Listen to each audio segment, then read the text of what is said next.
Hey everyone, tonight we're venturing into legend, but with one foot in reality.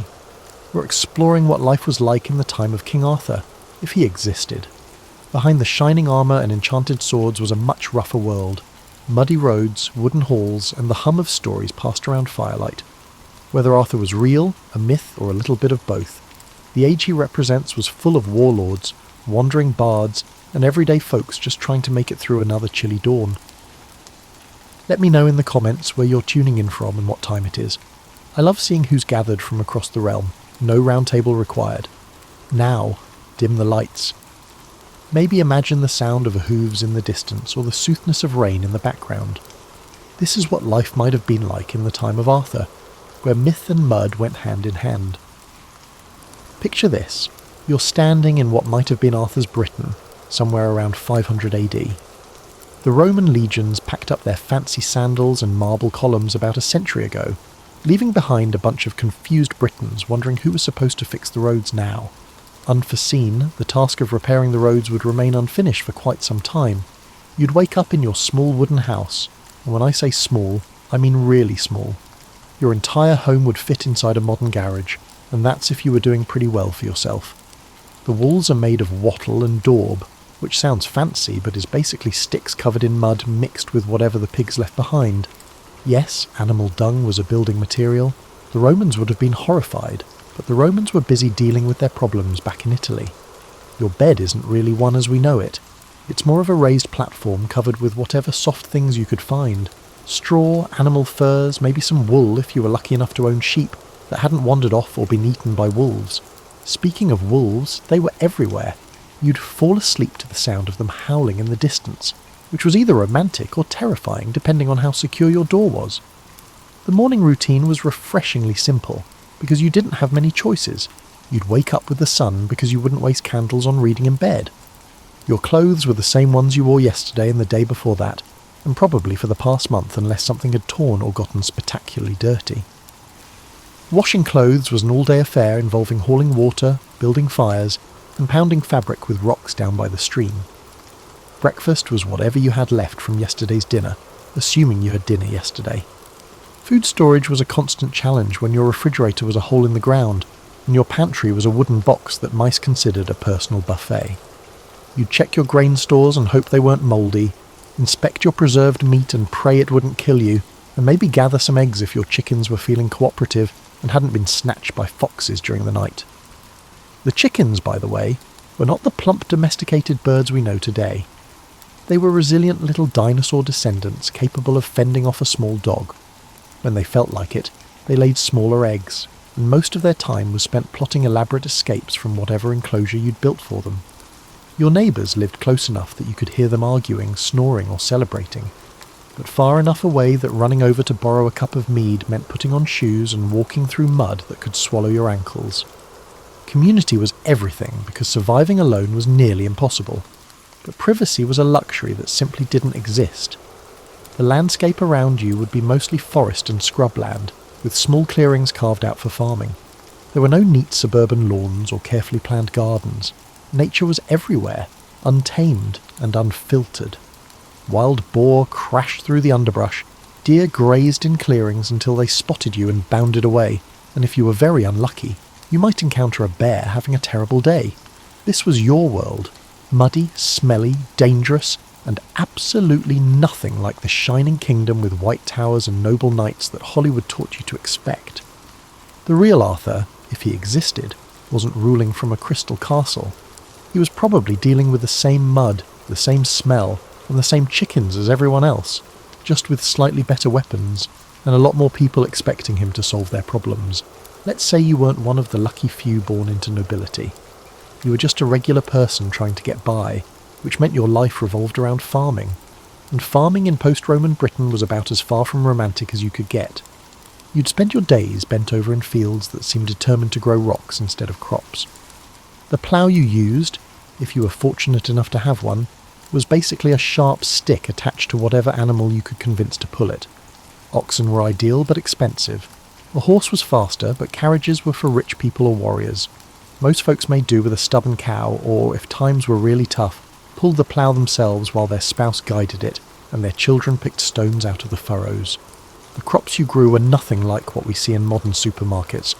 Your wheat was shorter, hardier, and produced smaller grains. Your vegetables were resilient, able to withstand harsh weather conditions such as cold snaps and droughts. Yet their flavour was not as thrilling as it may seem. Carrots were white or purple, not orange. Potatoes had not yet arrived in Europe.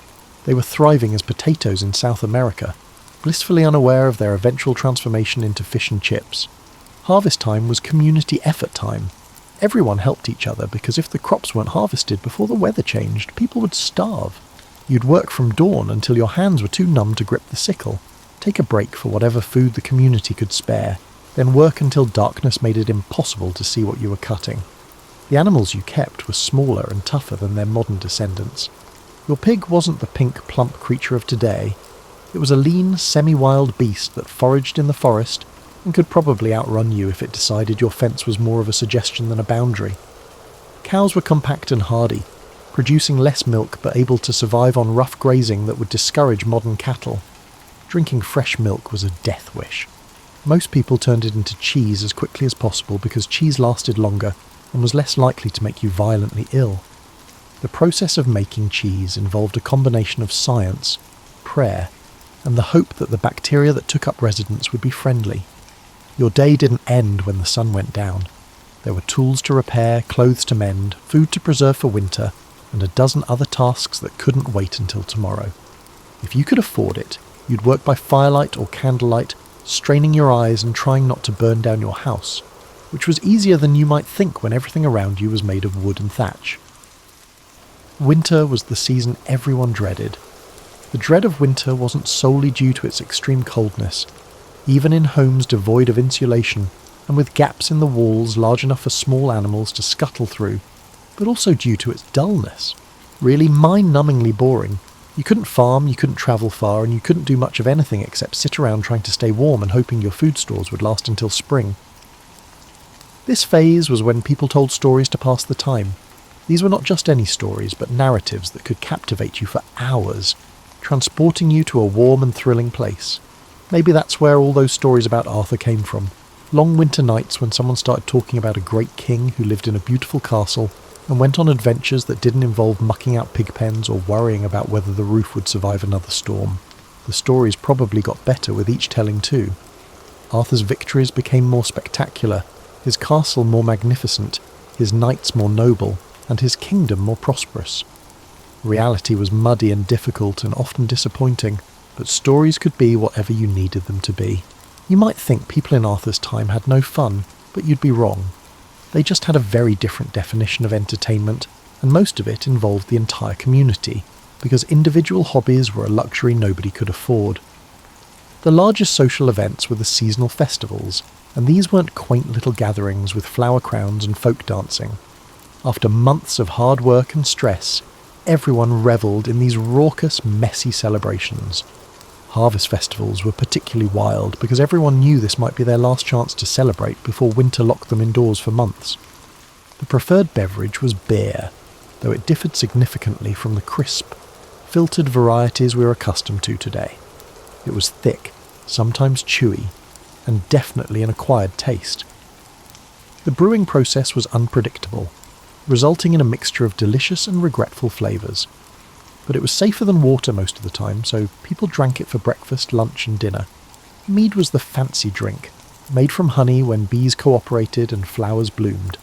A tasty batch of mead could make even the most boring storyteller sound fascinating, and could turn a regular evening into an impromptu singing contest. The singing, by the way, was enthusiastic rather than strong. Professional musicians were rare, so most entertainment was do-it-yourself. Games were popular, but they were often gambling games because people needed some excitement in their lives. Dice games were common, played with dice made from animal bones that were probably not perfectly fair.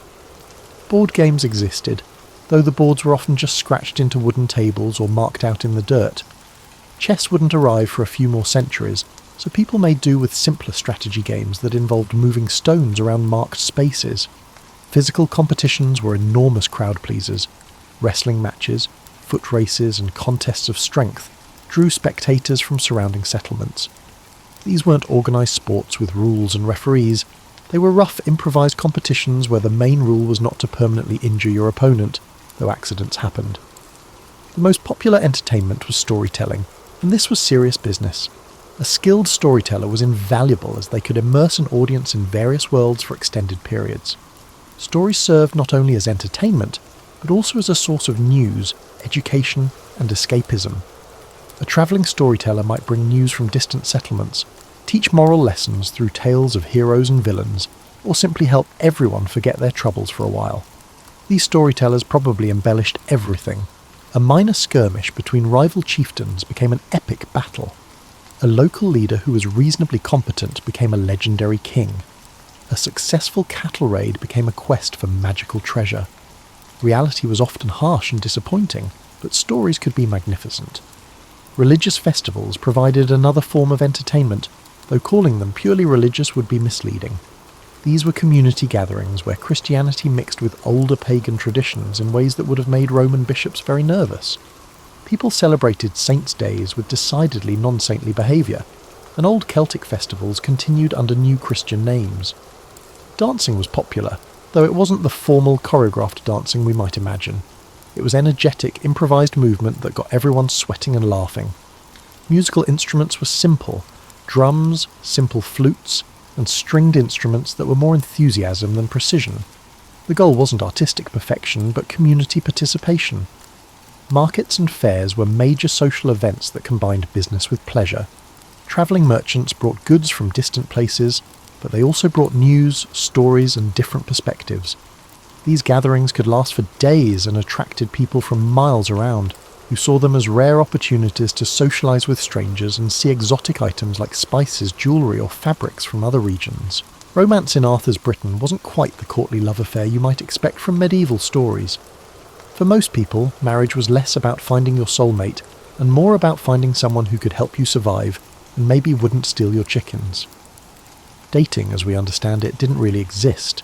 It was not possible to simply swipe right on someone's profile or meet for coffee to share your aspirations and dreams.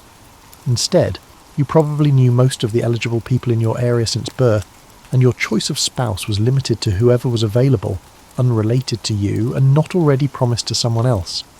Parents had a lot of say in marriage arrangements, but this wasn't necessarily the oppressive system we might imagine. They weren't trying to ruin their children's lives. They were trying to ensure their children would have partners who could contribute to household survival. A strong back, practical skills, and a reasonably pleasant personality were more important than romantic passion. The wedding ceremony itself was a community affair, because individual celebrations were rarely affordable. Everyone contributed something: food, drink, music, or just their presence to witness the union. The bride didn't wear white. That tradition was still centuries away. She donned her finest dress, likely in shades of brown or grey, as those colours were more effective at concealing dirt than more elaborate options. Wedding gifts were practical items that the couple would actually use: tools, household items, and livestock if the community was feeling generous. Nobody gave crystal vases or decorative objects because storage space was limited, and survival took priority over aesthetics. Once married, couples lived in very close quarters with very little privacy. Your house was small, your walls were thin, and your neighbours were close enough to hear everything. Newlywed romance had to compete with practical concerns, like whether there was enough firewood for the night, and whether the roof would hold if it rained. Having children was expected, partly for emotional reasons, but mostly for practical ones. Children served as a retirement plan, an insurance policy, and an additional workforce. From an early age, they contributed to daily tasks, as the survival of the family relied on everyone's labour. Child mortality was heartbreakingly high, so families tended to be large, partly in hopes that some children would survive to adulthood. Parents loved their children deeply, but they also had to maintain some emotional distance because losing a child was tragically common. This created a complex dynamic where children were precious, but also couldn't be sheltered from the harsh realities of life. Children grew up fast because they had to. By age 7 or 8, they were doing real work that contributed to family survival. Boys learned farming, animal care, and basic crafts from their fathers. From their mothers, girls learned how to manage the home, cook, and weave. Education, in the formal sense, was virtually non-existent for most families. Extended family was crucial because nuclear families couldn't handle all the challenges of survival alone. Grandparents, aunts, uncles and cousins formed support networks that shared resources, knowledge and labour. If your crops failed, maybe your cousins didn't. Your sister could take care of your kids if you became ill. If your husband died, your family could help you avoid destitution. Old age, when people were lucky enough to reach it, brought respect and status because elderly people possessed valuable knowledge about surviving famines, treating illnesses and managing resources. Elderly people were like living libraries, remembering what had worked and what had failed in the past.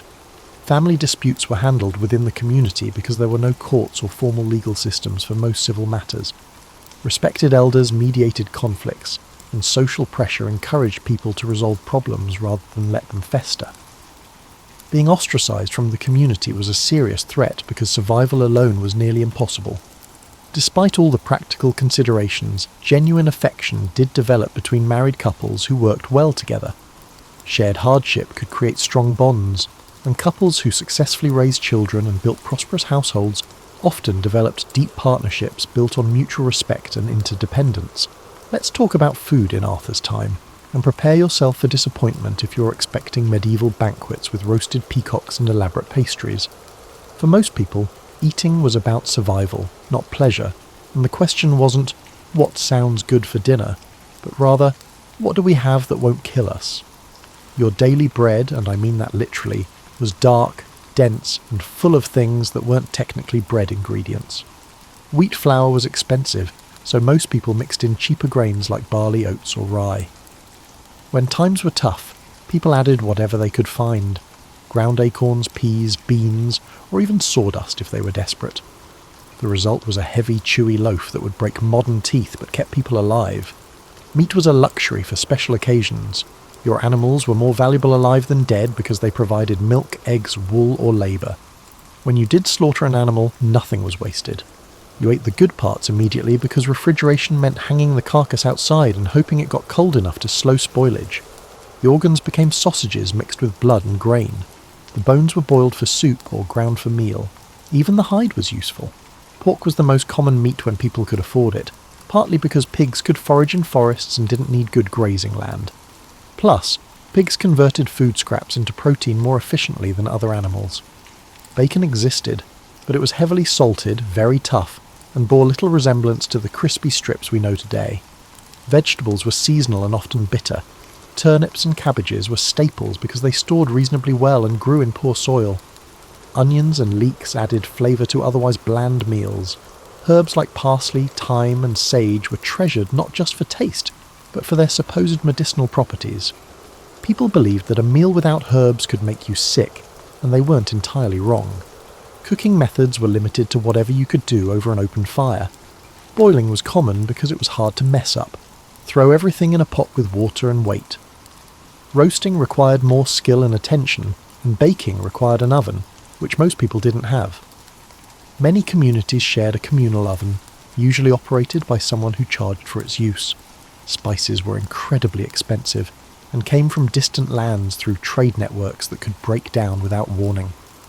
A pinch of black pepper was worth more than most people earned in a week. Salt was precious too, not the refined white crystals we use today, but coarse greyish chunks that were essential for preserving meat and adding flavour to bland meals. Dairy products were important when available. Milk didn't last long without refrigeration, so it quickly became cheese, butter, or was mixed into other foods. Cheese making was an art that could mean the difference between having protein through the winter or going hungry. A good cheesemaker was a valuable community member. Seasonal eating wasn't a lifestyle choice, it was reality. Spring brought fresh greens and herbs that helped cure scurvy after months of preserved foods. Summer meant fresh vegetables and the chance to dry or preserve food for winter. Fall was harvest time when people gorged themselves on fresh produce while working frantically to store enough food for the cold months. Winter food was monotonous and often disgusting. Salted meat that was getting questionable, root vegetables that were sprouting or going soft, grain that might be slightly mouldy but was still edible if you were hungry enough. People supplemented their diet with whatever they could find: nuts stored from autumn, dried berries, even tree bark in desperate times. Beverages were crucial because water wasn't always safe to drink. Beer and ale were daily drinks for adults and children alike. The brewing process killed harmful bacteria, making these drinks safer than water from questionable sources. The alcohol content was usually low, so people weren't walking around drunk all day, just slightly buzzed and safer from waterborne illness. Meals were communal affairs because cooking individual portions wasn't efficient. Families ate from shared bowls, using bread as plates and fingers as utensils. Forks wouldn't become common for centuries, and knives were tools people carried for various purposes, not specialised eating utensils.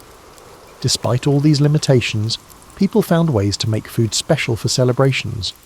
Wedding feasts, harvest festivals, and religious holidays featured the best food the community could provide. These occasions were rare enough to be memorable, and precious enough to be talked about for months afterward. Healthcare in Arthur's Britain was a fascinating blend of practical knowledge, religious faith, and desperate hope, accompanied by a generous dose of, well, that probably won't work, but we're out of other options. When you got sick, and everyone got sick regularly, your first line of defence was usually your family. Mothers, grandmothers, and other experienced women served as community doctors, passing down knowledge about which herbs helped with fever, what poultices drew out infection, and how to set broken bones using splints made from whatever wood was handy. Herbal medicine was sophisticated, though it was mixed with a lot of superstition and guesswork. Willow bark really did help with pain and fever because it contains compounds similar to aspirin. Honey actually does have antibacterial properties. Garlic can help fight infection. But people also believed that hanging certain plants over doorways could prevent illness, or that wearing amulets could ward off disease. Surgery exists, but calling it surgery is generous. It was akin to slicing individuals open and wishing for the best. There was no anesthesia except for strong alcohol, no understanding of infection control, and no concept of sterile technique. People performed operations with whatever sharp tools they had, often the same knives used for cooking or farming. Some surgical procedures were more successful than you might expect. Setting broken bones worked reasonably well if the break was clean. Removing arrows or other embedded objects could be successful if done quickly. Even some skull surgeries show evidence of healing, suggesting that people sometimes survive procedures that should have been fatal. Dental care was basically non-existent. People cleaned their teeth by chewing on twigs or using rough cloth, but tooth decay was common and extremely painful.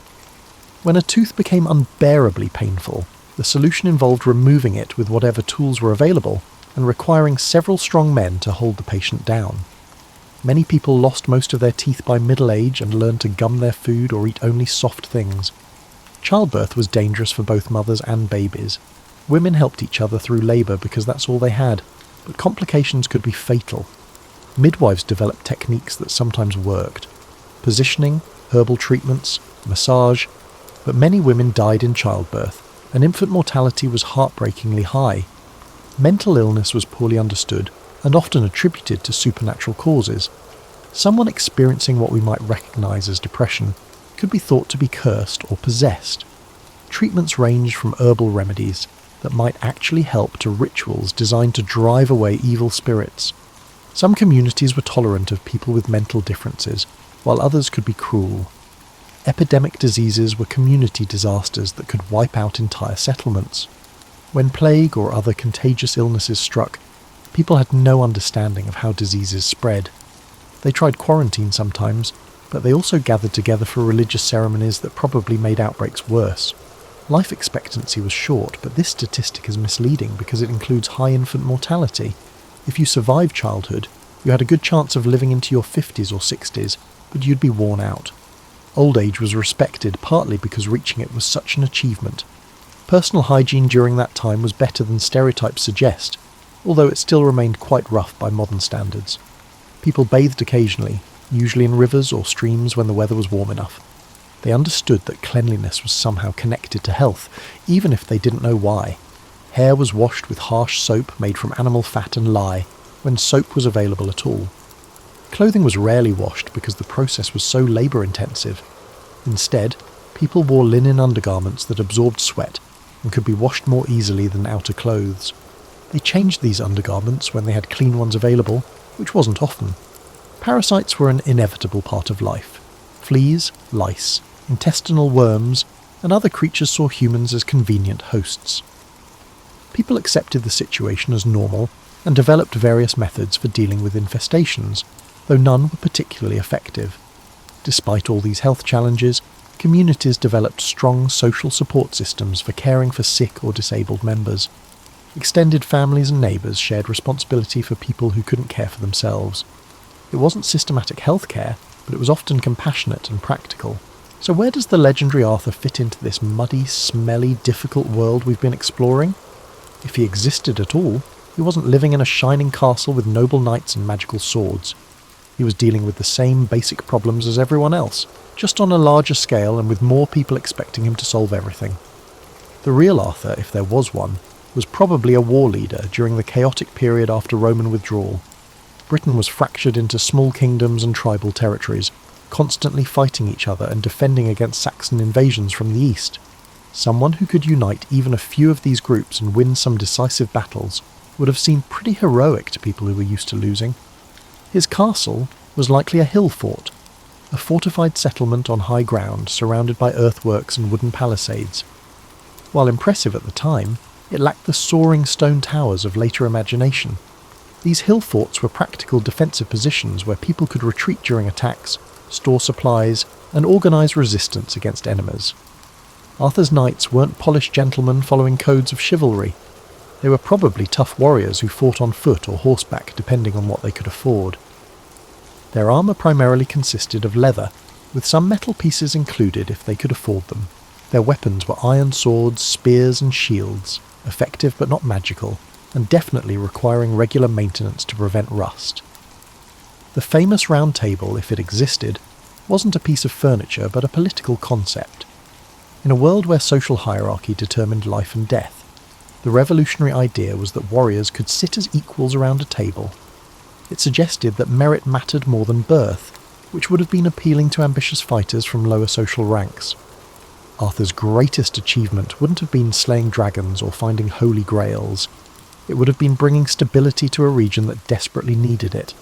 Safe trade routes, coordinated defence against invaders, and reliable justice would have seemed miraculous to people who had been living with constant uncertainty.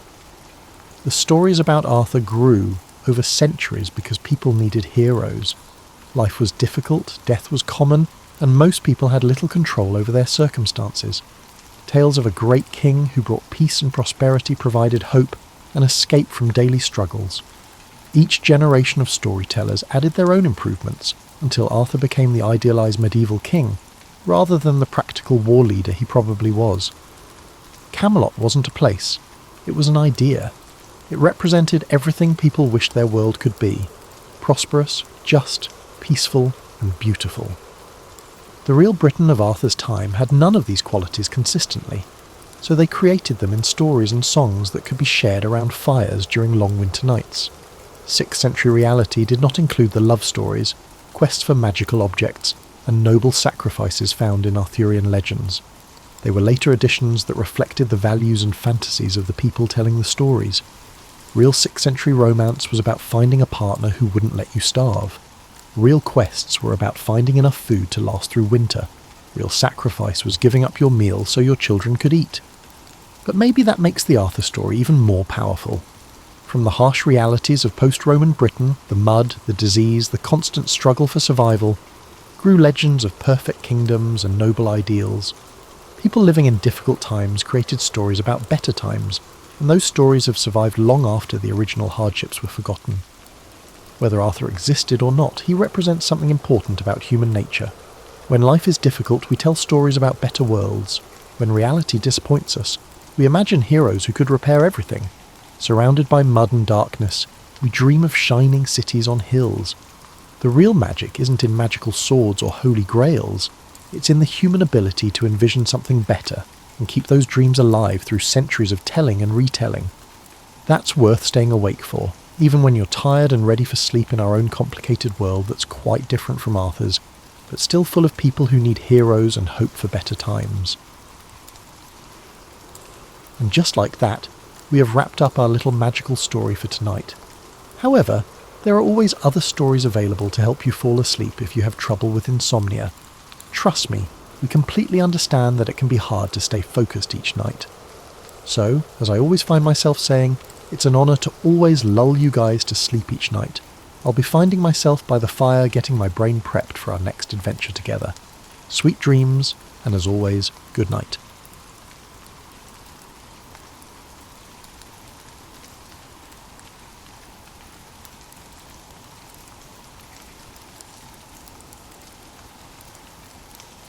Transformation from a bourgeois academic to a revolutionary thinker wasn't the predetermined path many assume. Born in 1818 to a comfortable middle-class family in Trier, Prussia, now Germany, young Marx initially showed little interest in radical politics. His father, Heinrich, a successful lawyer who had converted from Judaism to Lutheranism to maintain his legal career under Prussian law, hoped his brilliant son would follow in his professional footsteps. The teenage Marx wrote poetry and romantic literature, dreaming of becoming a playwright or critic rather than an economist or political philosopher. His early writings reveal a romantic idealist, influenced by Greek classics and German literature.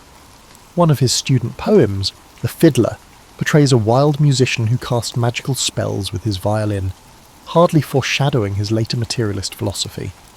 Marx's father arranged his education at the prestigious University of Bonn, where the young man quickly became involved in a drinking society, accrued debts, and ended up in jail for disrupting the peace. Concerned about his son's direction, Heinrich transferred him to the more serious University of Berlin. There, Marx encountered the philosophy of G.W.F. Hegel, whose dialectical methods would later form the backbone of Marx's analytical approach, though Marx would ultimately reject Hegel's idealism. What's rarely discussed is how reluctant Marx was to abandon his comfortable bourgeois aspirations. His correspondence reveals a man who longed for stability and security, even as his intellect pushed him toward revolutionary conclusions.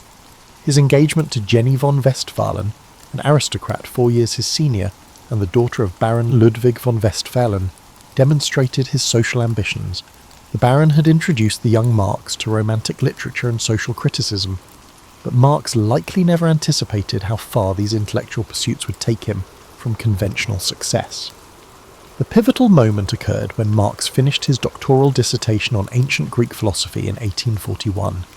His hopes for an academic career at the University of Bonn collapsed when his mentor Bruno Bauer lost his teaching position due to atheistic views. Without academic prospects, Marx turned to journalism, becoming editor of the liberal newspaper Rheinische Zeitung. Here, reporting on the suffering of Moselle vineyard workers and timber theft laws opened his eyes to economic exploitation. Marx faced a critical decision when Prussian authorities shut down his newspaper in 1843. He was already married to Jenny, who had sacrificed her aristocratic comforts for a life with him. Financial pressures mounted, yet rather than compromising his increasingly radical views for security, Marx chose exile, first to Paris, then Brussels, and eventually London. This decision wasn't taken lightly. Letters to Engels reveal Marx's frequent anxiety about money and his family's welfare. He considered various career alternatives, including emigrating to America to start a German-language newspaper or accepting a railway clerk position. These details contradict the image of Marx as an unwavering revolutionary from youth. What drove this transformation was Marx's intellectual honesty. Once he began analysing capitalism's mechanisms, he couldn't unsee its contradictions. His evolving critique wasn't the product of inherent radicalism, but of rigorous intellectual investigation that led him to uncomfortable conclusions about the society that had nurtured him. This personal journey explains why Marx's analysis cut so deeply. He understood bourgeois society intimately because he was formed by it and initially embraced its values. His critique came from within rather than without, from someone who might have become a university professor or comfortable professional had circumstances been different. The passionate intensity of his work stems partly from the personal cost of these realizations, as he watched his prospects for conventional success evaporate with each radical conclusion he reached. While Marx is remembered primarily for Capital and the Communist Manifesto, few realize that most of his adult life was spent as a working journalist rather than a political theorist. From 1848 to 1862, Marx wrote over 500 articles for the New York Daily Tribune, making him one of the paper's most prolific European correspondents during a transformative period in world history. This aspect of Marx's career reveals a pragmatic professional writer, rather than the ivory tower philosopher many imagine. As the Tribune's European correspondent, Marx covered everything from diplomatic crises and wars to financial panics and colonial rebellions. He earned approximately £5 per article, equivalent to several $100s today, providing crucial income for his chronically cash-strapped family. Marx's journalism demonstrates a remarkably prescient understanding of how capitalism was globalizing in the mid-19th century. While covering the 1857 Sepoy Rebellion in India for American readers, he connected British imperial policy to domestic economic interests. His analysis of the American Civil War identified economic contradictions between industrial capitalism and plantation slavery that many contemporary observers missed. What's particularly notable about Marx's journalism is how it contradicts stereotypes about his rigid ideological thinking. His articles show a nuanced geopolitical analyst who could recognise the progressive aspects of capitalism despite its exploitative nature. For example, he supported the Union in the American Civil War, not only because he opposed slavery, but also because he saw northern industrial capitalism as historically progressive compared to southern feudal-like plantation society. Charles Dana, managing editor of the Tribune, valued Marx as a correspondent precisely because his analysis went deeper than most journalists of the era. Marx brought his dialectical approach to news reporting, connecting events across nations and seeing patterns where others saw only isolated incidents. His analysis of the Crimean War, for instance, linked diplomatic manoeuvring to financial interests and class politics. The journalism years also reveal Marx's surprising admiration for Abraham Lincoln.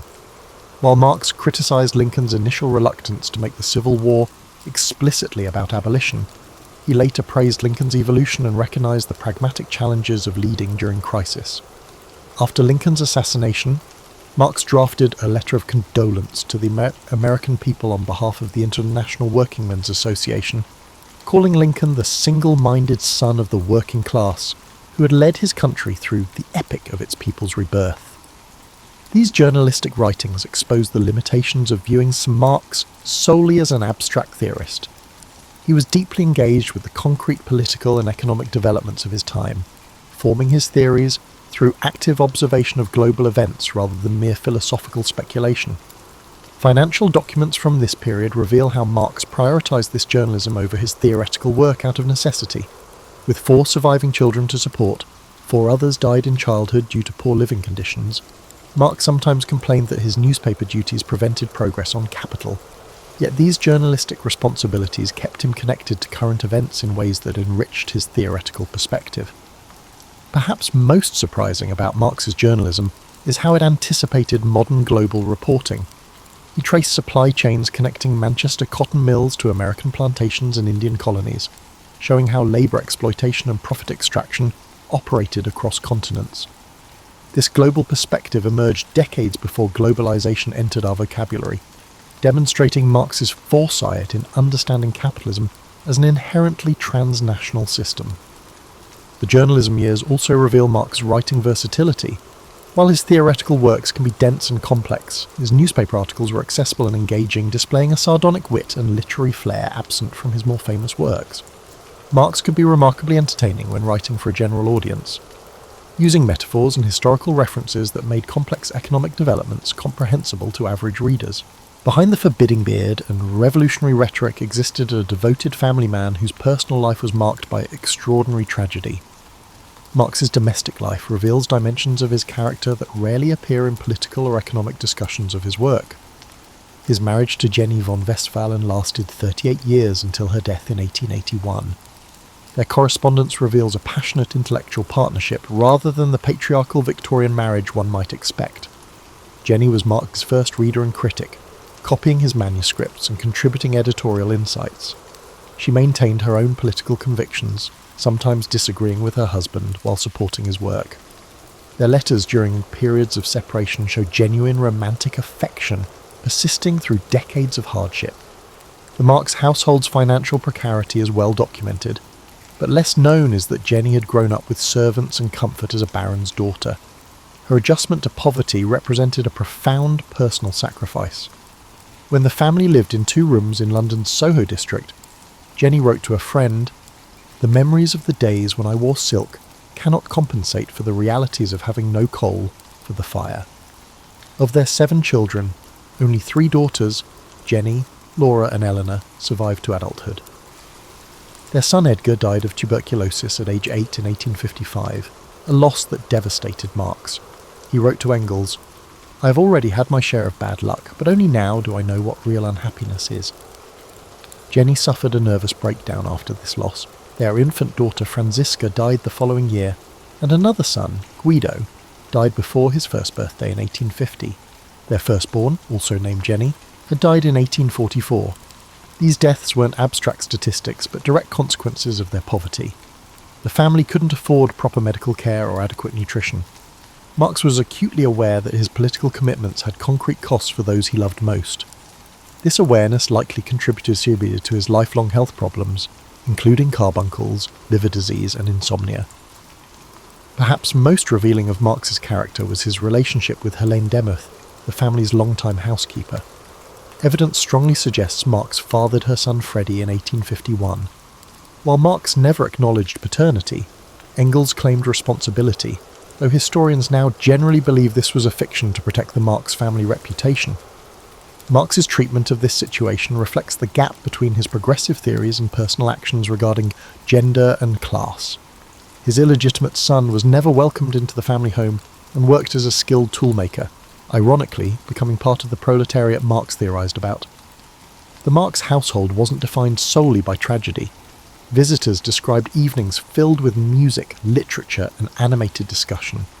All three surviving daughters were educated far beyond Victorian standards for women, learning multiple languages and studying literature, history, and politics.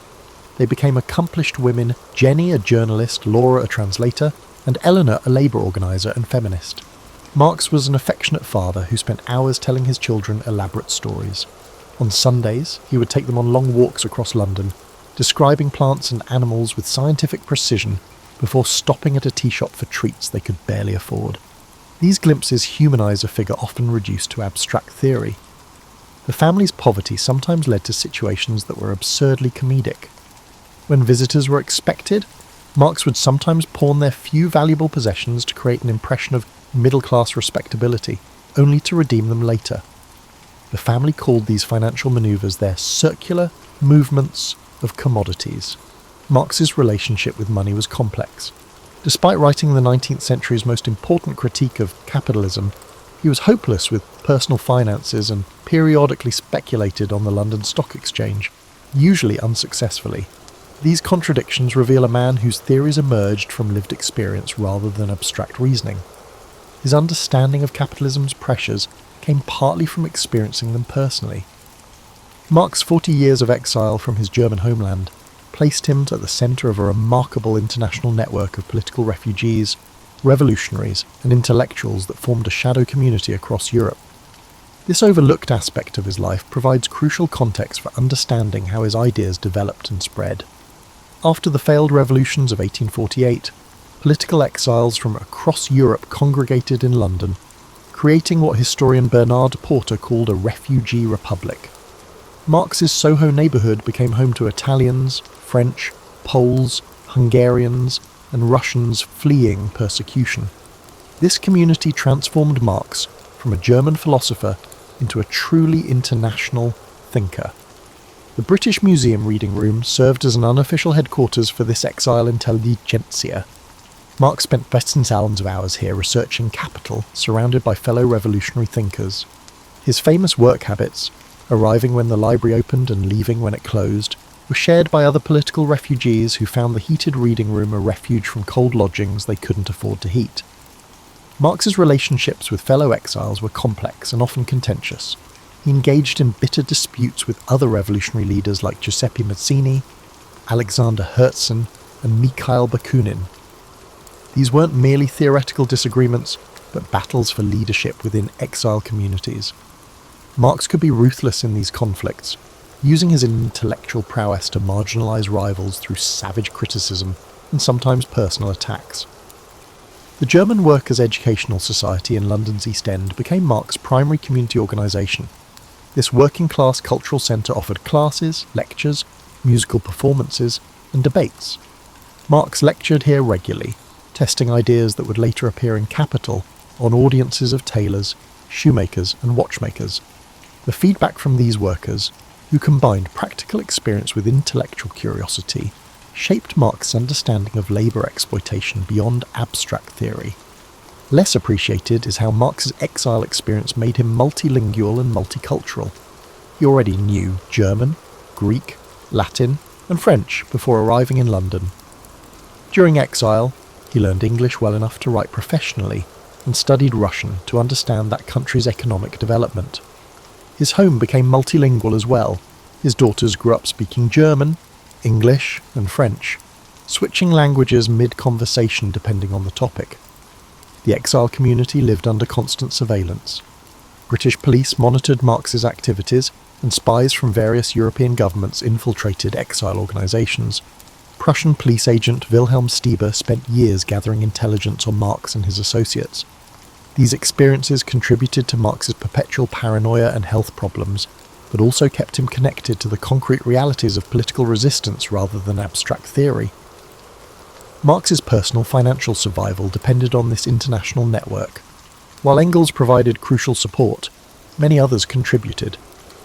The American Joseph Weidemeyer commissioned articles, German émigré Louis Kugelmann sent medical advice and occasional funds, Wilhelm Liebknecht arranged German lecture fees, and countless working-class supporters made small contributions to Marx's household during financial crises.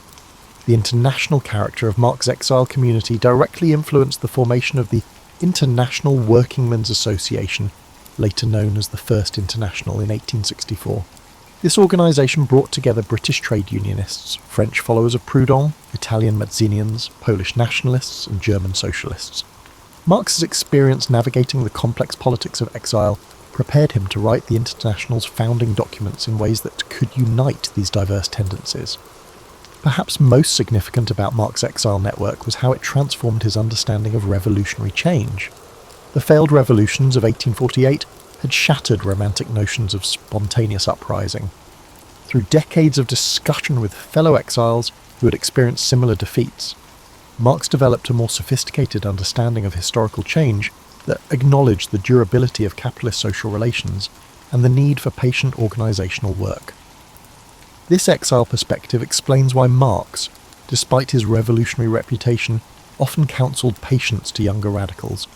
Having seen premature revolutionary attempts crushed, he developed a longer historical view that recognised how economic conditions had to mature before successful revolutionary change could occur. Contrary to popular portrayal, Marx wasn't primarily a political agitator but an empirical researcher with scientific ambitions. His methodological approach more closely resembled modern social science than ideological polemics, though this dimension of his work remains underappreciated. Capital represents one of the 19th century's most ambitious research projects. During its creation, Marx compiled 200 notebooks of economic data, statistical analysis, and historical documentation. He meticulously studied factory inspection reports, public health statistics, criminal justice records, and technical manuals on industrial machinery. Both critiques and celebrations of his work often overlook these empirical foundations for his theories. Marx's scientific aspirations are evident in his correspondence with Engels about Charles Darwin's Origin of Species, published while Marx was working on Capital. Marx recognised a methodological kinship with Darwin, writing, "Darwin's work is most important and suits my purpose in that it provides a basis in natural science for the historical class struggle." Both men were attempting to discover underlying patterns and developmental laws in their respective fields. This scientific orientation led Marx to revise his theories when new evidence emerged. During his study of Russian rural communes in the 1870s, Marx specifically learned Russian to read original economic and ethnographic studies. His notes reveal a willingness to reconsider his earlier views on historical development based on this empirical research. Late in life, he acknowledged that different countries might follow different paths to social transformation, rather than the linear progression he had earlier postulated. Marx's mathematical manuscripts, largely unknown until recently, show his attempts to develop mathematically rigorous models of economic processes. He filled notebooks with calculus problems and algebraic formulations trying to express value formation and capital accumulation in mathematical terms. While these efforts were primitive by contemporary standards, they demonstrate his commitment to analytical precision rather than mere rhetoric. The British Museum Reading Room, where Marx conducted much of his research, was the equivalent of a modern research university. Marx's library requests show him consulting works in multiple languages across disciplines, including economics, history, anthropology, chemistry, geology, and agriculture. Modern researchers might recognise his work as an early form of interdisciplinary social science rather than political philosophy. Marx's empirical approach involved both quantitative and qualitative methods. He collected statistical data on wages, prices, and productivity while also gathering ethnographic accounts of working conditions. His description of Manchester factories and capital combines numerical analysis with detailed observation of production processes and worker experiences, methodology that resembles modern mixed methods research. His correspondence reveals frustration with revolutionaries who prioritise political agitation over careful analysis. In an 1864 letter, Marx complained about German socialists who had not made a single theoretical contribution and merely recycled slogans without empirical investigation. This scientific commitment sometimes put him at odds with those who wanted simple revolutionary formulas rather than complex analysis. Marx's research methods were constrained by 19th century limitations. He lacked computing power, sophisticated statistical techniques, and organised data sets that modern social scientists take for granted. Nevertheless, he pioneered systematic approaches to studying economic systems which anticipated later developments in economics and sociology. What separates Marx from many contemporaries was his integration of historical and economic analysis.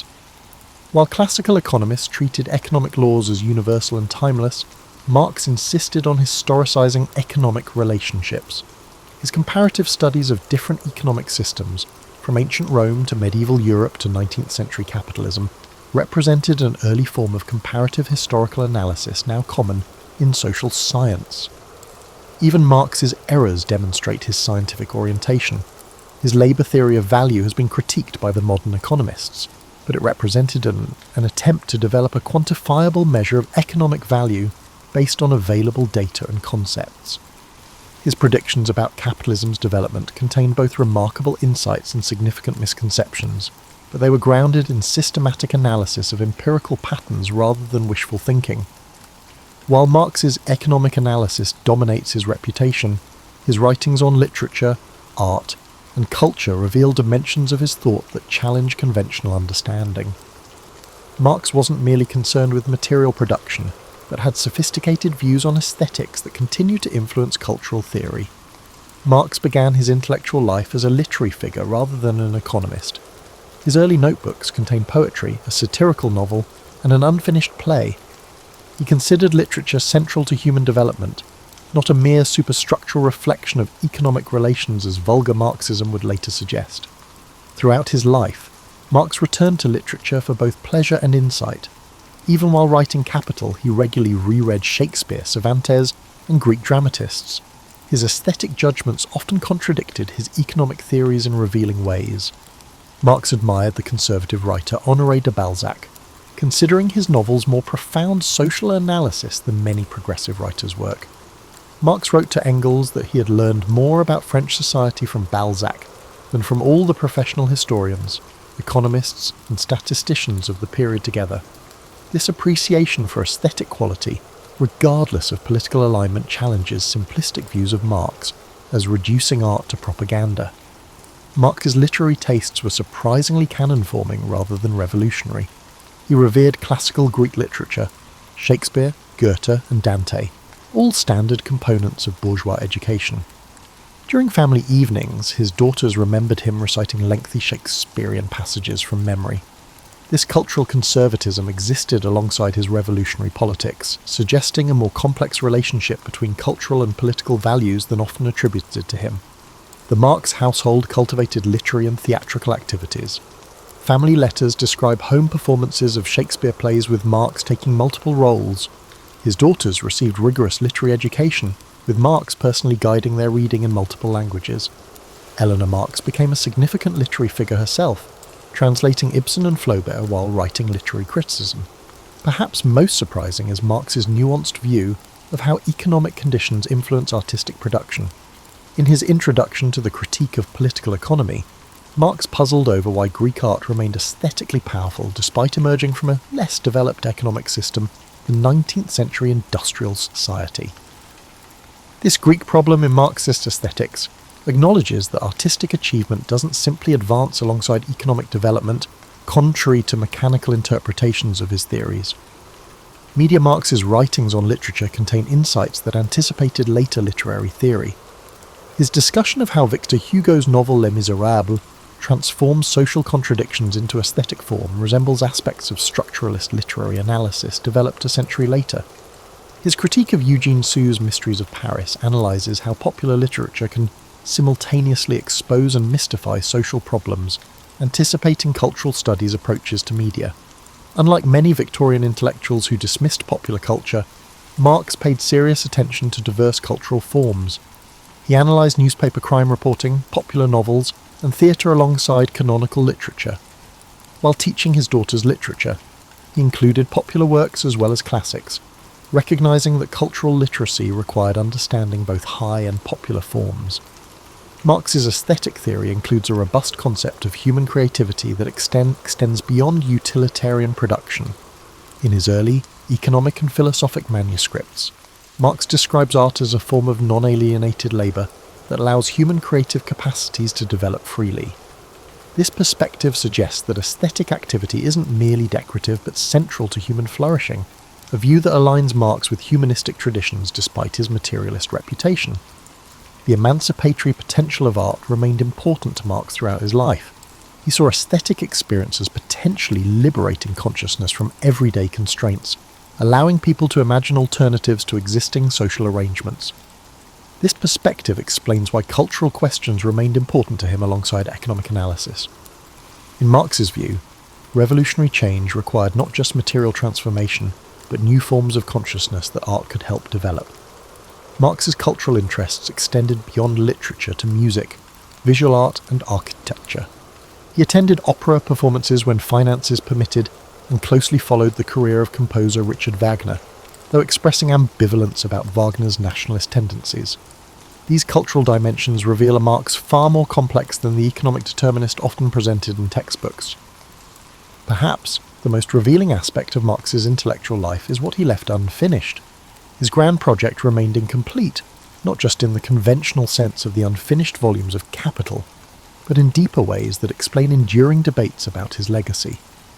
When Marx died in 1883, only the first volume of Capital had been published. Volumes 2 and 3 were assembled by the Engels from Marx's notes, creating endless scholarly debate about whether these posthumous publications accurately represent Marx's intentions. What's less discussed is that Marx deliberately delayed publication, continuously revising his work as new economic data emerged and his thinking evolved. Marx's final years show a thinker moving in unexpected directions, rather than solidifying a dogmatic system. His notebooks from the 1870s and early 1880s reveal intensive study of anthropology, particularly Lewis Henry Morgan's work on ancient societies. These investigations led Marx to question unilinear theories of historical development, including some of his own earlier formulations, as he recognised alternative social formations beyond the European pattern. The late Marx showed increasing interest in non-Western societies. His notes on Russian rural communes suggest he saw potentially revolutionary possibilities in these traditional structures, rather than insisting they follow Western European developmental patterns through capitalism. In an 1881 letter to Vera Zasulich, Marx explicitly rejected interpreting his work as a historical philosophical theory of general development imposed by fate on all peoples. This evolution challenges mechanical interpretations of historical materialism. Marx's planned but unwritten works reveal how much of his project remained incomplete. He intended to write books on the state, international trade, and the world market that would have clarified aspects of his theory that remain most contested. His outline for Capital originally included 6 volumes, with the 3 we have representing only half his envisioned project. Particularly significant was Marx's unwritten book on wage labour, which would have complemented his analysis of Capital. Without this counterpart, his theory appears more deterministic than he likely intended. Evidence suggests this volume would have explored worker resistance and organisation, themes that appear only briefly in the published volumes but were central to Marx's political work. Health problems increasingly limited Marx's productivity in his final years. Chronic insomnia, liver disease, and respiratory ailments made sustained intellectual work difficult. Letters from this period show a man aware that time was running out to complete his project. This physical decline partly explains why so much remained unfinished, but also reflects his unwillingness to publish prematurely, a perfectionism that contributed to his work's incompleteness. Marx was perpetually distracted by political obligations that diverted energy from theoretical work. His leadership role in the First International involved writing countless reports, resolutions, and addresses while mediating disputes between factions. He complained to Engels that these responsibilities prevented progress on capital, but felt obligated to the working class movement despite these intellectual costs. The financial pressures that plagued Marx throughout his life worsened these delays. Journalism and other paid writing took precedence over theoretical work that offered no immediate income. Financial crises repeatedly interrupted Marx's famous working habit in the British Museum, requiring him to write desperate letters to friends for loans. These material conditions of intellectual production aren't merely biographical details, but shape the development and incompleteness of his thought. Perhaps most significant about Marx's unfinished work is how it created space for diverse interpretations. The gaps and ambiguities in his theory allowed later Marxists from Lenin to Luxemburg to Gramsci to creatively develop aspects of his thought in different directions. Had Marx completed a more systematic presentation of his mature views, this theoretical fertility might have been reduced. Marx's final notebook entries show a thinker still evolving rather than reaching definitive conclusions. Unlike philosophers who develop systematic theories, they then defend unchanged. Marx continuously revised his thinking based on new evidence and historical developments. His final notes contain questions rather than answers, suggesting an open intellectual project rather than a closed theoretical system. This unfinished quality explains why Marx remains relevant despite the collapse of regimes that claimed his legacy. The open-ended nature of his work allows reconsideration of his insights separate from dogmatic applications.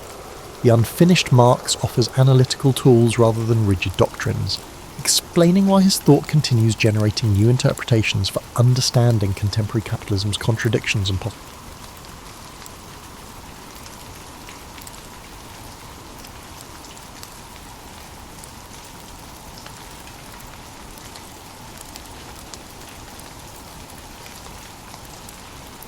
Born in the port city of Genoa, Christopher Columbus entered the world under a roof that smelled of salt air and fish scales. His father, a wool weaver by trade, held lofty aspirations that his son might avoid the repetitive, grinding tasks of carding, spinning, and weaving, the bustle of people coming to trade in the harbour, yelling over each other in half a dozen dialects, made an indelible impression on young Christopher. As he wandered the narrow alleys that snaked through the city, he would often pause beside ships being loaded with cargoes bound for foreign horizons. No matter the dampness or the fierce winds rolling in from the Ligurian Sea, he remained entranced by the idea of distant lands. This fascination set him apart from others his age. He was far less interested in the local gossip about the new bishop or who would marry into which family. Instead, he chased fleeting rumours about gold-laden shores where people spoke in languages sounding like music. When he was old enough to leave home, Columbus began to sail modestly, short voyages in which he served as a messenger or a humble hand, making sure to note every detail. Once, while aboard a small merchant ship, he encountered a fierce storm that pitched the vessel so violently several men were lost at sea. Yet Columbus persevered, occasionally gripping the rigging and feeling both dread and a certain strange euphoria. He later recalled this episode as the exact moment he realised that fortune favoured risk-takers. The wind stung his face, but he felt alive in a way that overshadowed the fear. At that time, the known world for most Europeans was bracketed by misunderstandings about what lay beyond the horizon. Maps were often imaginative, featuring sea monsters, swirling vortexes, or vast empty spaces labelled terra incognita. Columbus devoured any chart or ragged bit of parchment he could find. In taverns, he listened to old sailors speak of land glimpsed through squalls and thick fog, hands not shown on official charts. While some dismissed these tall tales as bar-brawlers' fables, Columbus tucked them away in his mind like precious cargo. He made sure to learn from the best navigational minds available. By day, he subjected himself to the strict discipline of mathematics, angles, distances, how to track the sun and stars. By night, he pored over translations of Ptolemy, or any scraps referencing far-off kingdoms. His curiosity was insatiable, but always tinged with pragmatism. Even as he immersed himself in daydreams of unknown continents, he meticulously built his fundamental knowledge. The pursuit of novelty was anchored in the discipline of rigorous study. A lesser-known anecdote concerns a letter Columbus received from a Venetian traveller whose name has been largely forgotten by mainstream history. This Venetian teased glimpses of a rumoured passage, a route leading west across the Atlantic to Asia's riches. The letter wasn't coated with the florid hyperbole common in travel accounts at that time. Instead, it was almost stark, describing a place where the sun set over expanses of water few dared to traverse. Columbus cherished that letter, convinced it held the kernel of a secret known only to a handful of traders or explorers who lacked the means to follow up on it. The Venetian might never have expected his words to incite one of the most daring voyages of the age. Yet for Columbus, that letter represented a subtle push, a sign that the improbable might be real. In the decades leading up to his famed expeditions, Europe wrestled with power shifts. Italy's city-states squabbled with each other.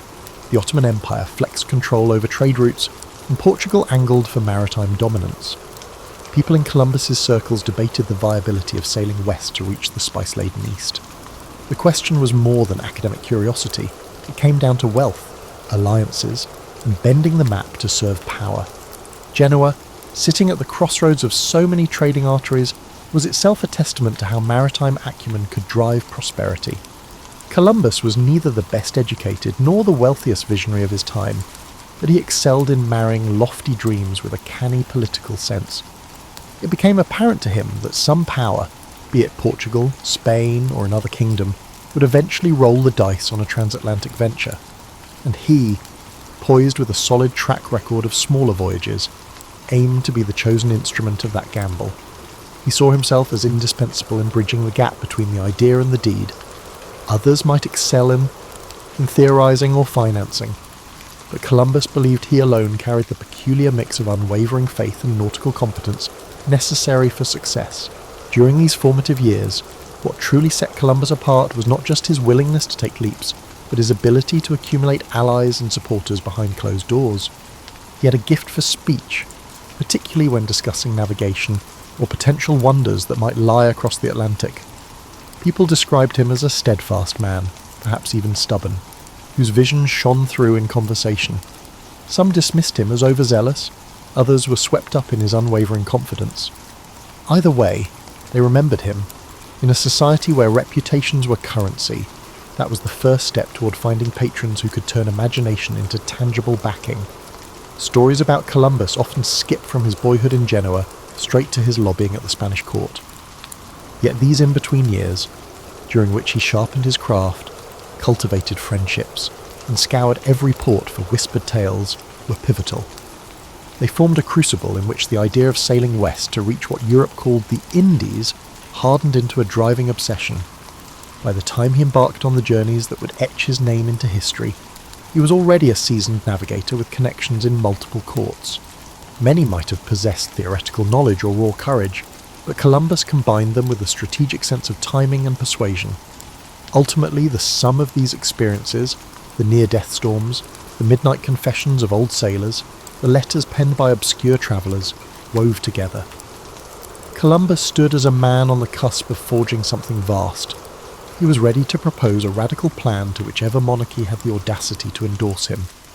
And that moment was inching closer every time he set foot on a dock, every time he gathered new bits of intelligence, and every time he closed his eyes at night, visions of uncharted coast dancing just beyond the darkness.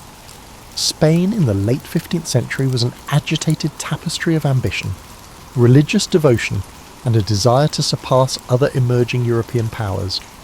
After the Reconquista and the unification under the Catholic monarchs, King Ferdinand and Queen Isabella sought new ways to cement their place in the world.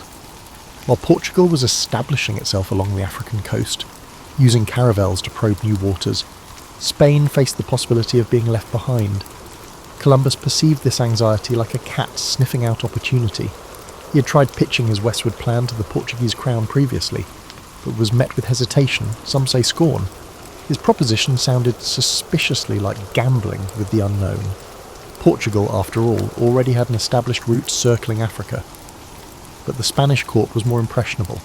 perhaps because they were eager to leapfrog over rivals in the exploration race. Columbus bided his time in Andalusian port towns, forging friendships with local captains, cartographers, and the occasional monk with an interest in exotic geography. He cultivated a sense of mystique around himself, dropping hints about rumoured islands beyond the horizon. And yet, winning over the Catholic monarchs demanded more than grand promises. Columbus needed to demonstrate some shred of credibility. So, he appeared at court armed with numbers and references. Although many modern experts debate the accuracy of his calculations, especially his underestimation of Earth's circumference, he was undoubtedly passionate about them. He insisted that the distance westward to Asia wasn't as colossal as mainstream scholars maintained. Moreover, he insisted on titles and privileges for himself if he were successful. This wasn't mere hubris.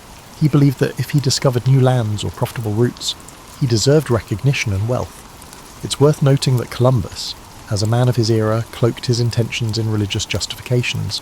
He talked about bringing Christianity to the far reaches of the world. This approach resonated with an Iberian court fresh from the triumph over Granada and eager to spread Catholic influence abroad. But behind the religious language, there was also a shrewd negotiator who understood that spiritual rhetoric often smoothed the path toward funding. If you could couch your proposed voyage in terms of salvation or the glory of God, you'd find fewer obstacles in the corridors of power. What followed were months, some say years, of haggling. Advisors to the crown debated whether Columbus was an inspired savant or a fool. Traditional geographers scoffed, referencing ancient authorities who argued that the Atlantic was vast, filled with unknown dangers. A few murmured that even if Columbus did find land, it could be an inhospitable wilderness unworthy of the trouble. Columbus, however, radiated a calm sense of certainty. He occasionally flashed a map, though how detailed these charts were remains a mystery. Scholars have speculated for centuries about the source of his unwavering assurance. Some posit hidden documents or secret knowledge gleaned from seafarers who stumbled upon unknown islets. Others assume it was sheer stubbornness, an unshakable conviction that a western sea route must exist. Eventually, the Catholic monarchs took a calculated risk. They granted Columbus the funds for 3 ships, a modest investment from their perspective. The arrangement was that if he found nothing, the loss would be brushed aside by the Spanish treasury, but if he succeeded, Spain would catapult ahead in the scramble for new lands and trading routes. The recollection of Portugal's prosperity from gold and spices weighed heavily on their minds. Nobody wanted to miss out on the next wave of riches. Columbus, exultant with the royal nod, hurried to assemble a crew. People often overlook the question of how Columbus gathered those men. It's true many were from modest backgrounds, with some rumoured to be on the run from the law, hoping to escape their past in the expanse of the ocean. But it wasn't just desperados who signed up. Skilled navigators from Palos, Huelva, and beyond joined, intrigued by the potential for fortune. The ships, commonly referred to in simplified form as the Niña, the Pinta, and the Santa Maria, were repurposed commercial vessels, not the grand, specialised craft of some modern imagination. In those final days before departure, Columbus prayed publicly at small monasteries and confided in a handful of confidants. The air crackled with anticipation. Coastal communities whispered about the boldness of it all. Some saw it as an act of madness or vanity. Others felt the giddiness of perhaps witnessing the dawn of a new era, though they likely didn't phrase it that way. For his part, Columbus maintained a controlled composure, but one can imagine the swirl of thoughts in his head. What if the critics were right, and Asia lay much farther than he had predicted? What if the currents were too treacherous, or the men mutinied out of fear? Despite the swirling uncertainty, Columbus pressed on. In the context of the times, caution often yielded smaller gains, while boldness, especially in exploration, could reshape kingdoms and redefine maps. And so, in August of 1492, with the last fleeting gusts of summer wind, he led his ragtag armada out of Palos de la Frontera.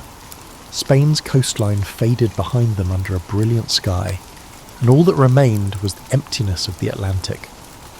No one aboard those 3 ships fully grasped the magnitude of what they were about to set in motion. Columbus was convinced that on the other side of that endless horizon lay a gateway to Asia. What he actually found would ripple through history in ways neither he nor his patrons could have envisaged. Yet that departure day, so often depicted in simplified paintings, was anything but routine. The tension on deck, the unspoken prayers of the men, the spectre of turning back if storms threatened, it all brewed a potent mix of hope and dread. Columbus, unwavering, stood near the ship's helm, mentally rehearsing his route, likely feeling the weight of his deal with Spain's monarchy on his shoulders. But as a faint breeze pushed them out to open sea, he also might have felt an intoxicating rush of possibility. Sailing into the unknown demanded more than bravado. It demanded an unspoken agreement among the crew that they would trust Columbus's instincts, for better or worse. For weeks, the men heard nothing but the wind snapping the sails and the hull creaking under the pressure of the open sea. Fears of sea monsters and bottomless whirlpools circulated in hushed conversations. Each day, Columbus measured the sun's position with the astrolabe, jotting figures in a logbook he kept hidden from prying eyes. Rumour has it he maintained 2 sets of records, one genuine, one skewed to soothe anxious sailors. As time wore on, their diet, initially bread, onions, salted meat, became stale and monotonous. Water turned brackish, tempers flared as frustrations boiled over. The sense of distance from any known shore was paralysing for some. A few men muttered that they should force Columbus to reverse course. Yet each evening, Columbus delivered a kind of pep talk, reminding them of the wealth rumoured to be waiting just beyond the horizon, of the possibility that each day's sail brought them closer to Asia's spice markets. From a modern perspective, such promises might seem manipulative, but within their historical context, Columbus was playing the necessary role of morale builder. Along the voyage, certain signs stirred fleeting moments of optimism, floating clusters of seaweed, stray birds overhead, even the faint smell of unfamiliar vegetation on the breeze. Sailors latched onto these clues like lifelines, interpreting them as evidence that land must be near. Some historians argue that these were the crucial threads holding the expedition together when minds threatened to unravel. Columbus, however, rarely displayed his own doubts. His journals hint at the internal turmoil he felt when days stretched into weeks and no solid coastline materialised. But to the men, he projected unwavering determination. Then came a fateful night in October, when the cry of "Tierra, Tierra" finally broke the silence. The men scrambled to the sides of the ship, eyes scanning the dark horizon. Shrouded in moonlight was a low, dark outline that could only be land. Relief, excitement, and a twinge of disbelief shot through the crew. They had survived the dreaded emptiness. When morning came, they saw a lush island, beaches gleaming under the sun. Columbus, convinced he was near Asia, unfurled the Spanish flag and claimed the land for the crown. In his diary, he described the island's inhabitants as friendly, curious, and naive about European ways, though he likely wrote with the tinted lens of an outsider imposing his own worldview. The early interactions between Columbus and the indigenous people, often referred to as the Taino, began with gestures of goodwill. Small gifts of glass beads and trinkets were exchanged for parrots, cotton, and rudimentary gold ornaments. Columbus interpreted these gestures in a context shaped by centuries of European feudal and mercantile culture. He wrote excitedly about the potential for future riches and the ease with which Spain might extend its reach across these lands. That initial moment of wonder, 2 distinct worlds meeting for the first time, held a fragile promise of mutual discovery. Yet history shows us how illusions can fracture under the weight of greed and cultural misunderstanding. Columbus recorded that some of the islanders directed him farther to the south and west, mentioning places with greater wealth. So, he pressed on, navigating among the islands of what we now call the Caribbean. The further he travelled, the more he convinced himself that the Grand Khan's palaces might lie just around the next coastline. He heard stories, interpreted them through his own lens, and wrote letters back to Spain brimming with excitement. However, the land was not the Asia of silks and spices he had imagined. The mistake was largely geographical. The world was far bigger than he had presumed. Unwittingly, Columbus had stumbled upon a separate continent that was new only to Europeans, though not to the millions who already lived there. The seeds of future conflict were sown in these early encounters. The Spanish crown's policy was expansionist, steeped in an ideology of superiority, and Columbus's reports about malleable islanders only fueled the monarch's ambitions. He built a makeshift fort on Hispaniola, leaving some men behind while he returned to Spain with captured islanders as evidence of his discoveries. In modern eyes, That action signals a grim foreshadowing of how the New World's inhabitants would be treated, as curiosities, labour sources, or impediments to colonial aims. But in Columbus's time, such manoeuvres were considered strategic. He wanted to ensure further funding by demonstrating tangible results. Returning with natives, though entirely unethical by contemporary standards, served as proof that he wasn't just spinning tall tales. As he sailed back, Columbus already envisioned subsequent expeditions, likely anticipated wealth, honours, and a permanent place in the aristocracy. He had entered the islands as an emissary of a new empire in the making.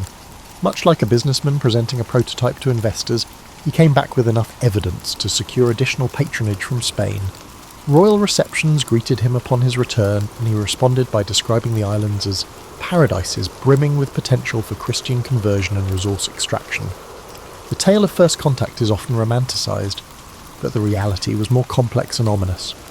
Suspicion lurked beneath the surface, both from the Spanish who found less gold than rumoured, and from the indigenous peoples who now witnessed the arrival of more foreigners seeking land and labour. Columbus's navigational victory had unknowingly unlocked a door that would soon see waves of conquistadors. Missionaries and fortune-seekers flood these shores.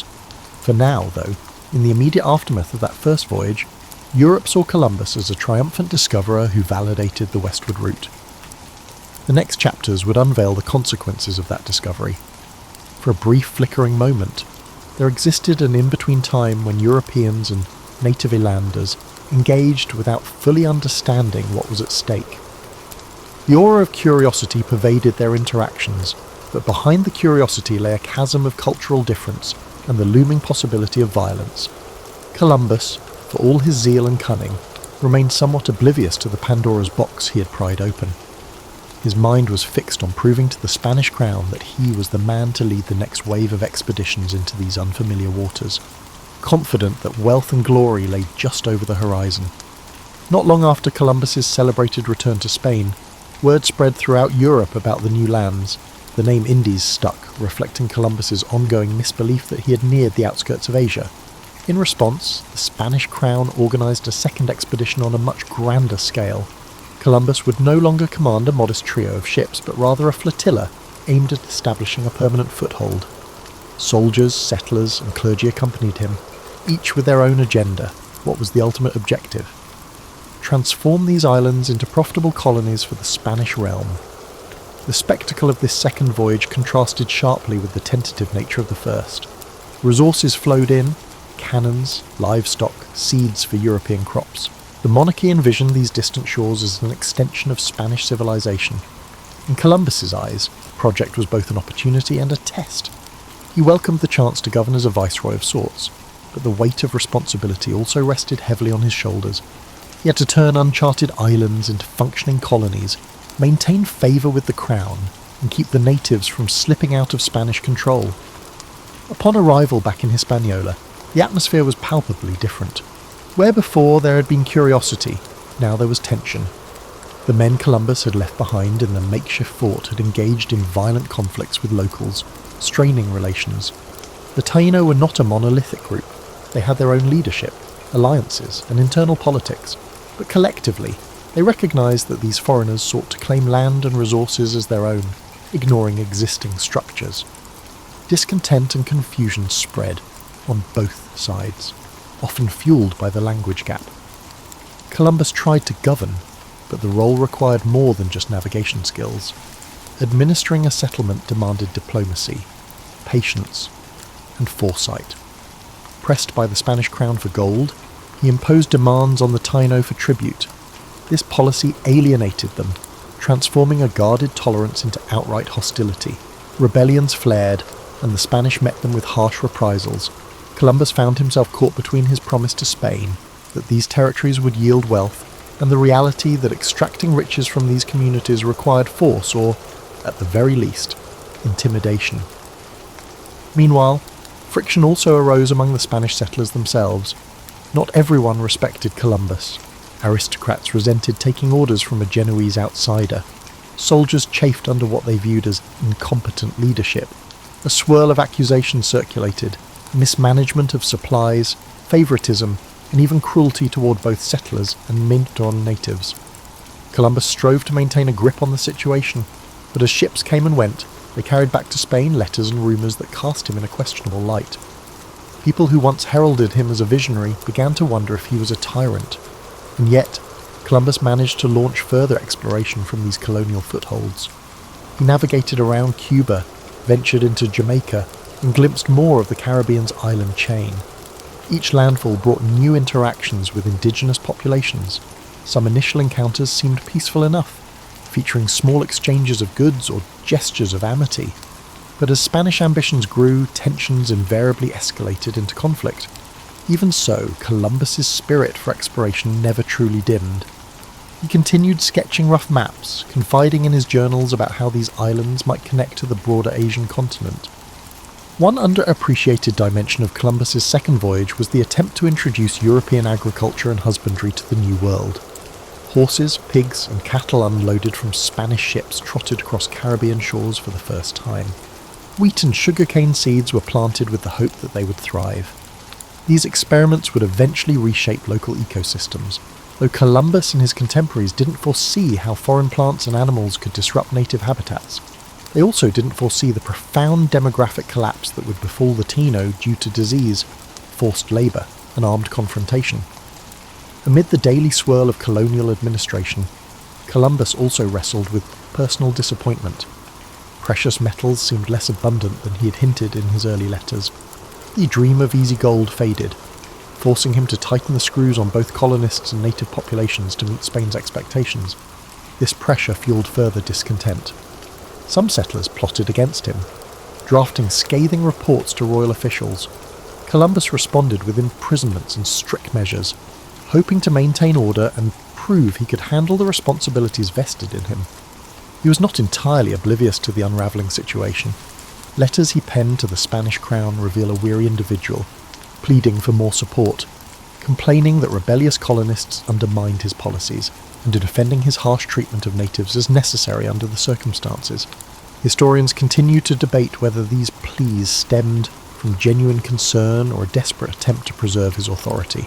Possibly it was both. By this stage, Columbus was no longer just the triumphant mariner who had revealed unknown islands to Europe. He was an embattled governor, pinned between colonial demands, rebellious factions, and indigenous resistance. Eventually, the tensions reached a point where the Spanish crown could no longer ignore the colonial chaos. The Spanish crown dispatched officials across the Atlantic to conduct an investigation. Columbus's name, once applauded in royal halls, started to be whispered with skepticism. The monarchy needed order and profit, not unending complaints and allegations of brutality. Columbus, for his part, insisted he remained steadfast in his loyalty, that his measures were misrepresented, that others were sowing discord against him. But the drumbeat of criticism was relentless.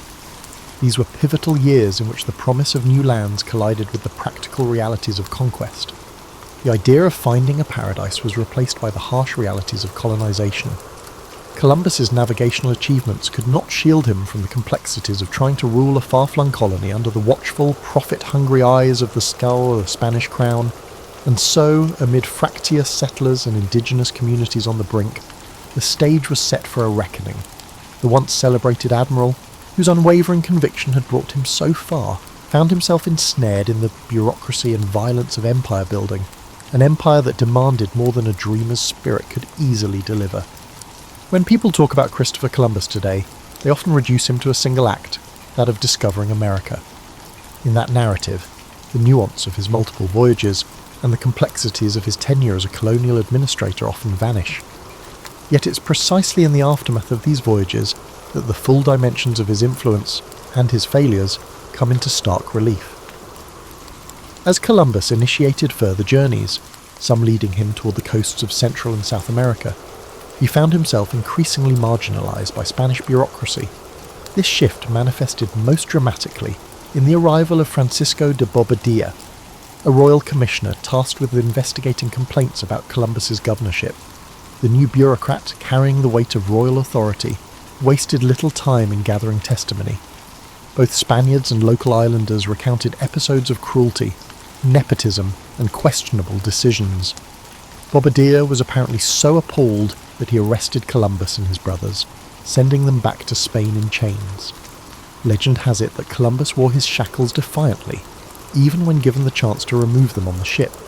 He saw them as a symbol of injustice, proof that his loyalty and service were being repaid with humiliation. It was a potent image for someone who once stood triumphant before the same crown that now authorised his imprisonment.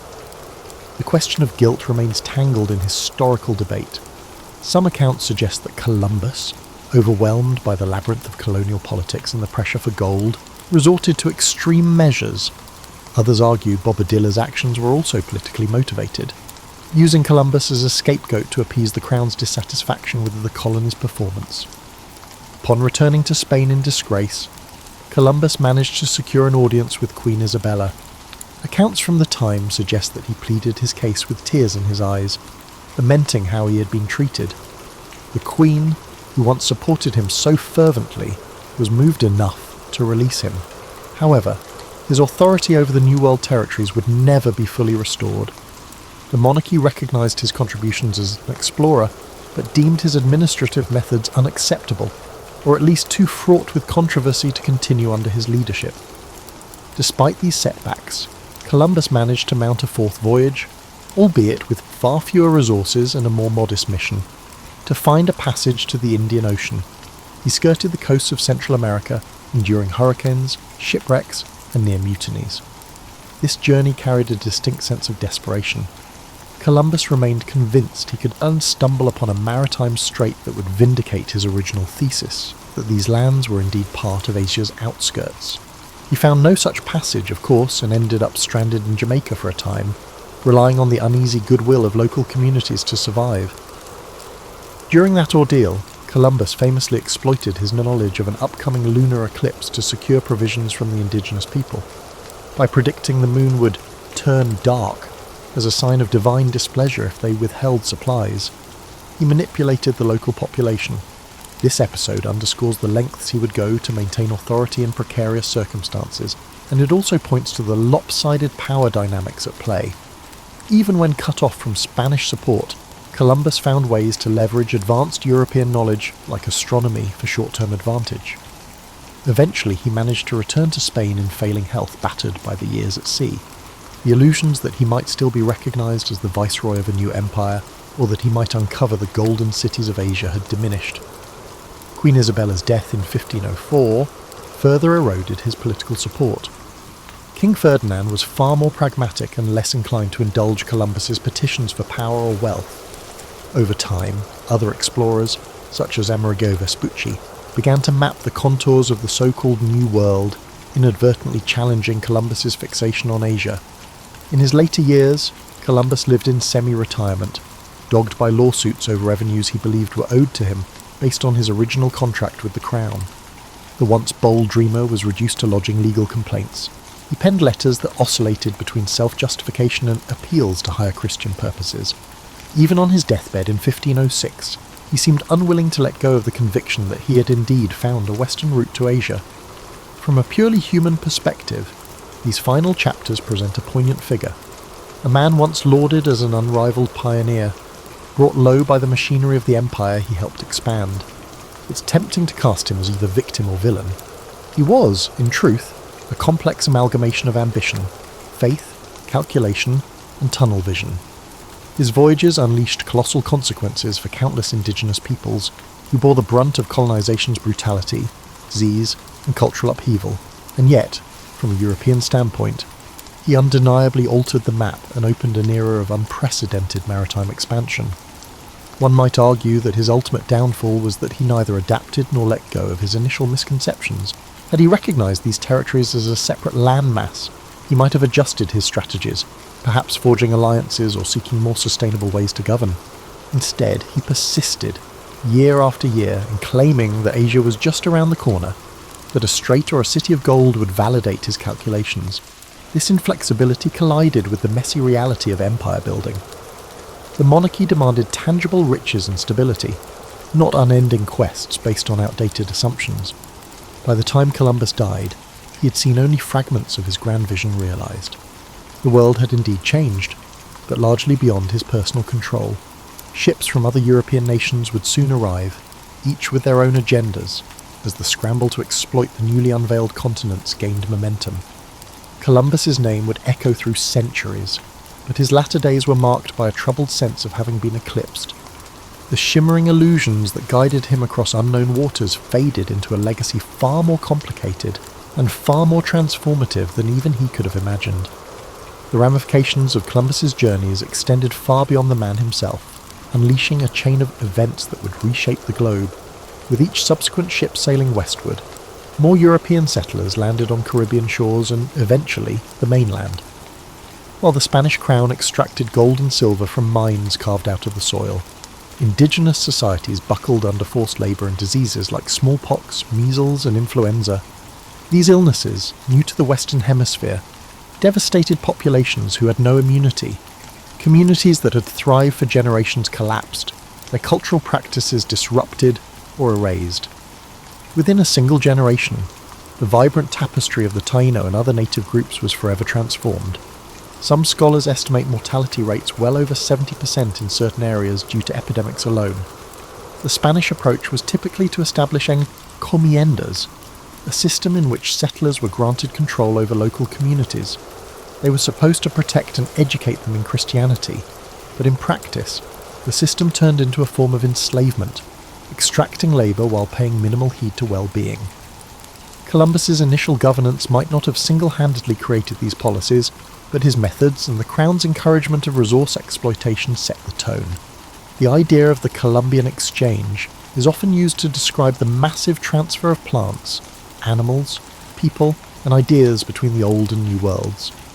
From the Americas came crops like maize, potatoes, tomatoes, and cacao, which would revolutionize European cuisine and agriculture. Conversely, Old World animals like horses, cattle, and pigs quickly became fixtures in the Americas, changing landscapes and indigenous livelihoods. This exchange also included the forced migration of African slaves who were brought in to replace decimated local labour forces, grim escalation that Columbus may never have directly orchestrated, but that followed from the colonial blueprint he helped lay out. In a broader sense, Columbus's voyages sparked the European imagination. Portugal, England, France, and the Netherlands soon launched their own missions across the Atlantic.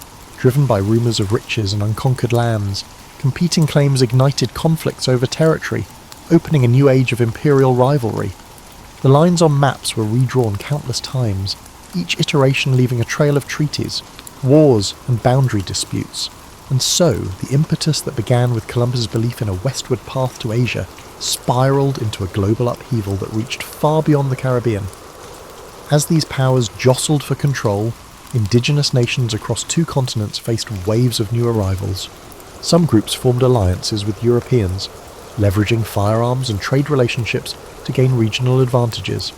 Others resisted colonization with every means at their disposal, whether through warfare or diplomatic negotiation. In that unfolding drama, Columbus's role was recast, overshadowed by conquerors like Cortés and Pizarro, whose direct subjugation of massive civilizations, Aztec and Inca, dwarfed the smaller-scale conquests of the first islands. Yet the initial spark, the template for claiming land under royal charters, traced back to Columbus's insistence that these lands belonged to Spain. Over the centuries, his reputation waxed and waned.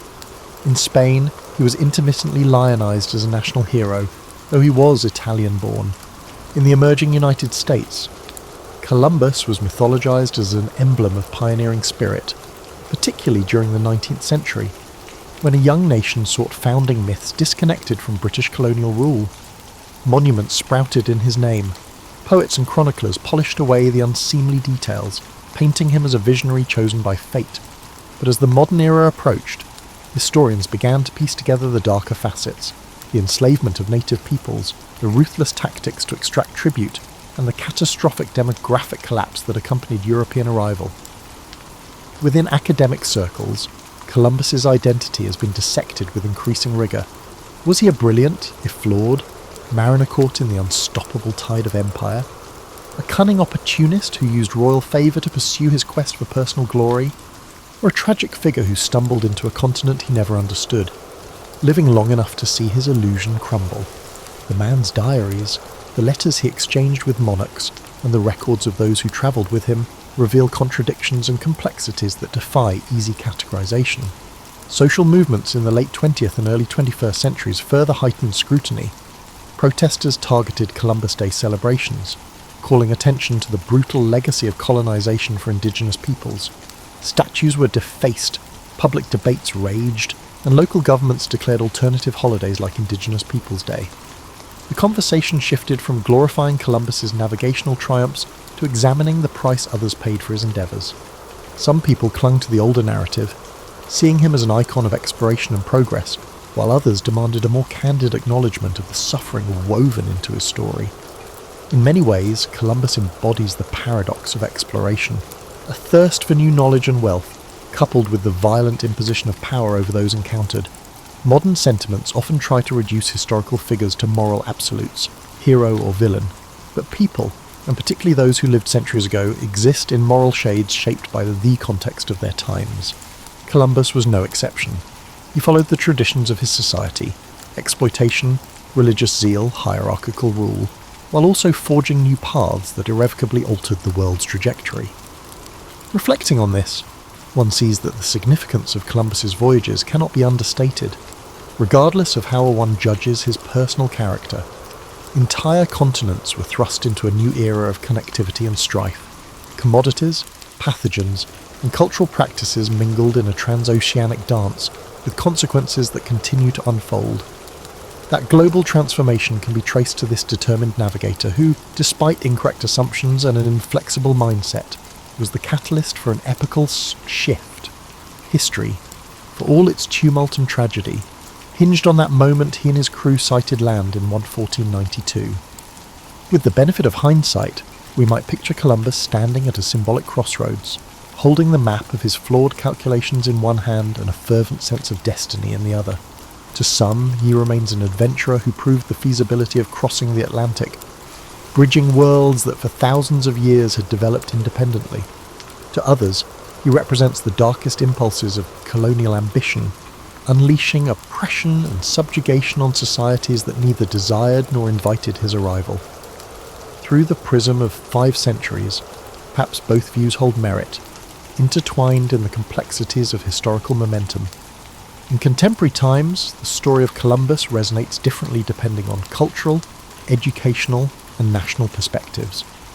For those whose ancestors hailed from Europe, his voyages might be hailed as the dawn of a new chapter in global affairs, an invitation to expand horizons and share in cultural exchanges. For the descendants of indigenous peoples, it can symbolize the devastating onset of invasion and loss of sovereignty. And for countless African families, Columbus's breakthroughs in navigation would pave the way for a transatlantic slave trade, forcibly uprooting millions from their homelands to labor in plantations across the Americas. If we peel away the mythic layers, we find a man both guided and blinded by the convictions of his era.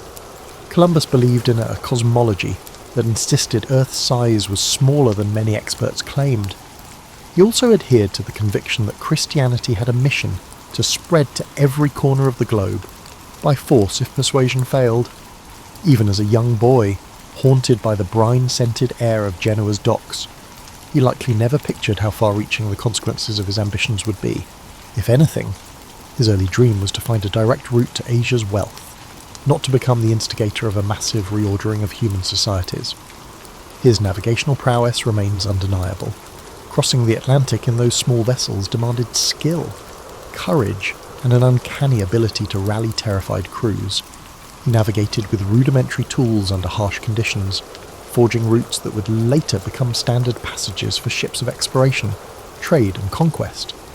Indeed, the staying power of his story rests partly on the maritime accomplishment itself, proving that a transoceanic crossing could be repeated and systematized.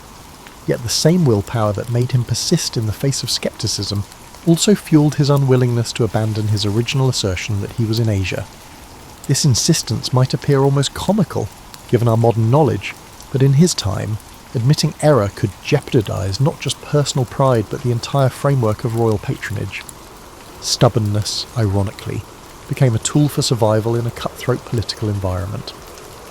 Historians continue to unearth documents that colour in the details of Columbus's relationships with both the Spanish monarchy and his relatives.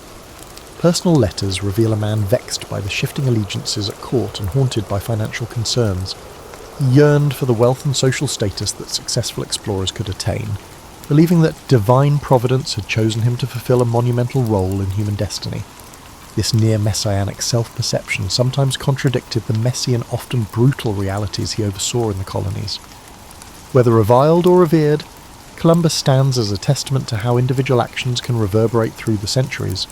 The controversies surrounding how modern societies commemorate him reflect broader debates about how we confront our collective past. How do we honour navigational feats while acknowledging the suffering inflicted by colonial pursuits? How do we teach the achievements of exploration alongside the tragedies that followed in its wake? The question of where Columbus fits within the moral landscape of history has no simple answer. For people in their middle years, like those between 45 and 54, revisiting Columbus can be a striking exercise in re-evaluation. Many of us learned a sanitised version in our youth, a simplistic epic of heroic discovery. Over time, reading more broadly or hearing stories from descendants of colonised communities might challenge those old narratives. The hallmark of historical awareness in one's middle years often involves reconciling childhood lessons with a more nuanced and frequently uncomfortable truth. Columbus's story exemplifies this process. Today, as technology allows us near-instant access to the world's knowledge, it's sobering to recall the day Columbus ventured into the unknown with only sails and unwavering belief. That leap, underpinned by flawed assumptions, still gave birth to our interconnected modern world. A world where the ripple effects of his crossing shape our politics, cultures, and environment. Whether we choose to cast him as a visionary, a reckless conqueror, or both, the fact remains, his voyages forever altered the course of history. And in contemplating his legacy, we peer into this broader quandary of how explorations, well-intentioned or not, can unleash forces that transcend the visions of those who first set them in motion. In closing, the life of Christopher Columbus offers us no tidy moral resolution, only an evolving dialogue about exploration, legacy, and the burdensome complexity of the past. If there's a final takeaway, it might be this: to remember that progress and tragedy can arrive hand in hand. Columbus dared to sail into the unknown, an act that simultaneously expanded horizons and contracted the futures of countless others. Through his story, we see the power and peril of bold endeavours, reminding us that behind every famous voyage stands a mosaic of human lives, some forging destiny, others swept aside by its relentless tide.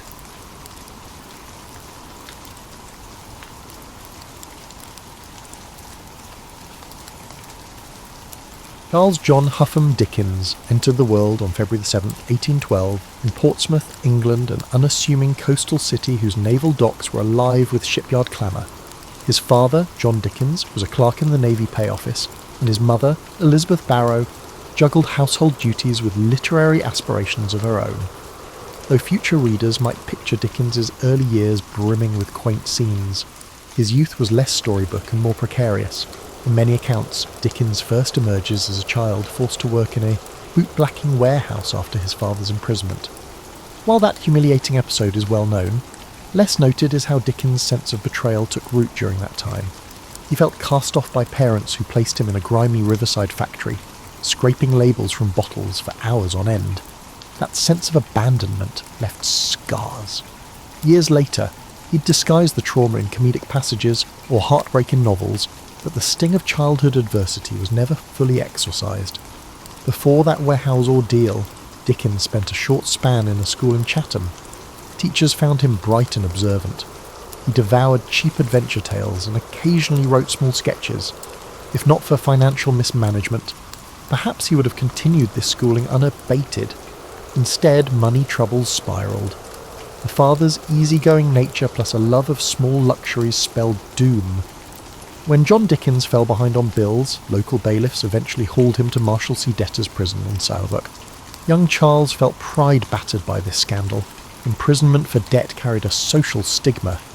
Elizabeth Dickens, struggling outside the prison walls, insisted that Charles keep labouring at the blacking factory to support the family.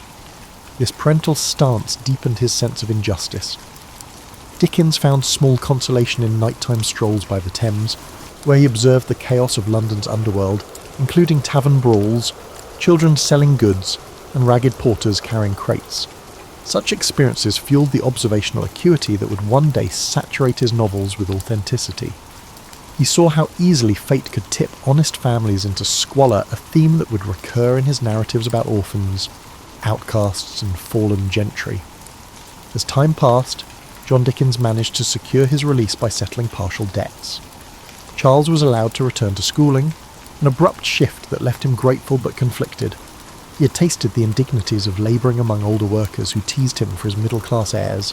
Back at a desk, he aimed to catch up academically, though funds remained tight. A thirst for knowledge defined his after-hours, rummaging through second-hand bookstalls, studying the language of newspapers, or eavesdropping on city gossip. By the age of 15, he had completed his formal education and found himself back in the working world, this time as a junior clerk in a solicitor's office. Despite its mundane nature, Dickens's job exposed him to the intricacies of legal bureaucracy. Dickens observed lawyers taking advantage of outdated processes, petty lawsuits lasting months, and fees draining families. It seemed a heartless machine. Meanwhile, Dickens itched to write. He taught himself shorthand, a skill in demand for courtroom or parliamentary reporting. With that tool, he pivoted to freelance journalism. He roamed London's streets after his clerk hours, forging a double life as an amateur reporter, penning observations about social ills or comedic mishaps. Soon enough, he earned small commissions, capturing parliamentary debates for local papers. This exposure sharpened his sense of London's political theatric, a stage of pomp, cunning, and sweeping rhetoric that seldom solved the plight of the poor. In these formative years, Dickens rarely confided his deeper ambitions to family. He was polite, energetic, but also guarded. It's said that the warehouse humiliation bred secrecy. Publicly, he projected wit and warmth. Privately, he seethed at injustice. He began drafting sketches of everyday characters, bustling office messengers, crusty paralegals, street vendors with melodic cries. These glimpses shaped the core of his early style.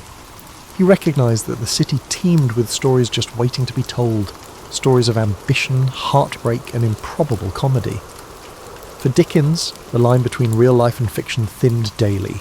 Thus, by age 20, Charles Dickens was a restless spirit, armed with bitter memories and a natural gift for observation.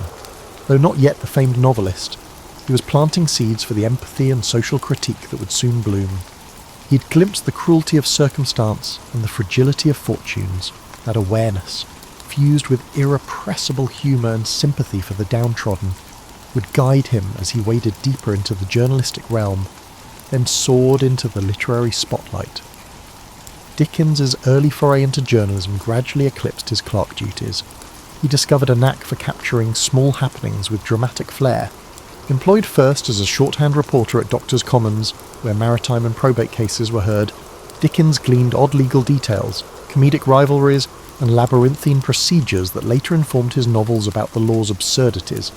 Meanwhile, his coverage of parliamentary debates demanded swift, accurate shorthand. That discipline sharpened his memory and attention to nuance. He soon ventured into writing sketches, brief, witty observations on London life. For periodicals, using the pen name Boz, Dickens portrayed bus conductors cracking jokes, fussy spinsters in their cramped parlours, or rowdy coach passengers headed to the suburbs. These pieces, collected later as sketches by Boz, revealed a gift for conjuring comedic snapshots tinged with empathy. Readers laughed at his gentle satire of human foibles. Editors noticed the fresh voice. The public wanted more. At the same time, Dickens navigated a personal milestone. He became engaged to Catherine Hogarth, daughter of a newspaper colleague. The match signalled a semblance of stability.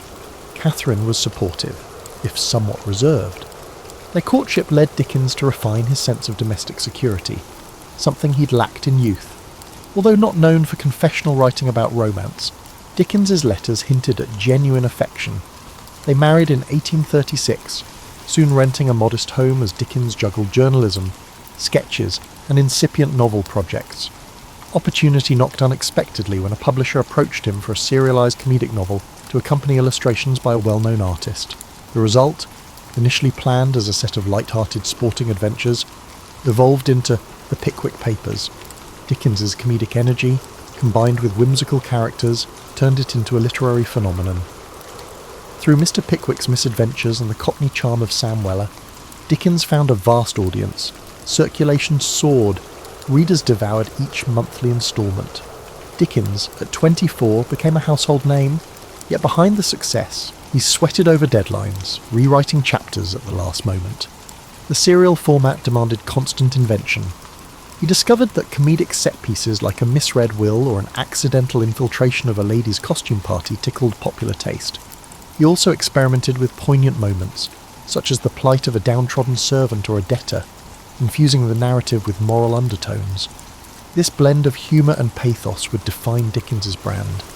He recognised that laughter softened readers for deeper empathy. Money finally poured in, letting Dickens move to a better residence. Catherine bore children in rapid succession, turning their home into a bustling nest. Dickens, though loving, found that fatherhood demanded time he often spent writing. A private tension brewed. He was the affectionate patriarch, but also a restless creator who craved quiet hours for brainstorming new tales. Despite paternal duties, he scoured London's back alleys for inspiration. Venturing to slums at odd times, eavesdropping on pub chatter, he believed authenticity hinged on direct observation, not second-hand accounts. Following Pickwick, Dickens leapt to more serious themes in Oliver Twist, 1837 to 1839. No longer content to dwell solely on comedic escapades, he painted the bleakness of workhouses and child exploitation, partly echoing his own teenage anguish. Readers reeled at the raw depiction of criminals, though Dickens leavened the gloom with comedic minor characters.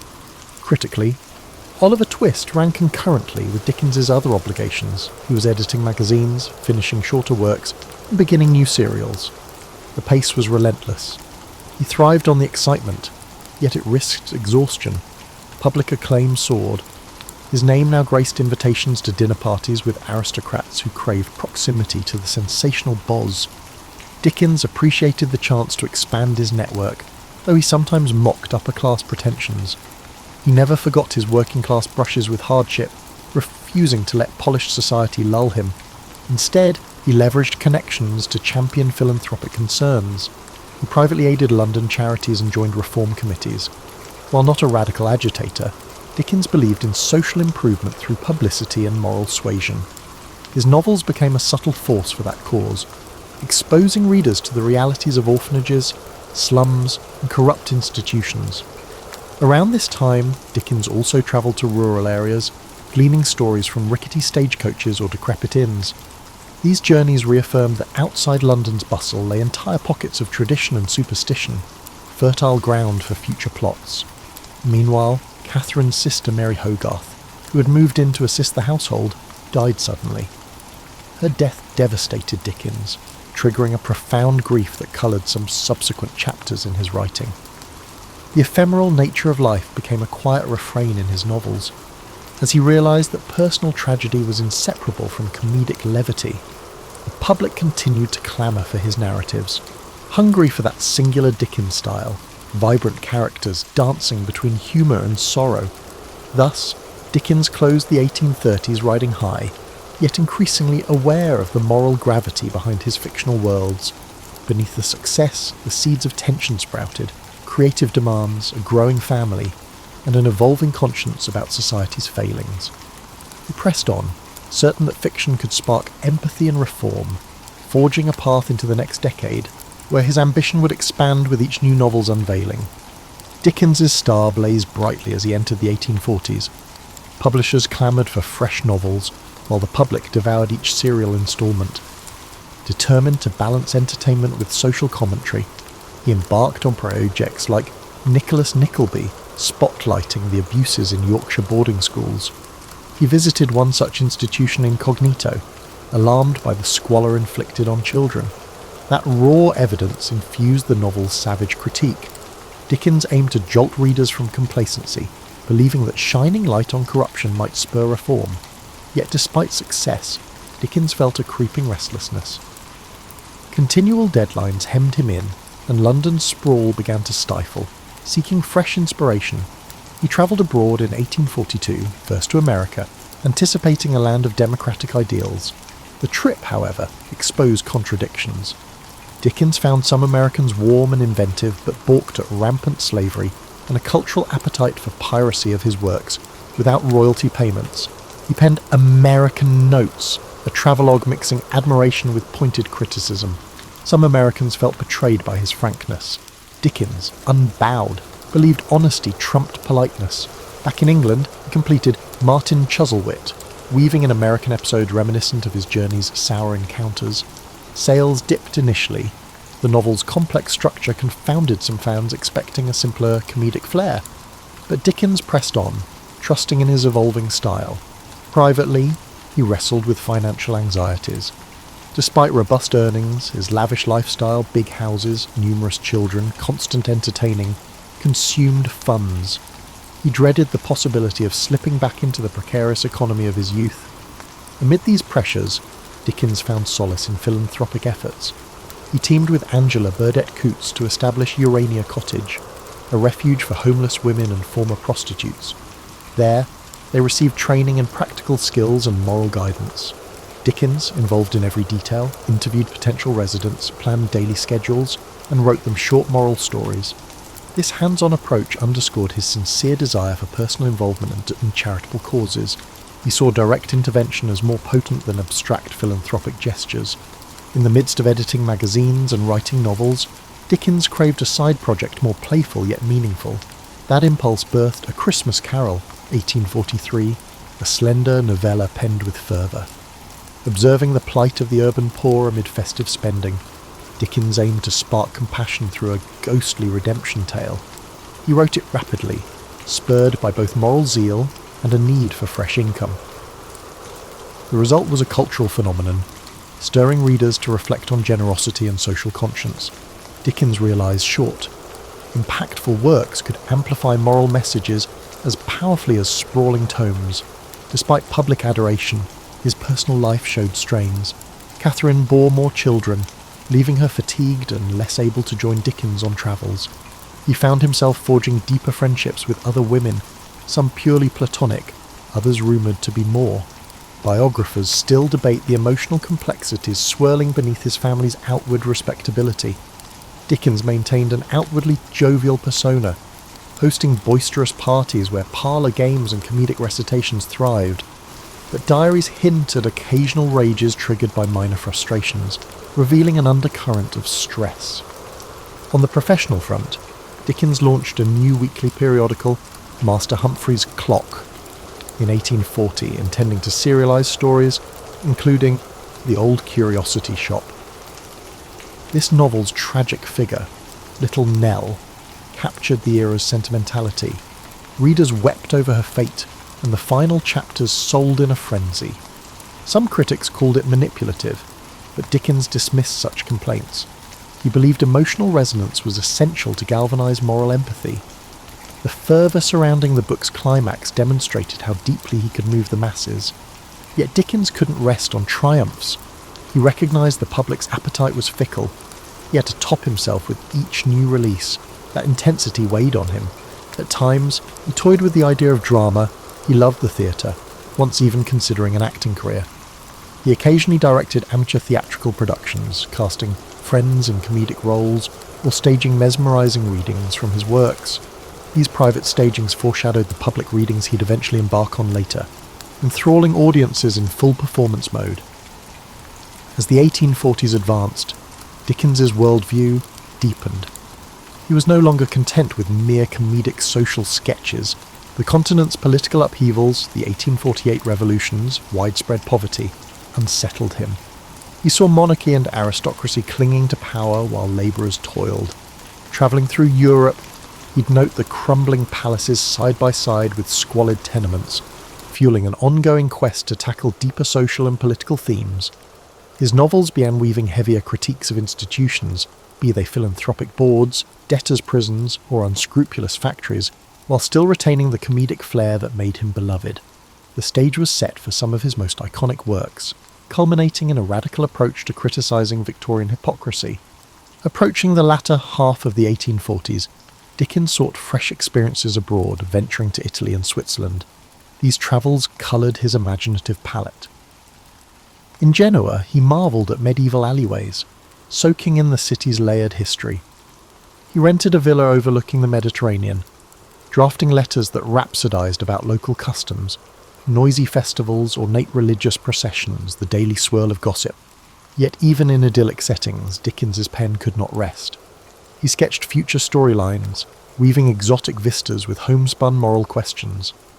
Between travels, he developed Dombey and Son, 1846 to 1848, a novel dissecting mercantile pride and familial duty. Its portrait of industrial commerce and personal coldness signalled Dickens's evolving maturity.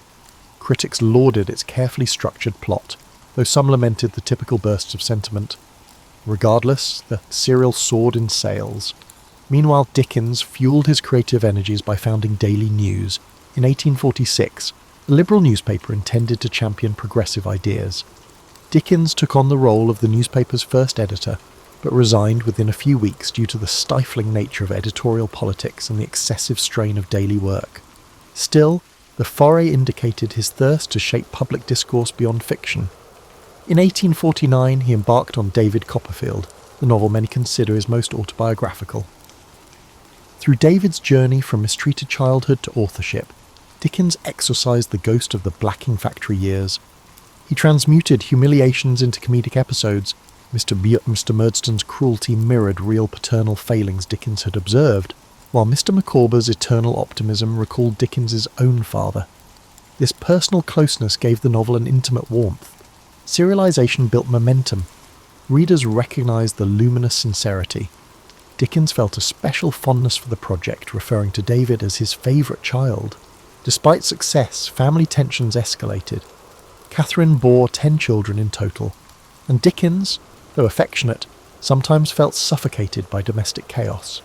He retreated into creative sprints, locking himself away for hours or strolling city streets at night to brood over plot tangles.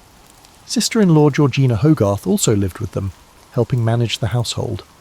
Rumours swirled about Dickens's rapport with Georgina, though no definitive evidence of impropriety emerged. The mix of personalities living together intensified the tension. Dickens's diaries suggest mood swings, one day exultant after writing a brilliant chapter, next day furious over trivial household irritations. The passing of Dickens's longtime publisher, John Forster's close friend, also weighed on him. Grief sharpened his awareness of life's fragility. He doubled efforts on philanthropic projects, championing improved sanitation in London slums. In letters to local authorities, he argued that squalid conditions fostered crime and disease. He used novels to underscore the plight of the urban poor, trusting that emotional narratives could move the hearts of even complacent readers. The moral imperative behind his fiction grew more explicit, culminating in Bleak House, 1852 to 1853. With Bleak House, Dickens tackled legal malaise via a labyrinthine chancery case. Here he fused satire and tragedy, painting how sluggish court processes devoured fortunes and lives. The novel's dual narrative style, which alternates between a sardonic omniscient voice and the calm recollections of Esther Summerson, pioneered a new approach. Victorians found the depiction of foggy London literal and metaphorical haunting. Sales soared, though certain critics argued Dickens had grown too didactic. He dismissed such claims, believing the times demanded unflinching critiques. Indeed, Bleak House spurred public debate on legal reform. His personal restlessness persisted. He relocated the family frequently, seeking larger houses, scenic vistas, or more isolation for writing. Catherine tolerated these moves, though their children felt uprooted. Dickens yearned to shape his environment meticulously, from the colour of wallpaper to the arrangement of furniture. Some friends teased him about meddling in minor domestic details while juggling epic social commentary in his novels. But Dickens was unapologetic. Control at home balanced the unpredictability outside. By the early 1850s, Dickens also tested his performance skills.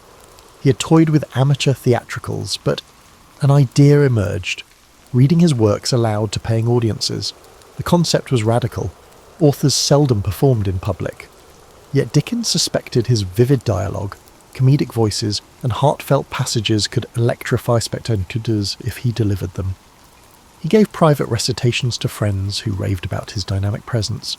Building confidence, he planned that one day he might stage full-blown public readings, an artistic offshoot that would shape his late career. Hence, the mid-1850s arrived with Dickens poised for fresh transformations.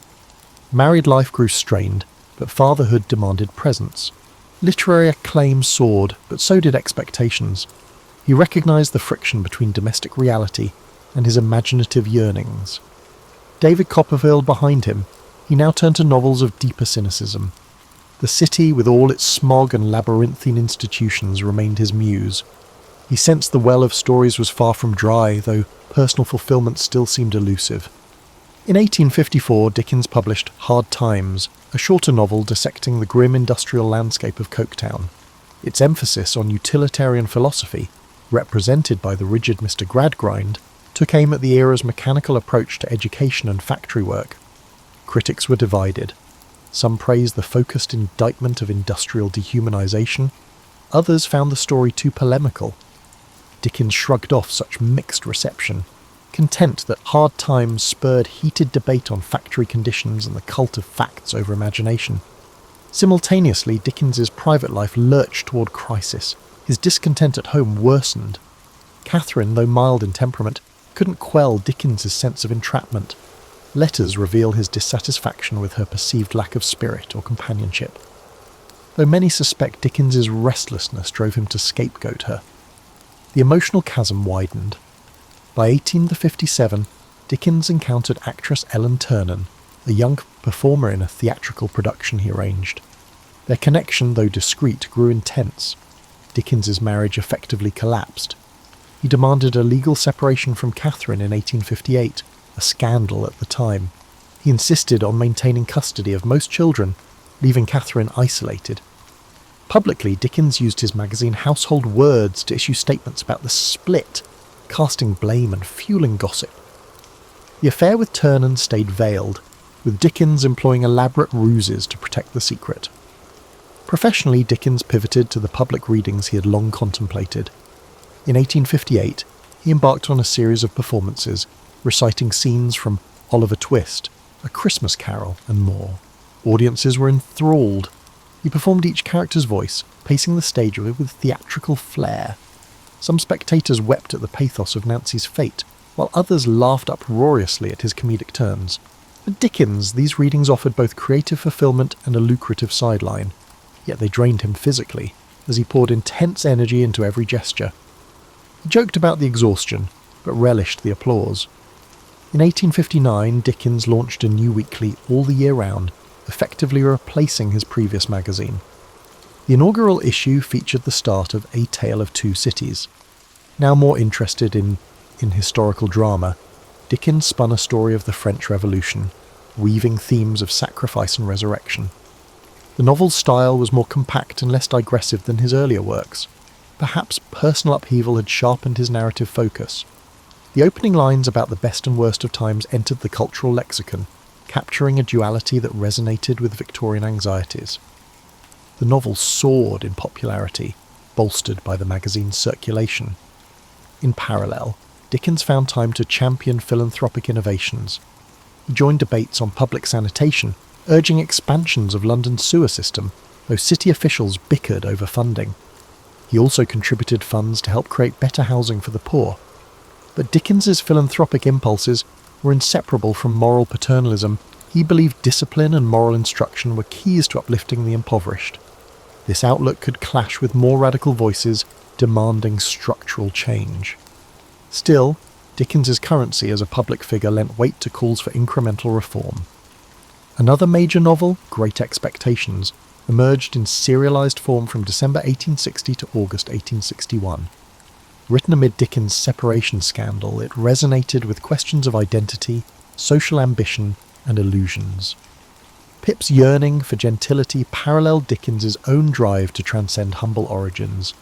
The moody atmosphere around Satis House mirrored Dickens's emotional state, a mix of regret, bitterness, and abiding compassion for flawed humanity. Readers embraced the story as a masterpiece, praising its taut plot and minimal sentimentality.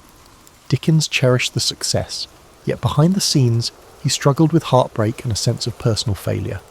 As the 1860s wore on, Dickens's health began to falter. He endured gout, swollen foot pains, and near constant fatigue. Relentless reading tours demanded travel by train, sometimes late at night. The 1865 Staplehurst rail crash nearly took his life. Dickens was in a first-class carriage that dangled over a destroyed track. Though he helped rescue fellow passengers, the psychological shock lingered, aggravating his ailments. Still, he persisted with public readings, forging new scripts from David Copperfield and Nicholas Nickleby. Audiences remained enthralled. Dickens, by then a venerable figure in a black frock coat, coughed through performances but refused to scale back. Meanwhile, rumours about Ellen Ternan continued swirling. Dickens confided only in a tight circle. He shielded her with cunning strategies, renting separate dwellings under assumed names. The moral climate of Victorian society demanded secrecy. Though some close acquaintances quietly pitied Catherine, few confronted Dickens. He pressed on, certain that his literary mission justified any personal complexities. Always craving momentum, he flung himself into each new project as if outrunning regret.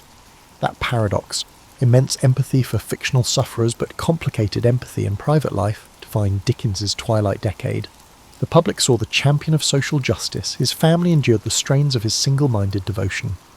By the late 1860s, Charles Dickens' hectic schedule showed little let-up. I'm still editing all the year round, still unveiling novels in serial format. He also committed to more reading tours, travelling beyond London to the Midlands and Scotland. Each venue overflowed with admirers who yearned to see the outstanding novelist conjure Fagin, Scrooge or other beloved characters live. Dickens refined his renditions, perfecting dramatic pauses and comedic timing. Ticket prices soared, yet spectators felt it worth the cost to witness that magnetic stage presence. Amid these tours, Dickens embarked on Our Mutual Friend, 1864 to 1865, which delved into themes of river dredging, inheritance mania, and social climbing. By weaving a plot around a mysterious drowned man and a dust-heap fortune, Dickens captured the macabre side of Victorian London. Critics found it dense and somewhat sprawling, though many admired its biting satire of wealth obsession. The novel's portrayal of moral corruption ironically paralleled Dickens's own concerns about ageing in a society he felt was losing moral vigour. The prolonged emotional stress took a heavier toll on Dickens's health. He often wrote letters complaining of headache spells, insomnia, and shortness of breath. Nevertheless, he refused to reduce his pace. Some historians argue that Dickens found frenetic activity a balm against introspection. The fracturing of his marriage, hidden personal relationships, and unrelenting public expectations all weighed on him. Plunging into labour kept darker reflections at bay. Meanwhile, Catherine lived quietly, seldom appearing in Dickens's social circles, resigned to the separate life Dickens had ordained. In 1867, Dickens accepted an invitation to revisit America for a major reading tour. Time had softened some American resentment from his earlier criticisms, and the appetite to see him on stage was massive. He landed in Boston to an exuberant welcome, complete with banquets and tributes. Dickens gave dozens of performances, each draining yet exhilarating. He earned substantial sums, helping him stabilize finances. However, he again encountered slavery's lingering scars in the post-Civil War landscape, along with the stark racial inequalities. Though Dickens seldom wrote extensively about American racial issues, he privately recognized the deep rifts that threatened the nation's reconstruction. The trip's punishing travel schedule further eroded his health, leading to collapses after certain readings. Yet the adoration of fans spurred him to persist. Upon returning to England in 1868, Dickens began what he called his farewell readings, touring provincial towns he had not yet visited. Some nights his voice faltered. He coughed violently, pressing a handkerchief to his lips, determined to complete each programme. Friends pleaded with him to rest. Still, Dickens believed his contract obligations, and the moral compulsion to connect with audiences, outweighed caution. Meanwhile, he launched a new novel, The Mystery of Edwin Drood, an unsettling murder mystery. Dickens considered it a fresh experiment, blending psychological undercurrents with the structure of a whodunit. He wrote notes about how the final solution would shock readers, enthralling them with hidden clues. But he never completed it. On June 9, 1870, Dickens suffered a stroke at his country home, Gad's Hill Place. He died the next day, aged 58, leaving Edwin Drood unfinished, a puzzle sealed into literary lore. The nation plunged into mourning. Queen Victoria noted her regret at never having met him. Memorials poured in, from everyday readers to luminaries. Against Dickens's personal wish for a simple funeral, he was interred in Poets' Corner at Westminster Abbey. Dickens's grand resting place symbolised the public's esteem for him, a stark contrast to the lonely hush of Marshalsea Prison, where his father had once languished. In the aftermath, speculation erupted about Edwin Drood, fans scrambling for rumoured outlines or concluding pages. none definitive surfaced, fueling a realm of Dickensian scholarship dedicated to solving that last riddle. More broadly, critics reappraised Dickens's oeuvre. Some pointed out his sentimentality, others praised his comedic genius, while reformers lauded his crusading lens on poverty. Over time, that kaleidoscopic legacy only broadened. His flair for unforgettable characters, be they cunning or saintly, shaped the global concept of the Victorian novel. Dickens left behind a tangle of personal contradictions, a champion of empathy who was sometimes harsh with intimates, a moral voice who concealed his private entanglements. Yet no one disputed his capacity to conjure life from the page, melding tragic undercurrents with comedic levity in a manner few have replicated. The muddy streets of Victorian London will forever carry his echo, a man whose childhood humiliations birthed compassion for the neglected, whose comedic brilliance coated savage indictments of social inequality, and whose busy pen never ceased describing the complicated labyrinth of the human heart. In the decades following Charles Dickens's death, his stature as a literary titan only grew. Biographers scrambled to gather letters, diaries, and reminiscences, yet they stumbled upon inconsistencies. Dickens had destroyed swathes of correspondence, anxious to mask certain personal affairs. Even his children offered varied perspectives on his moods, praising his creativity but recalling unpredictability at home. Over time, critics assembled a portrait that balanced the beloved national icon with a flawed, restless man. Dickens's cultural influence radiated across continents. Translations of his novels proliferated, from Russian to Japanese. Tolstoy admired how Dickens's pathos uncovered moral truths within daily existence. Meanwhile, in America, Mark Twain cited Dickens's comedic mastery as an inspiration.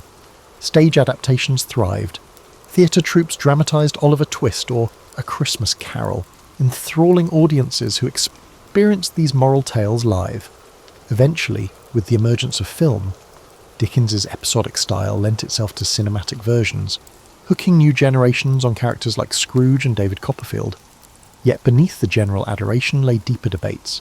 In the early 20th century, the modernist movement dismissed Dickens as sentimental and structurally messy. Overshadowed by psychological realism from authors like James Joyce, they disdained Dickens's improbable coincidences and stark moral polarities.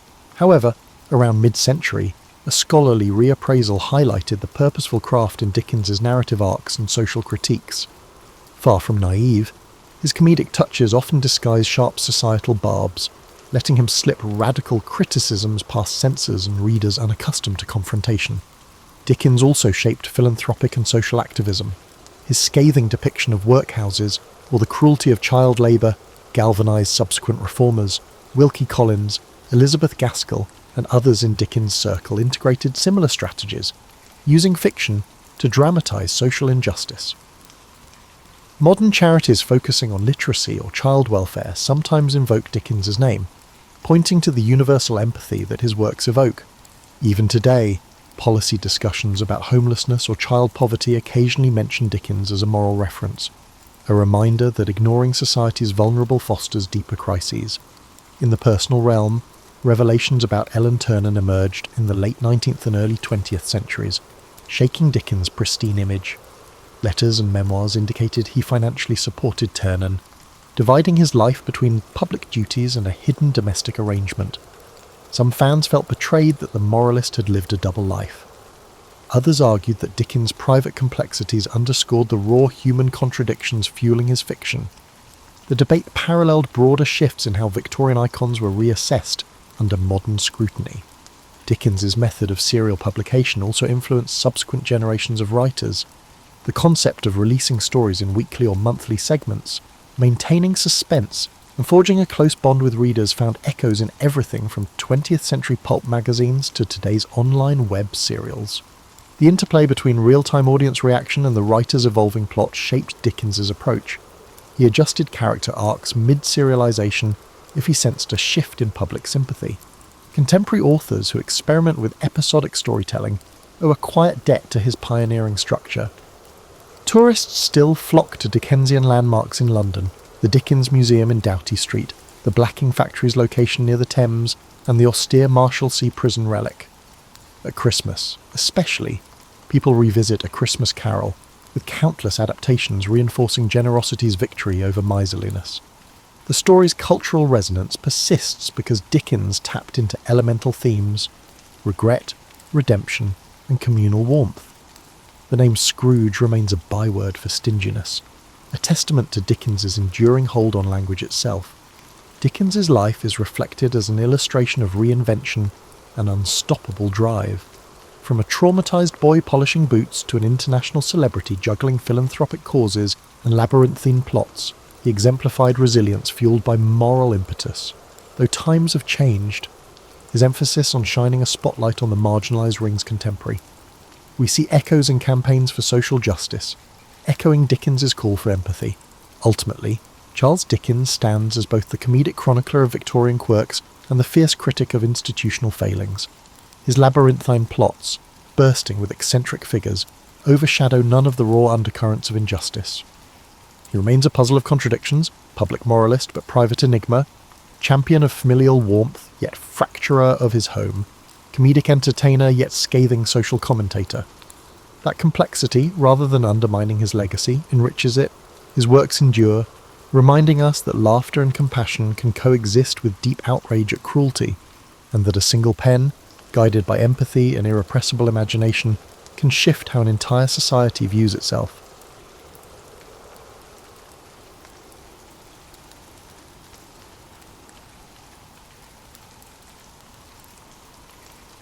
You know how sometimes the most ridiculous moments in history happen when powerful people try to do something perfectly normal? Well, settle in, because you're about to hear about the time Napoleon Bonaparte, conqueror of Europe, Emperor of France, the man who redrew the map of the world, got completely overwhelmed by a bunch of fluffy rabbits. Imagine Napoleon in July 1807, when his power was at its peak. He has just signed the Treaty of Tilsit with Russia, which essentially divides Europe between him and Tsar Alexander the Hun as if they are splitting a pizza. The treaty negotiations took place on a raft in the middle of the Niemen River, which sounds uncomfortable, but was apparently the fashionable way to conduct international diplomacy back then. Napoleon is feeling pretty good about himself. He's 37 years old, ruler of an empire that stretches from Spain to Poland, and he's just convinced one of Europe's most powerful rulers to be his friend instead of his enemy. In his mind, the occasion calls for a celebration. This is not just any celebration, but one that is fittingly imperial and manly. So what does the Emperor of France decide to do? He wants to go hunting. Specifically, he wants to go rabbit hunting. Now, this may seem like a perfectly reasonable way for a powerful man to decompress. After all, hunting was the traditional pastime of European nobility. It showed you had leisure time, excellent aim, and weren't afraid to get a little dirt under your fingernails. This is where Napoleon's personality begins to emerge. Napoleon cannot simply go hunting like any other individual. Everything has to be grand, everything has to be perfect, and everything has to make a statement. He doesn't want to wander through the woods hoping to spot a rabbit or two. He desires a hunt that is not only grand but also spectacular, a hunt that will leave a lasting impression. He turns to his chief of staff, Alexandre Berthier, and tells him to organise a rabbit hunt. This is not just any rabbit hunt, but a hunt fit for an emperor. Berthier, who has dealt with Napoleon's grandiose ideas for years, probably sighs internally, but immediately gets to work. After all, if your boss has just conquered most of Europe, you don't argue with him about party planning. The location chosen is the grounds around Malmaison, Napoleon's country estate. It's a beautiful property with rolling hills, scattered woods, and plenty of open space, perfect for a hunting party.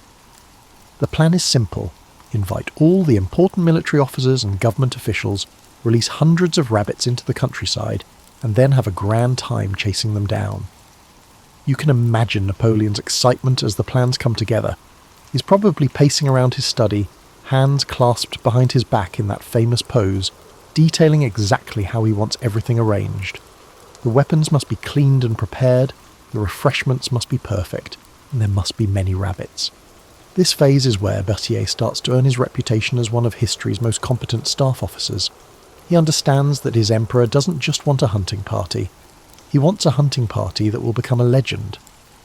Berthier starts the planning process with the same meticulousness he would apply to a military campaign.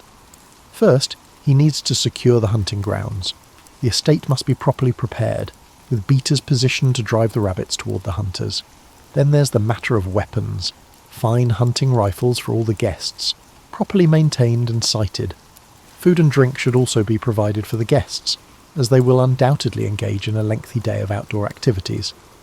They need to arrange transportation to and from the hunting grounds. It's starting to sound less like a casual afternoon and more like a logistical operation. But most importantly, Berthier needs rabbits. Berthier requires an abundance of rabbits. The year is 1807, so it's not like he can just call up a rabbit supplier and place an order. He needs to find someone who can provide hundreds of rabbits on short notice, and they need to be the right kind of rabbits. Healthy, numerous, and suitable for an imperial hunting party. As you drift off tonight, picture Napoleon in his study, completely absorbed in planning what he thinks will be a perfect day of hunting, with no idea that he's about to face one of the most embarrassing moments of his career. So there's Berthier, Napoleon's most trusted organiser, facing what might seem like a simple task: get some rabbits for the Emperor's hunting party.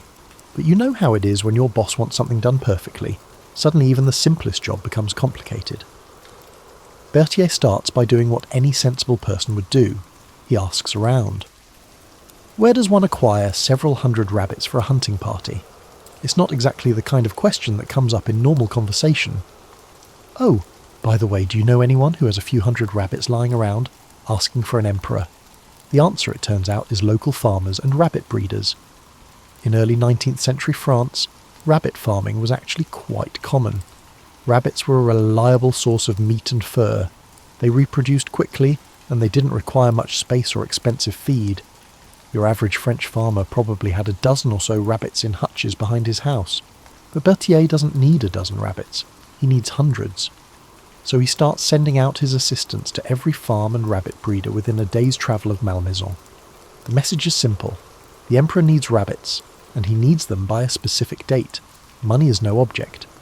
Now you can imagine the conversations this must have sparked in French farmhouses. The Emperor wants our rabbits. Does the Emperor want them all? For hunting? Well, if Bonaparte wants rabbits, Bonaparte gets rabbits. It probably seemed like the most patriotic thing a rabbit farmer could do for France. Word spreads quickly through the farming communities. Imperial agents soon contact every rabbit breeder in the region. The demand is so high that people start bringing rabbits from farther and farther away. Carts full of rabbit cages start rolling toward Malmaison from all directions. But here's where things get intriguing, and where Berthier makes what historians now recognise as a crucial error. He's so focused on getting enough rabbits that he doesn't pay close attention to what kind he's getting. You see, there are basically two types of rabbits you might encounter in this situation. There are wild rabbits, the kind that live in the woods and fields, that are naturally wary of humans and will run away the moment they are released. These are the rabbits that would make for proper hunting, skittish, swift, and inclined to scatter in all directions the moment they sense danger. Then there are domestic rabbits, the kind that farmers raise for meat and fur. These rabbits have been bred for generations to be docile, well-fed and comfortable around humans. They're used to being handled and used to being fed by people, and they associate humans with food and safety rather than danger. Berthier, in his rush to fulfill Napoleon's order, ends up with a mix of both types. But here's the problem. The domestic rabbits vastly outnumber the wild ones. Most local farmers and breeders are supplying domestic rabbits because they have a larger quantity of them. And domestic rabbits, it turns out, behave very differently from wild rabbits when released into the countryside. As the day of the hunt approaches, hundreds of rabbits in wooden cages are being transported to Malmaison. The logistics alone are impressive. You've got dozens of carts, each loaded with rabbit cages converging on Napoleon's estate. The rabbits are fed and watered, kept in the shade, and generally treated better than many soldiers in Napoleon's army. The staff at Malmaison is probably a bit bewildered by the whole operation. The stable boys are suddenly dealing with hundreds of rabbits instead of horses. The groundskeepers are being asked to help prepare release points for the rabbits. The kitchen staff is also involved, as they must provide food for all the rabbits until the hunt day. Meanwhile, Napoleon is getting more and more excited about his upcoming hunting party. Napoleon is likely examining his hunting rifle, strategizing with his officers, and envisioning the tales that will unfold from this magnificent hunt. In his mind, it's going to be a perfect day. Good weather, good company, and plenty of rabbits to provide exciting sport. Berthier, meanwhile, is dealing with the practical details. Could you please advise on the optimal location for releasing the rabbits? How many should be released at once? Should they be released all at the same time or in waves to keep the hunting interesting throughout the day? These are the kinds of questions that don't come up in military planning, but they're crucial for a successful hunting party. The decision is made to release all the rabbits at once from several different points around the hunting grounds. The move should provide plenty of targets and ensure that the rabbits scatter in all directions, giving everyone a good chance at some hunting. It seems like a perfectly reasonable plan. As you go to bed, imagine the rabbits in their cages, unaware that they're about to make history in the most unexpected way. The morning of the great rabbit hunt dawns clear and bright, the kind of summer day that makes you want to be outside doing something active. Napoleon wakes up in an excellent mood, probably humming to himself as he gets dressed in his hunting outfit. He's chosen his clothes carefully, elegant but practical, befitting an emperor who's about to demonstrate his prowess in the field. You can picture him standing in front of his mirror, adjusting his coat, making sure everything is perfect. This isn't just a hunting trip, it's a performance. Napoleon wants to present himself as a masterful huntsman to all the important people in his government and military who will be present. The guests start arriving at Malmaison in the late morning. These aren't just casual friends invited for a day of sport. These are the power brokers of the French Empire, military officers who've helped Napoleon conquer Europe, government officials who run his administration, and diplomats who negotiate his treaties. Everyone's dressed in their finest hunting attire, carrying beautiful rifles, looking forward to a day of imperial entertainment. The atmosphere is festive and relaxed. After years of constant warfare, everyone's ready for a break. The Treaty of Tilsit has brought a temporary peace to Europe, and for the first time in years, Napoleon's inner circle can gather without discussing military campaigns or political crises. It's just going to be a pleasant day of hunting, tasty food, and masculine camaraderie. Berthier, meanwhile, is running around making sure everything is perfect. He's coordinating with the beaters who will drive the rabbits toward the hunters, checking that the refreshment stations are properly stocked, and making sure all the rifles are in excellent working order. He's also supervising the final preparations for the rabbit release. Throughout the hunting grounds, the rabbits themselves are placed in key locations. Hundreds of cages are scattered through the woods and fields, each one containing several rabbits ready to be released on signal. The plan is beautifully simple. When Napoleon gives the word, all the cages will be opened simultaneously, releasing a small army of rabbits into the countryside. The hunters will then fan out and begin their sport. What nobody realises is that the majority of these rabbits have spent their entire lives in captivity. They've been hand-fed by farmers, handled by humans, and generally treated as livestock rather than wild animals. They don't have the instincts that would make them good hunting targets. They don't know they're supposed to be afraid of humans. The hunting party gathers in the main field, and Napoleon gives a little speech about the day's activities. He's in his element, commanding attention, setting the tone for what he expects to be a memorable day. The rifles are loaded, the beaters are in position, and everyone's ready for the grand release. Berthier gives the signal, and all across the hunting grounds cage doors swing open. Hundreds of rabbits hop out into the sunshine, probably blinking in the sudden brightness, and looking around to get their bearings. For a brief moment, everything appears to be proceeding as planned. The hunters spread out across the field, rifles ready, expecting the rabbits to scatter in all directions and provide them with moving targets. Napoleon himself takes a position in the centre of the field, probably feeling very satisfied with how well everything is organised. But then something unexpected happens. Instead of running away from the humans, the rabbits start moving toward them. Not just a few rabbits, but dozens of them, then hundreds. They're hopping across the field with what appears to be determination, heading straight for the hunting party. At first, the scene probably seems amusing rather than alarming. Maybe Napoleon chuckles and makes a joke about brave rabbits. Maybe some of the officers laugh about rabbits that don't know they're supposed to be afraid of hunters. It's quirky and unexpected, but not necessarily problematic. But the rabbits keep coming, and more rabbits keep emerging from the woods. And instead of providing moving targets running away from the hunters, they're converging on the humans like they're expecting something, which, of course, they are. They're expecting to be fed, just like they've been fed every day of their lives. The hunting party starts to realise that something is going very wrong with their carefully planned day of sport. These aren't wild rabbits behaving like wild rabbits. These are domestic rabbits behaving like domestic rabbits, and domestic rabbits have very different ideas about what humans are for. As you drift off to sleep, imagine Napoleon standing in that field, rifle in hay, observing hundreds of rabbits hopping toward him with an unmistakable confidence, and beginning to realise that his perfect hunting party is about to transform into something entirely different. Do you recall the moment when you become aware of a dire situation, yet uncertain about how to address it? That's exactly where Napoleon finds himself as hundreds of rabbits continue hopping toward the hunting party with what can only be described as enthusiasm.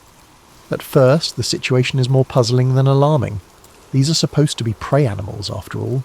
They're supposed to run away when they see humans with rifles.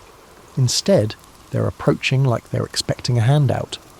Some of the officers are still chuckling nervously, making jokes about fearless French rabbits showing their patriotic spirit. But the rabbits keep coming, and they're not just approaching, they're surrounding the hunting party. It's like watching a slow-motion avalanche of fur and floppy ears. The rabbits hop closer and closer, and some of them start doing what domestic rabbits do when they want attention from humans. They start climbing. Imagine Napoleon, the Emperor of France and conqueror of Europe, standing in a field as rabbits begin hopping onto his boots, then onto his legs, then up with his coat. These aren't tiny rabbits either. These are well-fed farm rabbits, some of them weighing several pounds each, and they're treating Napoleon like he's their favourite farmer coming to feed them. The other hunters are experiencing the same problem. Rabbits are climbing all over them, getting tangled in their hunting gear, and generally behaving like overly friendly pets rather than wild game. Some of the officers are trying to gently push the rabbits away, but there are too many of them, and they keep coming. Napoleon's initial amusement is rapidly turning to irritation. This is not how an imperial hunting party is supposed to go. He's supposed to be demonstrating his marksmanship, enjoying civilized sport with his colleagues, and creating stories that will enhance his reputation. Instead, he's being overwhelmed by affectionate rabbits. The situation gets worse when the rabbits start exhibiting more aggressive behaviour. They are not aggressive in the sense of attacking, but aggressive in the sense of relentlessly pursuing their desires. And what they want, having been trained by a lifetime of human interaction, is food and attention from these humans who have appeared in their territory. Some of the larger rabbits begin to exhibit bolder behaviour. They're not just climbing on the hunters, they're exploring pockets, chewing on clothing, and generally treating the hunting party like a mobile petting zoo. Napoleon finds himself with rabbits in his coat pockets, rabbits tugging at his buttons, and rabbits that seem determined to climb all the way up to his shoulders. The rifles, intended for hunting, turn into completely useless tools. You can't shoot at rabbits that are climbing all over you without risking injury to yourself or your fellow hunters. And even if you could get a clear shot, these rabbits are so tame and friendly that shooting them would feel less like hunting and more like massacre. Berthier, watching this disaster unfold, probably realises exactly what went wrong. Instead of encountering wild rabbits, Berthier has encountered domestic rabbits, who view humans as sources of food and comfort, rather than as potential predators. But realising the problem and fixing it are two different things, especially when you're dealing with hundreds of determined rabbits. The hunters try various strategies to deal with their situation. Some attempt to walk away from the rabbits, but the rabbits simply follow them, treating the scenario as a fun game. Others try to shoo the rabbits away, but the rabbits interpret this as playful interaction and become even more enthusiastic. Napoleon, meanwhile, is getting genuinely frustrated. He's trying to maintain his imperial dignity while literally covered in rabbits. Every time he manages to remove one rabbit from his person, two more take its place. His carefully planned hunting outfit is getting covered in rabbit fur and possibly other things that rabbits leave behind. The other members of the hunting party are having their struggles. These men, important government officials and military officers, are accustomed to receiving respect and deference. Instead, they're being treated like walking rabbit toys by an army of overly friendly farm animals. The beaters, who were supposed to drive the rabbits toward the hunters, are standing around looking confused. Their job was to make sure the rabbits ran in the right direction, but these rabbits don't need to be driven anywhere. The rabbits are precisely where they should be, swarming all over the humans they believe are there to feed them. As the situation continues to deteriorate, Napoleon starts giving orders. He's a military commander after all, and his instinct when faced with a crisis is to take charge and start issuing commands. What exactly do you instruct when you're being surrounded by amiable rabbits? Retreat from the rabbits doesn't sound very imperial. Tonight, as you settle in, picture Napoleon standing in that field, his imperial composure beginning to crack as he realises that he's about to suffer one of the most ridiculous defeats of his career at the hands of creatures that weigh less than his boots. Every disaster culminates in a realisation that maintaining dignity is no longer a luxury.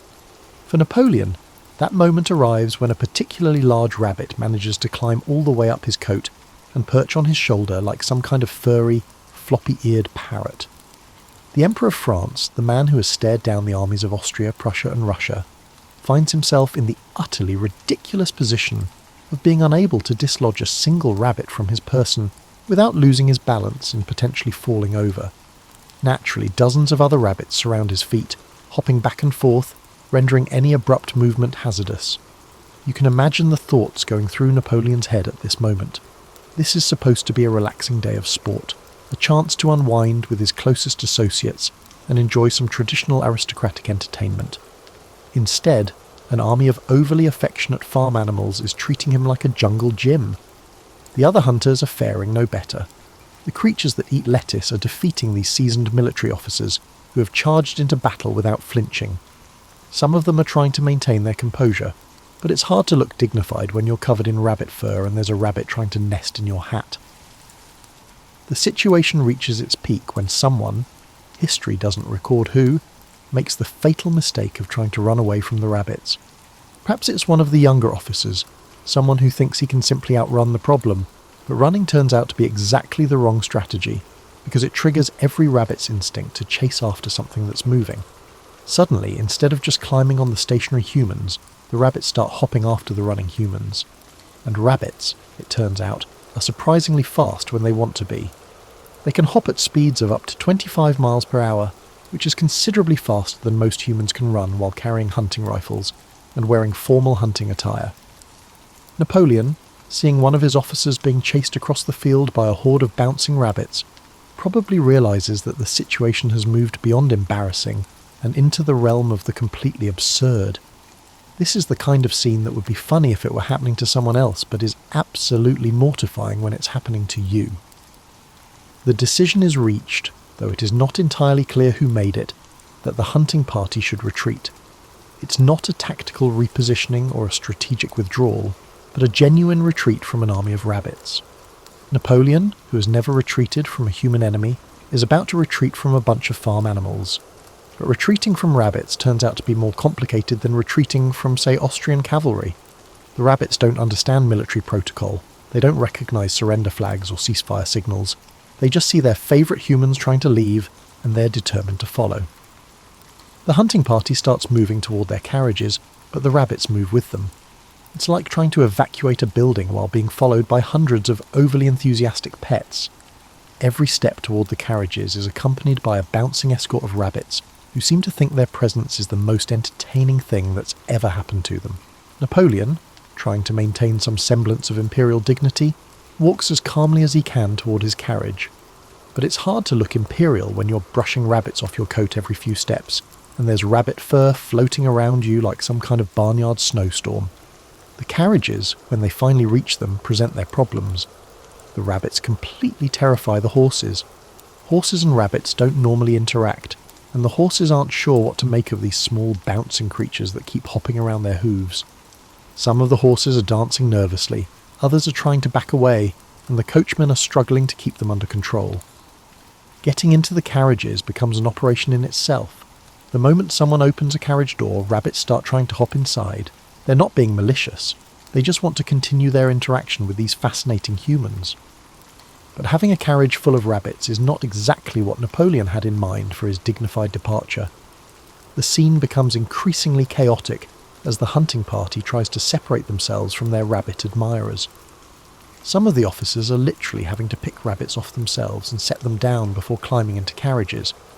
Others are trying to create barriers to keep the rabbits from following them. Napoleon finally makes it to his carriage, probably with less grace than he's used to displaying in public. The coachman, who's never dealt with a rabbit siege before, is doing his best to keep the rabbits from climbing onto the carriage itself. Some of the more athletic rabbits are actually managing to hop onto the running boards and peer into the windows.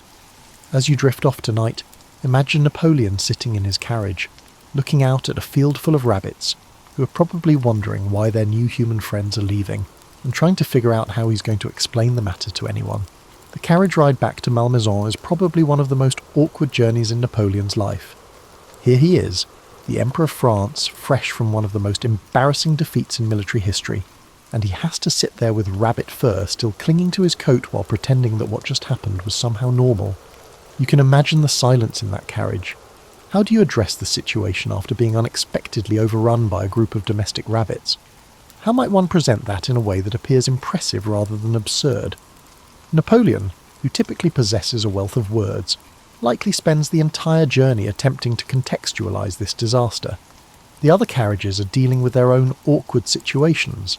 These are high-ranking military officers and government officials who have just experienced something that defies all their training and experience.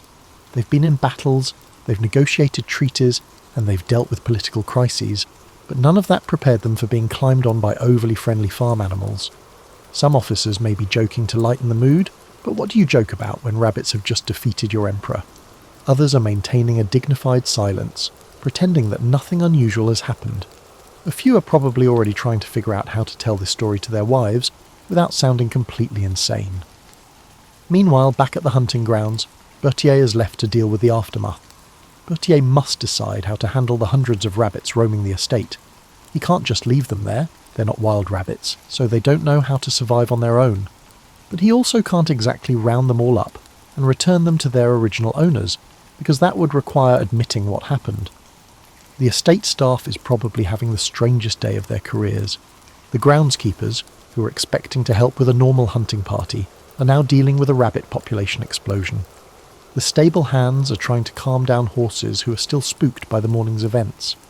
Everyone is attempting to restore some semblance of normalcy to the once peaceful country estate. Word of the rabbit incident starts spreading almost immediately, despite everyone's best efforts to keep it quiet. Servants talk to other servants, coachmen share stories with other coachmen, and pretty soon the tale is making its way through the social circles of Paris. But the stories that spread aren't exactly accurate. They're embellished, exaggerated, and twisted into something even more ridiculous than what actually happened. Meanwhile, Napoleon grapples with a crisis of public relations. Napoleon has established his reputation by being invincible, mastering every situation, and never letting anyone catch him off guard. The idea that he could be defeated by a bunch of rabbits is exactly the kind of story that his political enemies would love to spread around Europe. The official version of events that emerges is carefully sanitized. The hunting party was successful and enjoyable, the emperor demonstrated his excellent marksmanship, and everyone had a thoroughly imperial time. Any mention of rabbits behaving unusually is carefully omitted from the official records, but you can't completely suppress a story this good. Whispers and private letters circulate the rabbit incident as a historical anecdote. Military officers tell the story to their friends, government officials share it with their families, and gradually it becomes part of the unofficial history of Napoleon's reign. The irony lies in the fact that this absurd rabbit defeat occurs during the pinnacle of Napoleon's power. He's just negotiated the Treaty of Tilsit, he controls most of Europe, and he's at the peak of his political and military influence. However, he finds himself completely powerless against a group of domestic rabbits who merely seek food and affection. Years later, when Napoleon is in exile on St. Helena, he probably has plenty of time to reflect on the rabbit incident. The story becomes increasingly humorous over time and distance, yet it also serves as a poignant illustration of how even the most powerful individuals can succumb to unforeseen circumstances. Berthier, meanwhile, learns a valuable lesson about the importance of understanding your resources. He has successfully managed military logistics for some of the most complex campaigns in European history, but his failure to distinguish between wild and domestic rabbits has led to his defeat. It's probably not a mistake he'll ever make again. The rabbits themselves, having had their brief moment of historical significance, are eventually rounded up and returned to more conventional lives.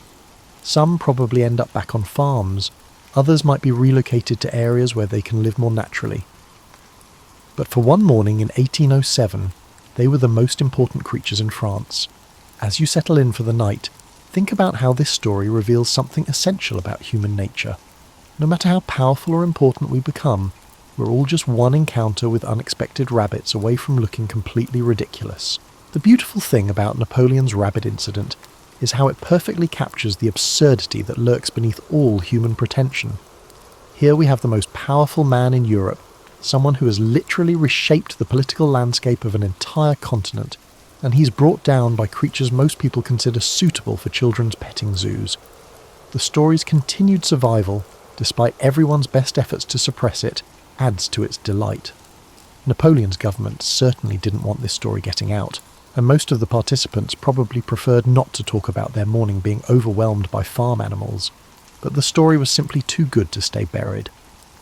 Over the years, the rabbit incident has taken on a life of its own. Each telling, like all good historical anecdotes, embellishes and exaggerates the story. In certain renditions, thousands of rabbits completely overwhelm Napoleon. In other versions, the rabbit attack actually injures Napoleon. Some stories claim the rabbits were deliberately released as part of a practical joke, while others suggest they were trained to attack rabbits deployed by his enemies. The truth, as you now know, is both more mundane and more amusing than the legends. It wasn't thousands of rabbits, and they weren't trying to attack anyone. It was simply a case of domestic rabbits behaving like domestic rabbits, treating humans as sources of food and comfort rather than as predators to be avoided. But the story endures because it reveals something important about power and human nature. Napoleon dedicated the majority of his career to demonstrating his ability to surmount any challenge through his unwavering determination, strategic planning, and exceptional organisational skills. He defeated armies, conquered nations, and rewrote the laws of entire societies. However, he was unable to overcome a group of hungry rabbits. There's something deeply satisfying about this story, especially for those of us who sometimes feel overwhelmed by the ordinary challenges of daily life. If rabbits can defeat Napoleon Bonaparte, perhaps our own minor setbacks don't carry such embarrassment. Maybe getting flustered by a technology problem, or being outwitted by a household pet, or failing to assemble a piece of furniture properly puts us in pretty good company. The rabbit incident also highlights the importance of understanding your resources and your environment. Berthier was an excellent organiser, but he failed to ask the right questions about the rabbits he was acquiring. He focused on quantity rather than quality, and he didn't consider how the rabbits' background might affect their behaviour. It's a lesson that applies to everything from military campaigns to dinner parties. The details matter, and assumptions can be dangerous. Modern historians have used the rabbit story as an example of how even the most carefully planned events can go wrong in unexpected ways. It's become a case study in the limits of control and the importance of contingency planning. Military academies sometimes use it as a humorous example of how intelligence gathering should include seemingly trivial details. This story has also become a favourite among those who study the psychology of power. Napoleon's reaction to the rabbit incident, his apparent inability to laugh at himself, his focus on damage control rather than enjoying the absurdity, reveals something about how absolute power can make people lose their sense of humour about themselves. But the rabbit incident's most lasting lesson is that life is unpredictable and absurd, no matter who you are or how powerful you are. Napoleon could plan brilliant military campaigns and reorganise entire legal systems, but he couldn't plan for the possibility that hundreds of domestic rabbits would mistake him for their favourite farmer. The rabbits, of course, were completely innocent in all this. They were just being rabbits, following their instincts and their training. They saw humans and expected food and attention, just as they'd been conditioned to expect throughout their lives. From their perspective, the humans were the ones behaving strangely by running away instead of providing the expected carrots and lettuce. In the end, the rabbit incident becomes a perfect metaphor for the gap between our plans and reality, between our self-image and how the world actually works. Napoleon saw himself as the master of Europe, but the rabbits saw him as a potential source of breakfast. Both perspectives were valid, but only one of them was prepared for what actually happened that morning. As you drift off to sleep tonight, remember that no matter how important our plans seem to us, somewhere there are rabbits who have their ideas about how things should work, and sometimes, just sometimes, the rabbits win.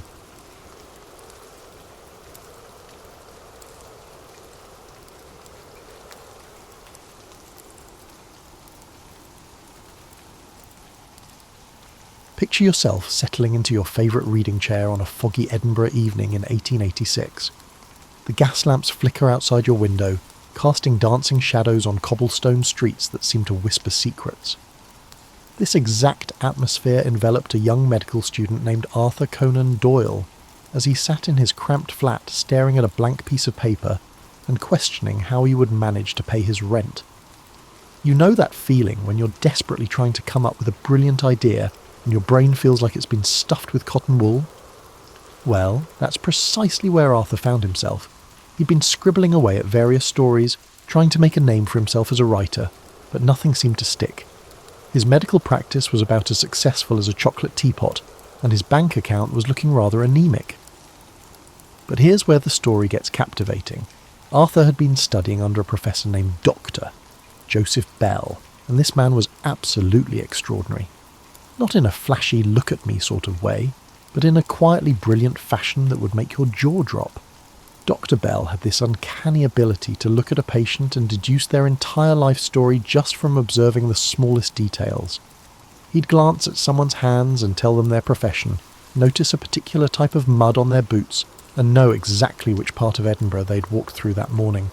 It was like watching a magician, except the tricks were real, and the magic was simply keen observation mixed with logical thinking.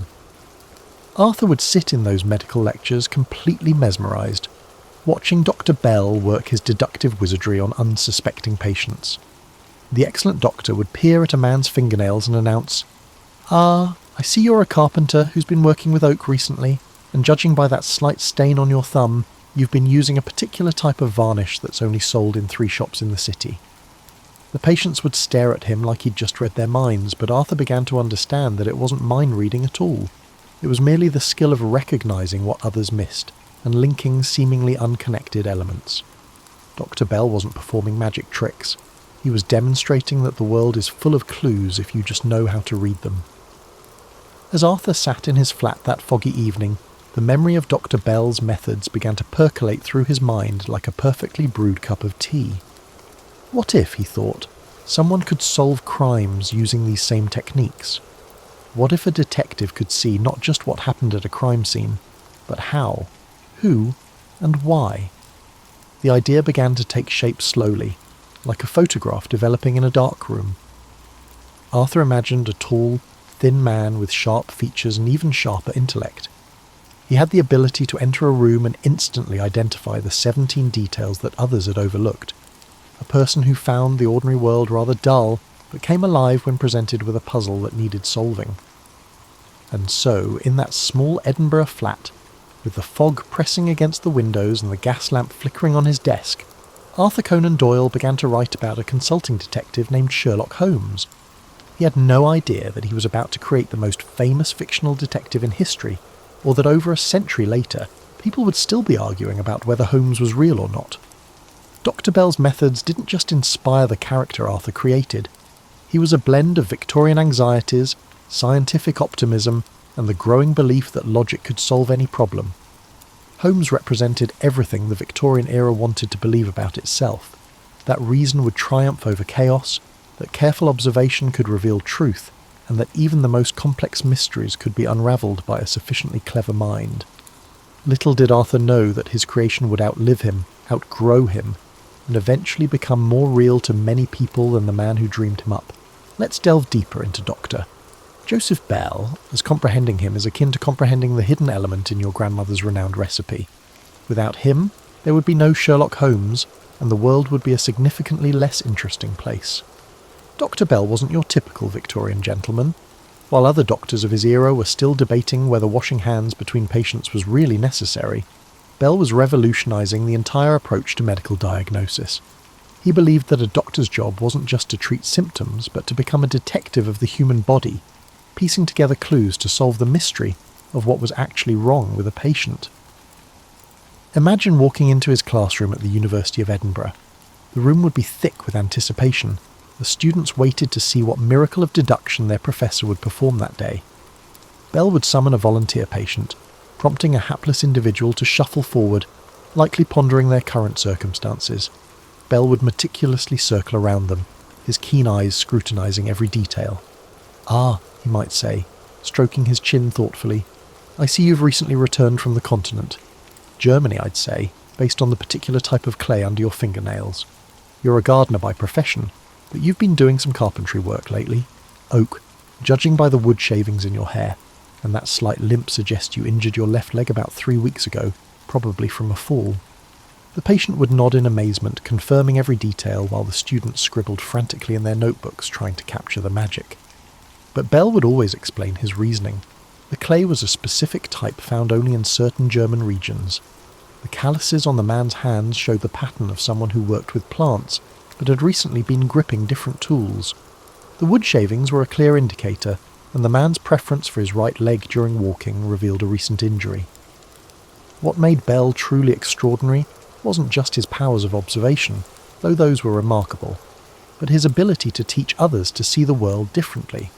He would tell his students that most people looked but didn't observe.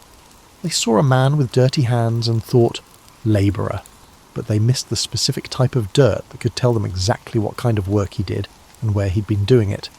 Bell had this wonderful way of making the ordinary seem extraordinary. He'd pick up a walking stick left behind by a patient and turn it into a treasure trove of information. The wear patterns on the handle could tell him if the owner was left or right-handed. The type of wood and craftsmanship revealed their social class. Scratches and dents told stories of how it had been used. Even the height of the stick provided clues about the owner's stature and gait. Arthur Conan Doyle would sit in these demonstrations, absolutely captivated. Years later, he would write about Dr. Bell with obvious affection, describing him as a man who could diagnose not just diseases but entire life stories. Bell became Arthur's model for what a truly observant person could achieve, and those classroom demonstrations became the blueprint for countless Sherlock Holmes adventures. But here's something delightfully ironic about the whole situation. Dr. Bell, the man who inspired the world's most famous detective, was actually quite modest about his abilities. He insisted that his methods weren't magical or even particularly difficult. They just required patience, practice, and a willingness to pay attention to details that others ignored. Bell would often say that the key to his success was simply remembering that every person carries their story, written on their body, in their clothes, and in their mannerisms. Most people, he explained, are so focused on looking ahead that they never really look around. They miss the poetry written in calluses, the stories told by shoe leather, and the novels hidden in the way someone holds their shoulders. When Arthur finally created Sherlock Holmes, he was essentially asking the question, what if someone took Dr. Bell's methods and applied them not to medicine, but to crime? What if that keen eye for detail and logical mind were turned towards solving mysteries instead of diagnosing illnesses? The result was a character who could walk into a room and immediately see things that would take ordinary people hours to notice, if they noticed them at all.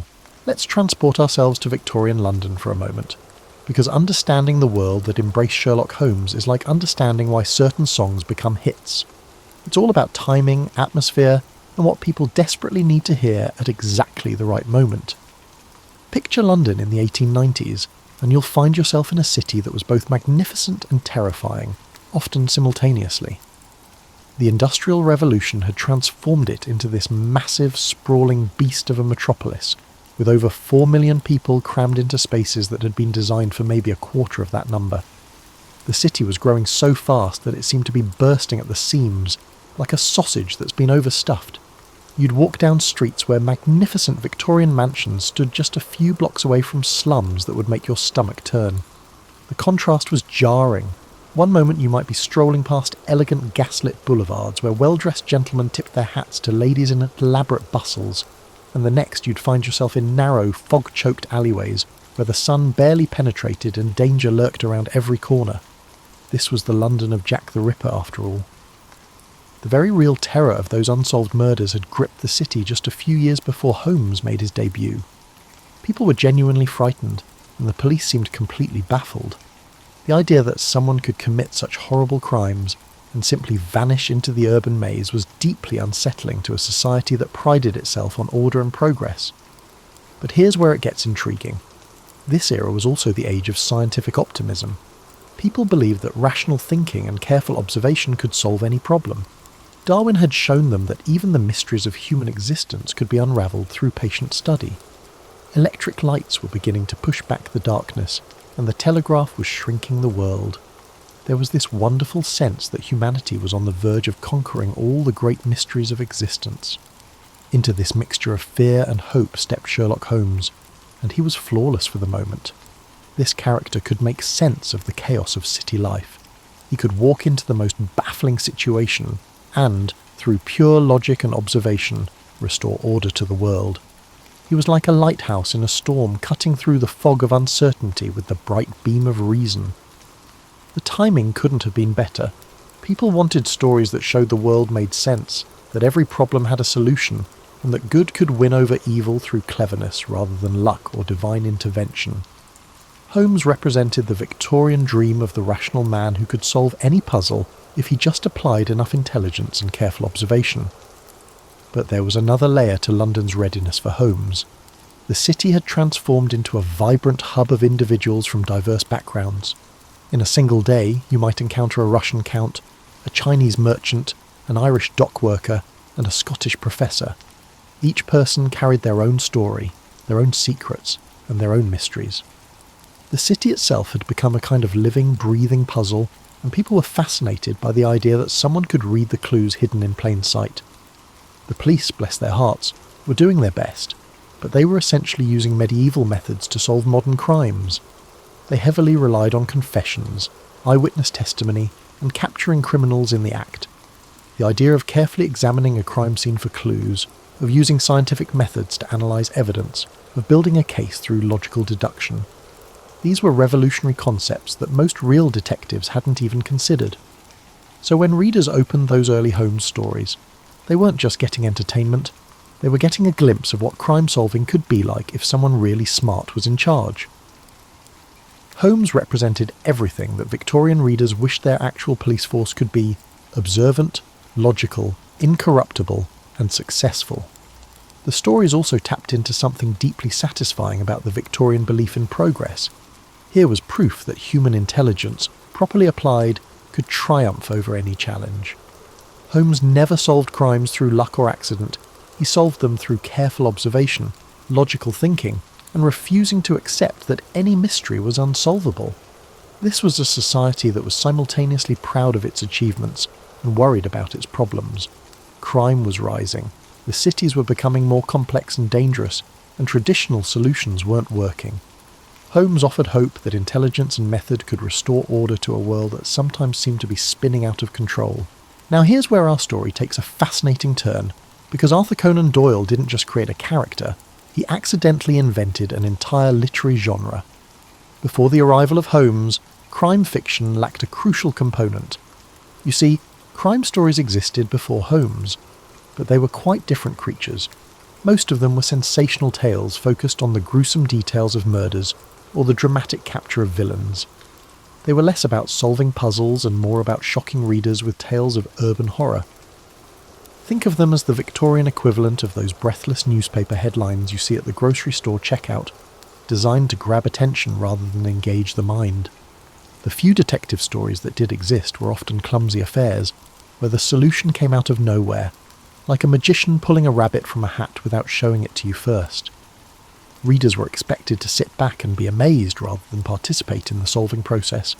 It was entertaining, but it wasn't particularly satisfying entertainment. Then along came Holmes, and suddenly everything changed. Arthur created what would become known as fair play detective fiction. Stories where the reader was given all the same clues as the detective and could, theoretically, solve the mystery themselves. Of course, most of us would miss the significance of tobacco ash patterns or the 17 different types of footprints, but the clues were there for anyone sharp enough to spot them. This innovation was revolutionary. Instead of just reading about crimes, people could now participate in solving them. Arthur had turned passive entertainment into an interactive experience. Readers would eagerly follow Holmes through his investigations, trying to spot the clues themselves, attempting to deduce the solution before the brilliant detective revealed it. It was akin to the difference between observing someone play a game and engaging in it yourself. But Arthur's innovation went deeper than just including clues. He devised an impeccable and gratifying framework for detective stories, which remains in use today. Every Holmes story follows a similar pattern. A baffling mystery is presented. Holmes observes details that others miss. He forms a theory based on logical deduction, and then he proves his theory through dramatic revelation. Once you've immersed yourself in this well-choreographed dance, other types of crime stories begin to feel incomplete. The genius of this structure is that it mirrors the way our minds work when we're trying to solve a problem. We gather information, we form hypotheses, we test them, and we reach conclusions.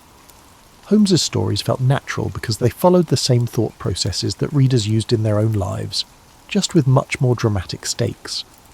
Arthur also created something that hadn't existed before, the recurring detective character. Previous crime stories typically featured different protagonists in each tale, but Holmes was the same brilliant detective in every story, growing more familiar to readers with each adventure.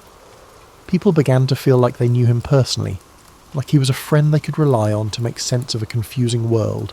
This familiarity allowed Arthur to develop Holmes's character in ways that wouldn't have been possible with one-off protagonists. Readers learned about his habits, his methods, his preferences, and even his weaknesses. Holmes became real to people in a way that few fictional characters ever achieve. He wasn't just a problem-solving machine, he was a person with quirks and flaws and a distinctive personality. The success of Holmes's stories also established the template for the detective's sidekick. Dr. Watson played a crucial role as the reader's representative in the story.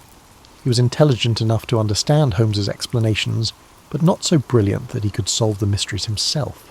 He asked the questions that readers wanted to ask, and expressed the amazement that viewers felt when Holmes revealed his deductions. Arthur had stumbled upon something that would become one of the most enduring formulas in all of literature. The brilliant detective, the loyal companion, the baffling mystery, the careful investigation, the logical solution.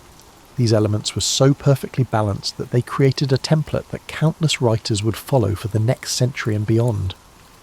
What's particularly remarkable is that Arthur didn't set out to create a new genre. He was merely attempting to craft entertaining stories that would contribute to his financial stability.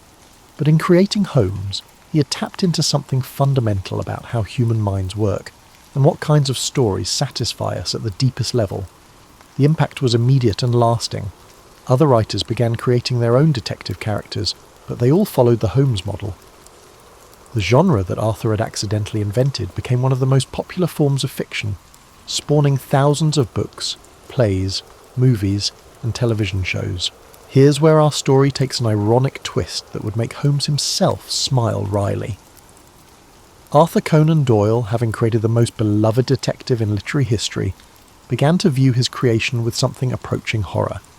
It's like watching someone create a beautiful garden and then become frustrated when everyone wants to talk about the flowers instead of the vegetables. You see, Arthur had bigger ambitions than writing detective stories. He fancied himself a serious literary author, the kind who would write important historical novels that would be studied in universities for generations. He dreamed of crafting sweeping epics about medieval knights and noble causes, stories that would elevate the human spirit and earn him a place among the foremost literary masters. But every time he published a historical novel, readers would politely applaud and then immediately ask, "When's the next Holmes story coming out?" It was like being a chef who creates an elaborate 7-course meal, only to have everyone ignore the artistically arranged vegetables and ask for more of the simple bread rolls. The problem was that Holmes had become phenomenally successful. By the 1890s, Arthur was earning more money from his detective stories than he had ever dreamed possible. The Strand magazine was paying him handsomely for each new Holmes adventure, and readers couldn't get enough of them. However, Arthur realised that success could also be a form of isolation. He began to feel like Holmes was overshadowing everything else he wanted to accomplish. People introduced him as the creator of Sherlock Holmes, not as the author of historical novels about medieval England. His serious literary work was being treated as a side project, while his detective stories were considered his main achievement. It was deeply frustrating for a man who had worked so hard to establish himself as a serious writer. In 1893, Arthur made one of the most shocking decisions in literary history, bringing the situation to its peak. He decided to kill off Sherlock Holmes. He did not kill off Sherlock Holmes gradually, through old age, or in a subtle manner. Instead, he did so dramatically in a story called The Final Problem. He sent Holmes tumbling over the Reichenbach Falls in Switzerland, locked in mortal combat with his arch-nemesis, Professor Moriarty. Arthur believed he was liberating himself from the detective, whom he considered a burden. He imagined that with Holmes gone, readers would finally pay attention to his other work. He could write about historical subjects, explore spiritual themes, and create the kind of literature that would earn him lasting respect. but Arthur had seriously underestimated how much people loved Holmes. The reaction to The Final Problem was unlike anything the literary world had ever seen. Readers were devastated.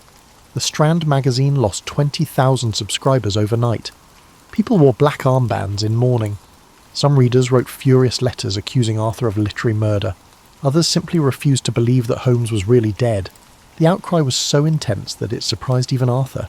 He had considered Holmes to be merely another character in yet another story, but to readers, Holmes had evolved into something far more significant. He was a symbol of rational thought triumphing over chaos, of justice prevailing over evil, of intelligence solving problems that seemed impossible. Killing Holmes felt like killing hope itself. For 8 years, Arthur held firm. He continued writing his historical novels, his spiritual explorations, and his serious literary works. But the ghost of Holmes haunted everything he did. Readers kept asking when the detective would return.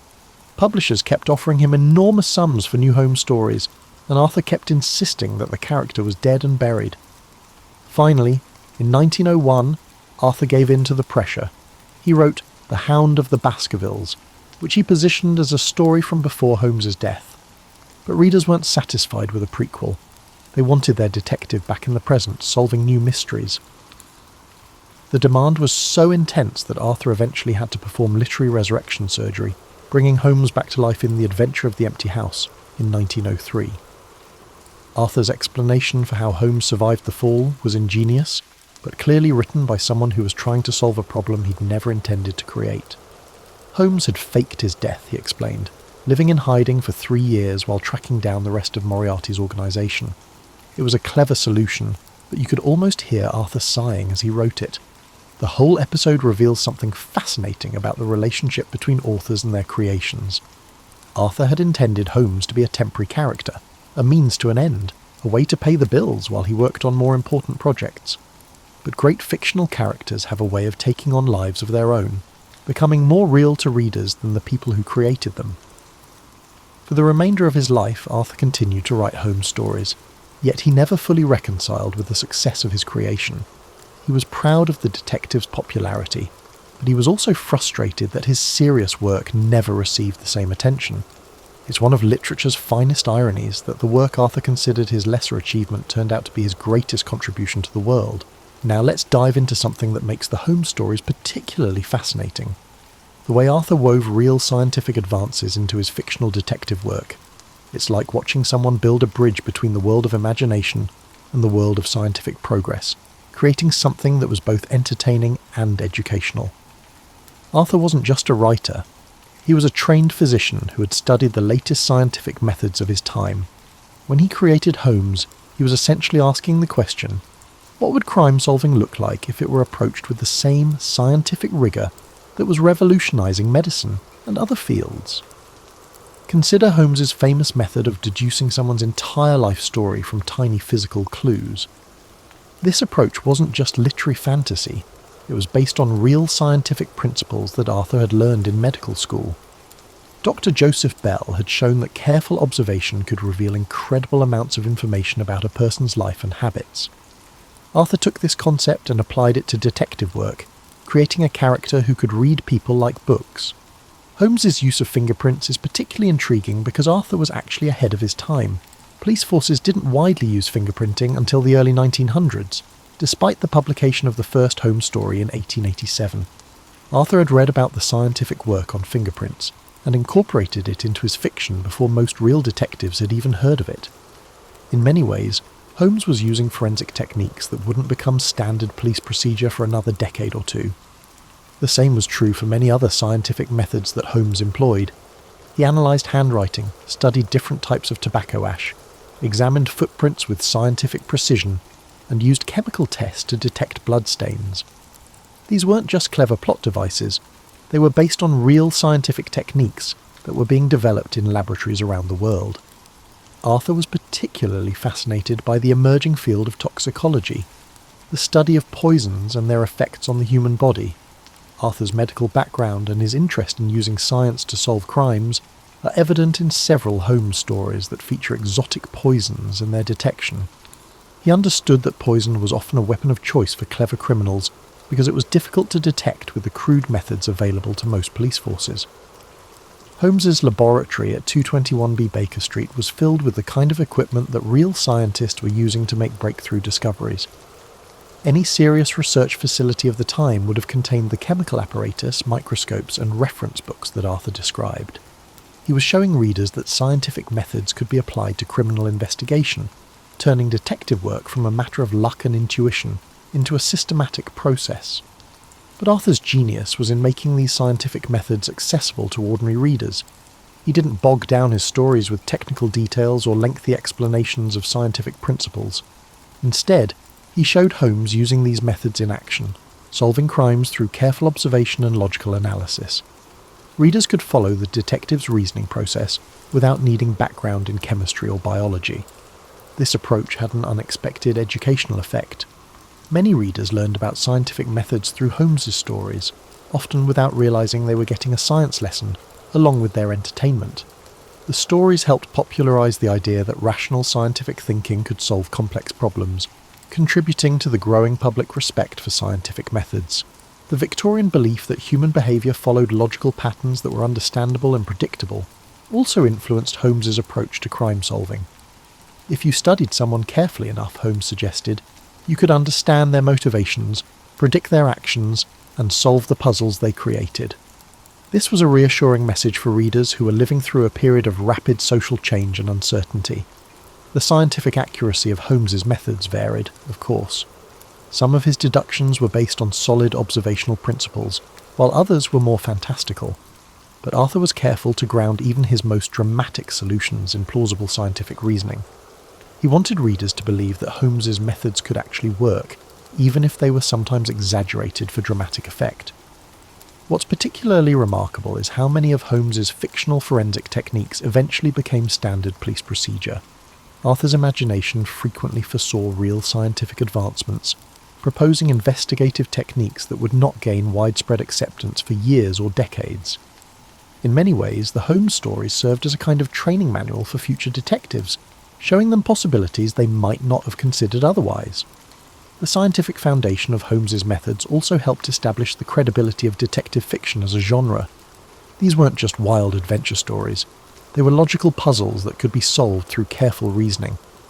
This intellectual respectability helped elevate crime fiction from mere sensational entertainment to a more sophisticated form of literature. As we reach the end of our cosy journey through the origins of Sherlock Holmes, it's worth pondering why this character has refused to stay buried in the Victorian era where he was born. Like a particularly persistent ghost, Holmes has haunted every generation since Arthur first dreamed him up, adapting to new times while somehow remaining eternally himself.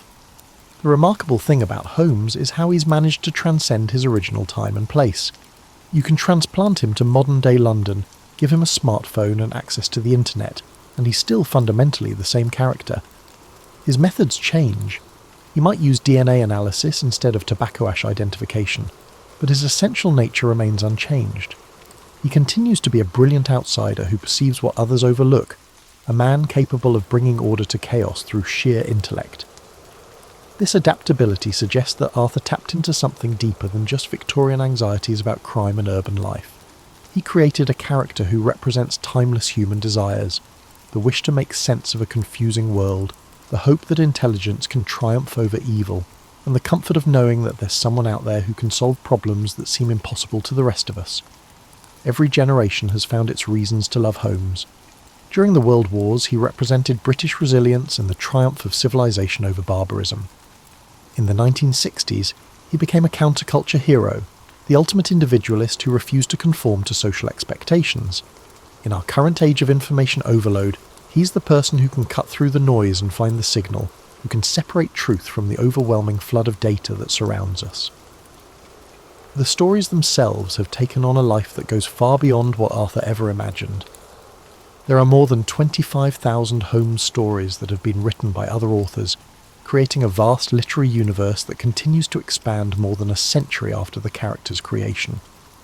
Holmes has appeared in every medium imaginable. Radio shows, television series, movies, video games, and even virtual reality experiences. But perhaps the most remarkable thing about Holmes is how he's managed to become more real than many actual people. You can visit 221B Baker Street in London, where there's a museum dedicated to the fictional detective. The Royal Mail issues stamps featuring Holmes. The British government has given him an official address. There are societies around the world dedicated to studying his methods and analysing his adventures as if they were historical documents. This blurring of the line between fiction and reality would have amused Arthur, who spent so much of his later life trying to convince people that Holmes was just a character in stories he'd written. But the public's insistence on treating Holmes as a real person speaks to something profound about the power of outstanding fictional characters to capture our imaginations and become part of our shared cultural reality. The influence of Holmes on real-world detective work has been enormous. Police departments around the world have adopted methods that Holmes used in fiction decades before they became standard practice. The careful examination of crime scenes, the scientific analysis of evidence, and the psychological profiling of suspects. These techniques that seem obvious to us now were revolutionary when Arthur first wrote about them. Holmes has also influenced how we think about problem-solving in general. His method of careful observation, logical deduction, and systematic analysis has been applied to fields far beyond criminal investigation. Business leaders, scientists, and educators have all found ways to apply Holmesian thinking to their challenges. As you settle back into your comfortable chair, and perhaps close your eyes for a moment, consider this. Somewhere in the world right now, someone is discovering Sherlock Holmes for the first time. They're experiencing that same sense of wonder that readers felt more than a century ago when they first encountered the tall, thin detective with his piercing eyes and incredible deductive abilities. The character that Arthur Conan Doyle created in frustration, developed with reluctance and tried to kill off in exasperation, has become one of the most enduring figures in all of literature. Holmes represents our eternal hope that reason can triumph over chaos, that careful observation can reveal hidden truths, and that there's always a logical solution to even the most baffling mystery. In a world that often seems random and senseless, Holmes offers the comforting assurance that everything makes sense if you just know how to look at it properly. He's the friend we all wish we had, the mind we all wish we possessed, and the reassurance we all need that somewhere out there, someone is smart enough to solve the problems that baffle the rest of us.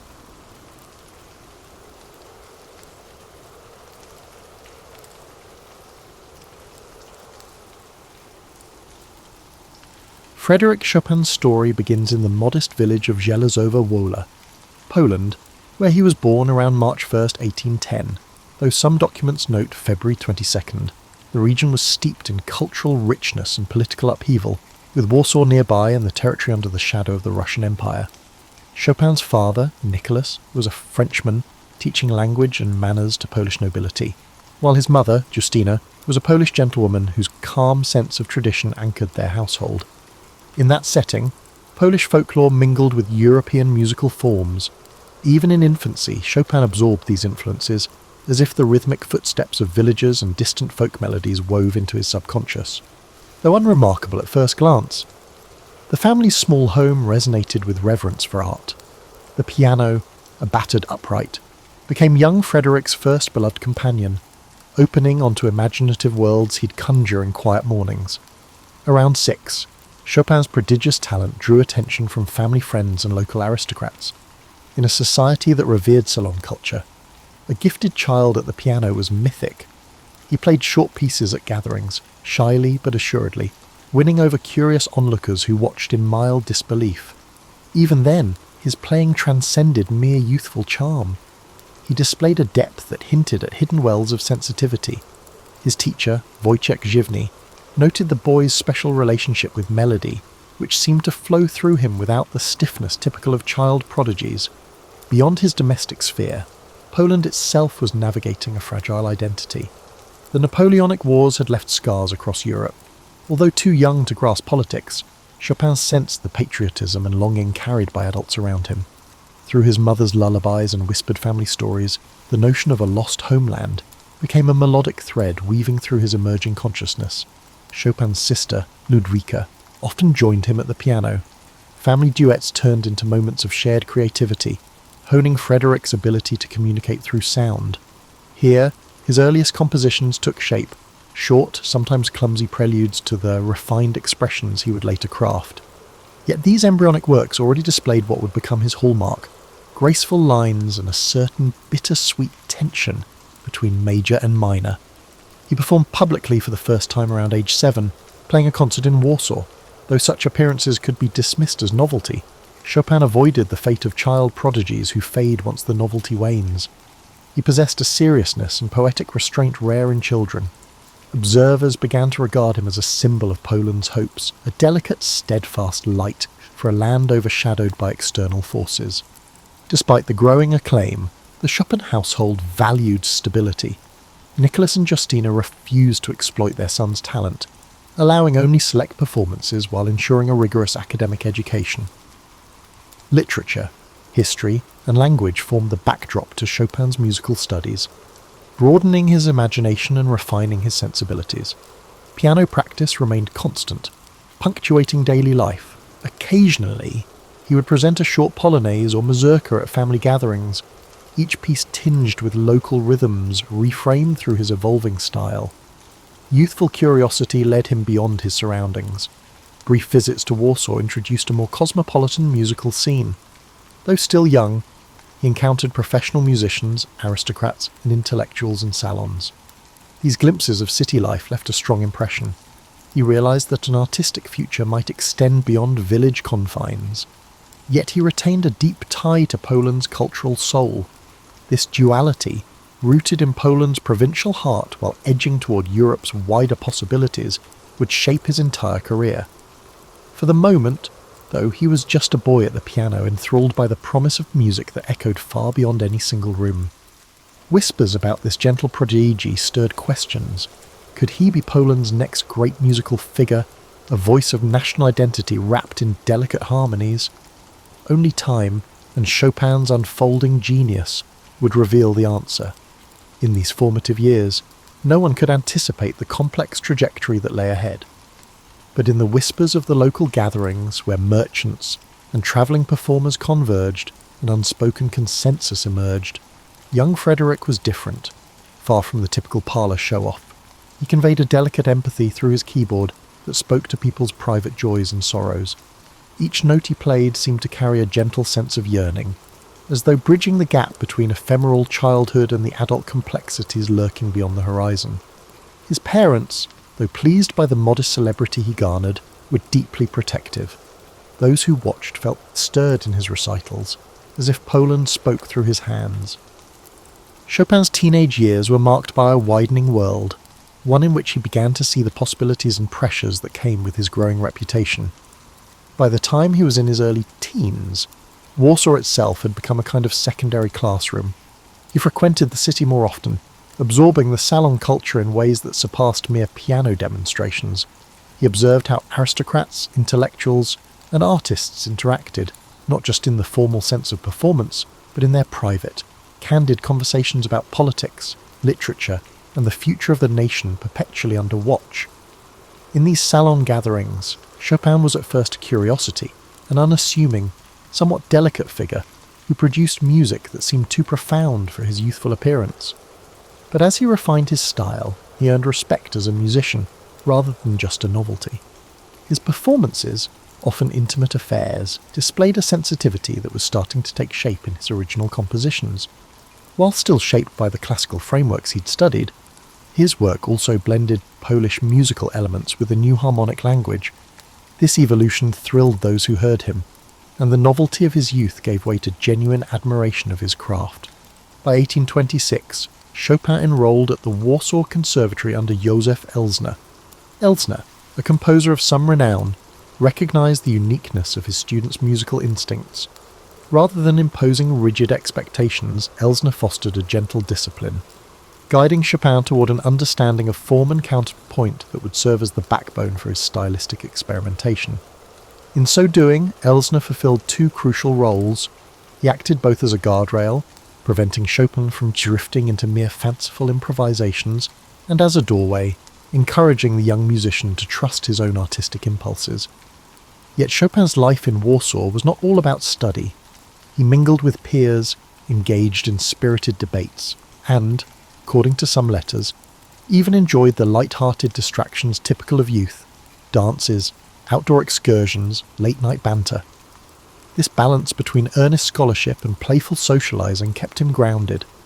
Friends who remembered him from that time recalled a gentle, witty personality who could draw out laughter just as easily as tears with his piano playing. Still, a restlessness stirred within him. Poland's political situation seemed forever precarious, and he felt a tug to experience life beyond Warsaw's boundaries. A trip to Berlin in 1828 offered a hint of what awaited him outside his homeland. Though brief, it introduced him to broader circles of culture and music, sparking a sense of wanderlust.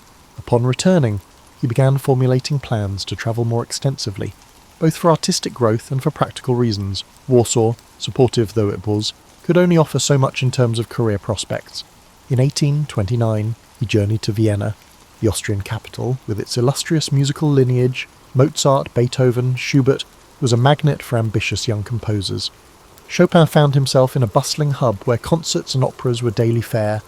Overwhelmed yet inspired, he tested his mettle by giving performances, each carefully arranged to capitalise on the city's appetite for novelty. Although he was met with critical approval, he also confronted the reality that audiences here were accustomed to spectacle and virtuosity on a grand scale. Chopin's style, intimate and subtly shaded, was unusual by comparison. Nonetheless, local critics praised his nuanced touch and originality. Encouraged, he contemplated making Vienna his base for a longer stretch, but events in Poland soon demanded his attention. Rumours of upheaval floated through Europe, hinting that the Polish struggle for autonomy might erupt into open conflict. Torn between an ambition to explore foreign stages and loyalty to his homeland, Chopin briefly returned to Warsaw in late 1830. Around that time, the November Uprising, an armed rebellion against Russian rule, shattered the foundations of Polish society. While Chopin debated his next steps, friends and family urged him to secure his future abroad, believing that fulfilling his musical potential would serve Poland's cultural pride just as effectively as taking up arms. Thus began the departure that would define his life. In the autumn of 1830, Chopin left Poland for Vienna once again, carrying with him a small box of earth from his native soil, an emblem of his deep attachment to his homeland. As he travelled, he felt a swirl of emotions: excitement, trepidation, sorrow. He watched the landscapes shift as he crossed borders, his piano improvisations echoing the uncertainties of a life in transit. Yet at this point, few realised how profoundly this step would echo in Chopin's life. By the early 1830s, Paris had emerged as the glittering epicentre of European art, intellect and revolution. For Frederic Chopin, who recently arrived from Poland in turmoil, the city felt both overwhelming and inviting. He entered a community of writers, painters and fellow composers, all converging in the capital's salons, those vibrant, often unpredictable hives of conversation and performance. To a young exile burdened by homesickness, Paris offered both a refuge and a blank canvas on which to shape his public identity. Almost immediately, Chopin sensed the city's dual nature. It was as much a whirlwind of self-promotion and social manoeuvring as it was a crucible of high art. Hostesses of these gatherings vied for intriguing guests, and initially, Chopin's Polish origins and refined keyboard approach made him a sought-after novelty. Yet he soon learned that success in Paris demanded more than raw talent. It required a flair for presentation and the ability to navigate cliques. Determined to avoid being overshadowed by showier performers, he maintained his intimate style while allowing curious audiences to glimpse his romantic mystique. Fortunately, his music spoke on his behalf. Listeners were entranced by the delicate interplay of melody and harmony that defined his early works. Paris, still reeling from the July Revolution and swept up in a romantic fervour, was primed to celebrate emotion in art. Chopin's pieces, simultaneously subtle and impassioned, fit this cultural moment. Amid the murmur of conversation in cramped drawing rooms, he introduced a distinctly Polish flavour through his mazurkas and polonaises. These forms, coloured by folk rhythms and patriotic longing, offered a window into a homeland many Parisians knew little about. However, achieving financial stability was not an effortless task. Chopin turned to teaching piano, an enterprise he approached with meticulous care. Unlike typical drills, His lessons emphasized musical poetry, guiding students to hear the emotional undercurrent in every phrase. News of his abilities as an instructor spread, and soon wealthy families sought him out. Teaching, though time-consuming, ensured a steady income that freed him from the strain of large-scale concertizing, a format he never fully embraced. Indeed, Chopin's preferred venue was not the grand concert hall, but the intimate salon, where he could sense the subtle reactions of a small audience. His approach, sometimes described as whisper-like, asked listeners to lean in rather than lean back. Critics who anticipated bravura criticized him for his lack of force. Yet among the growing group of admirers, there was consensus that force was never his aim. In an era enthralled by personal expression, Chopin's delicate phrasing offered a different kind of power, one that was internal, reflective, and quietly revolutionary. During these formative years in Paris, he forged relationships that would shape his legacy. One such bond developed with Franz Liszt, a flamboyant Hungarian pianist whose colossal sound and stage theatrics contrasted sharply with the Chopin's reserve. Nevertheless, the two men found common ground, admiring each other's artistry and occasionally playing together. Their contrasting styles reflected the diversity of Romantic music, Liszt's dramatic scale balanced by the Chopin's interior landscapes. Chopin also crossed paths with figures like Hector Berlioz, whose sweeping symphonies embodied the era's thirst for grandeur. While their creative visions diverged, these encounters deepened Chopin's understanding of music's many possibilities.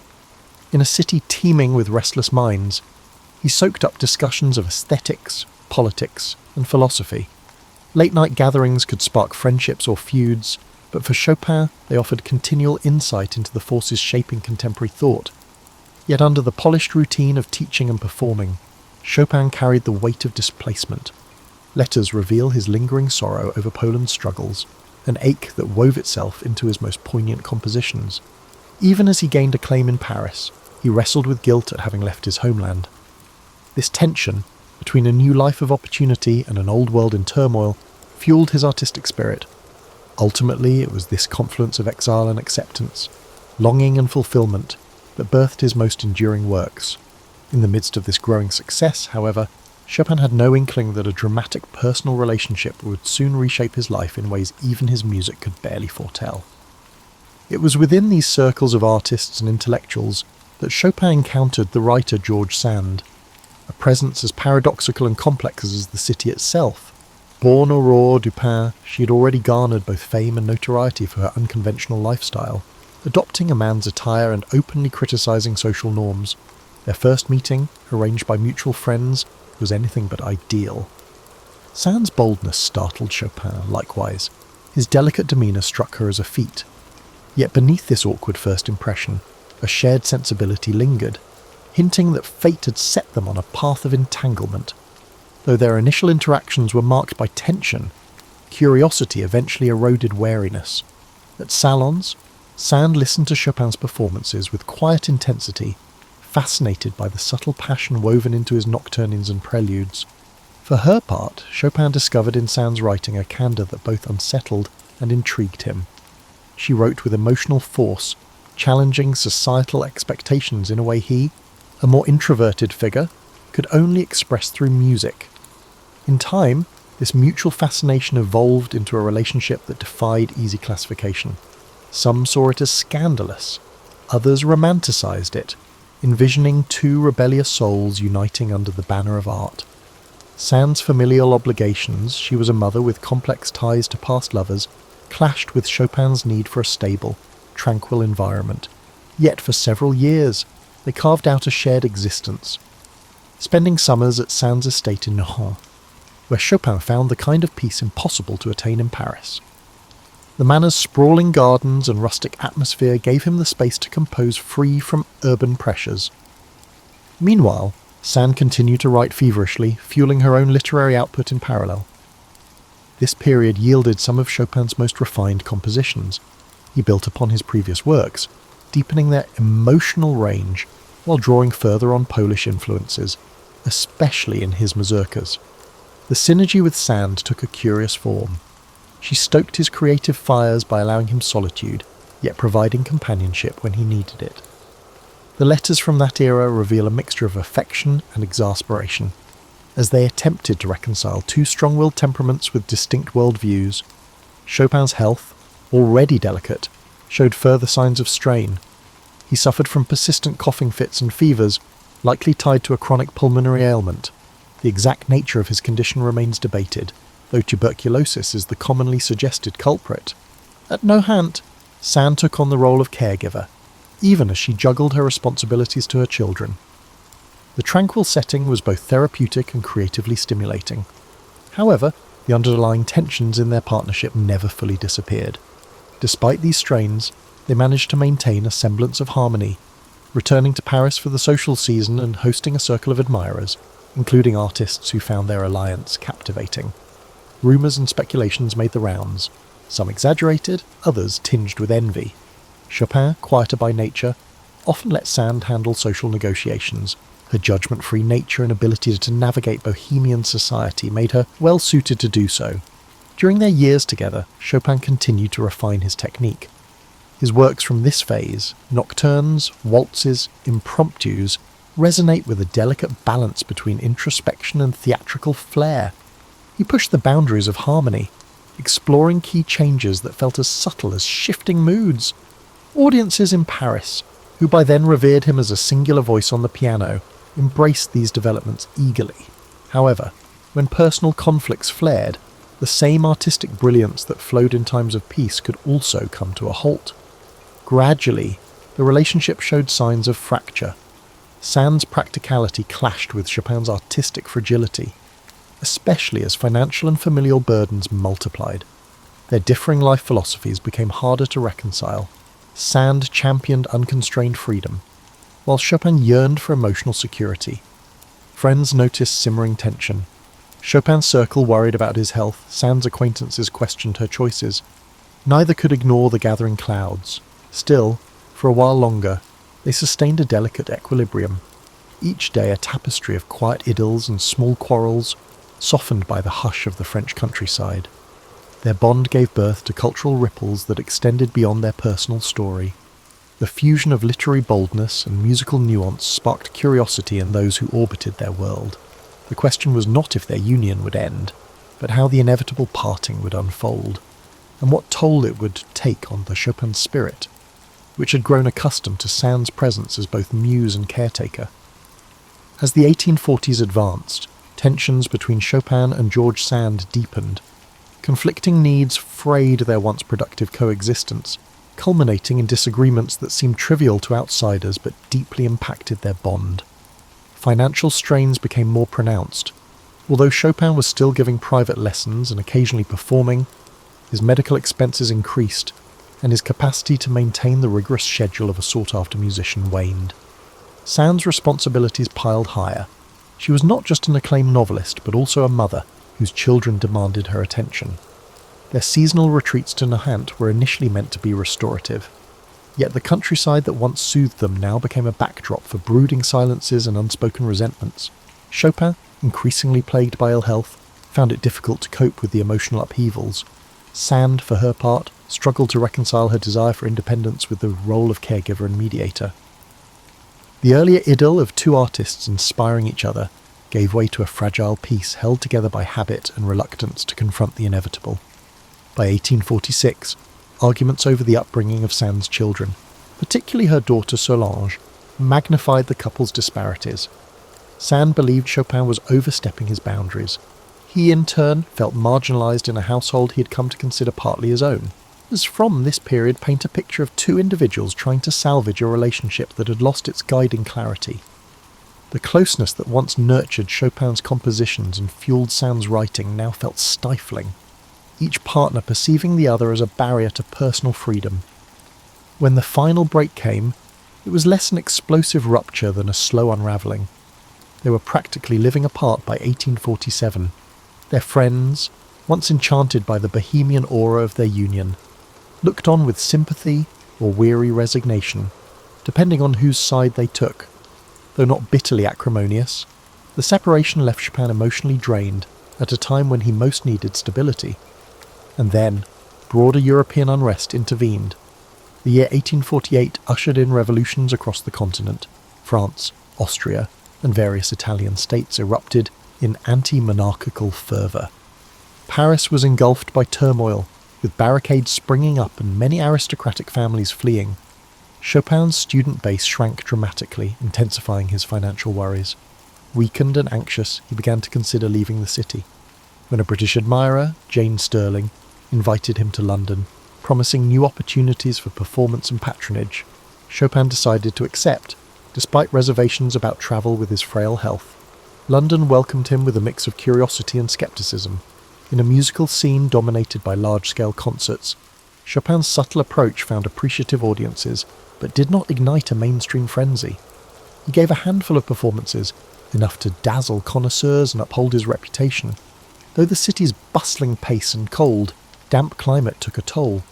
Searching for respite, he travelled north to Scotland, where patrons offered lodging in their country homes.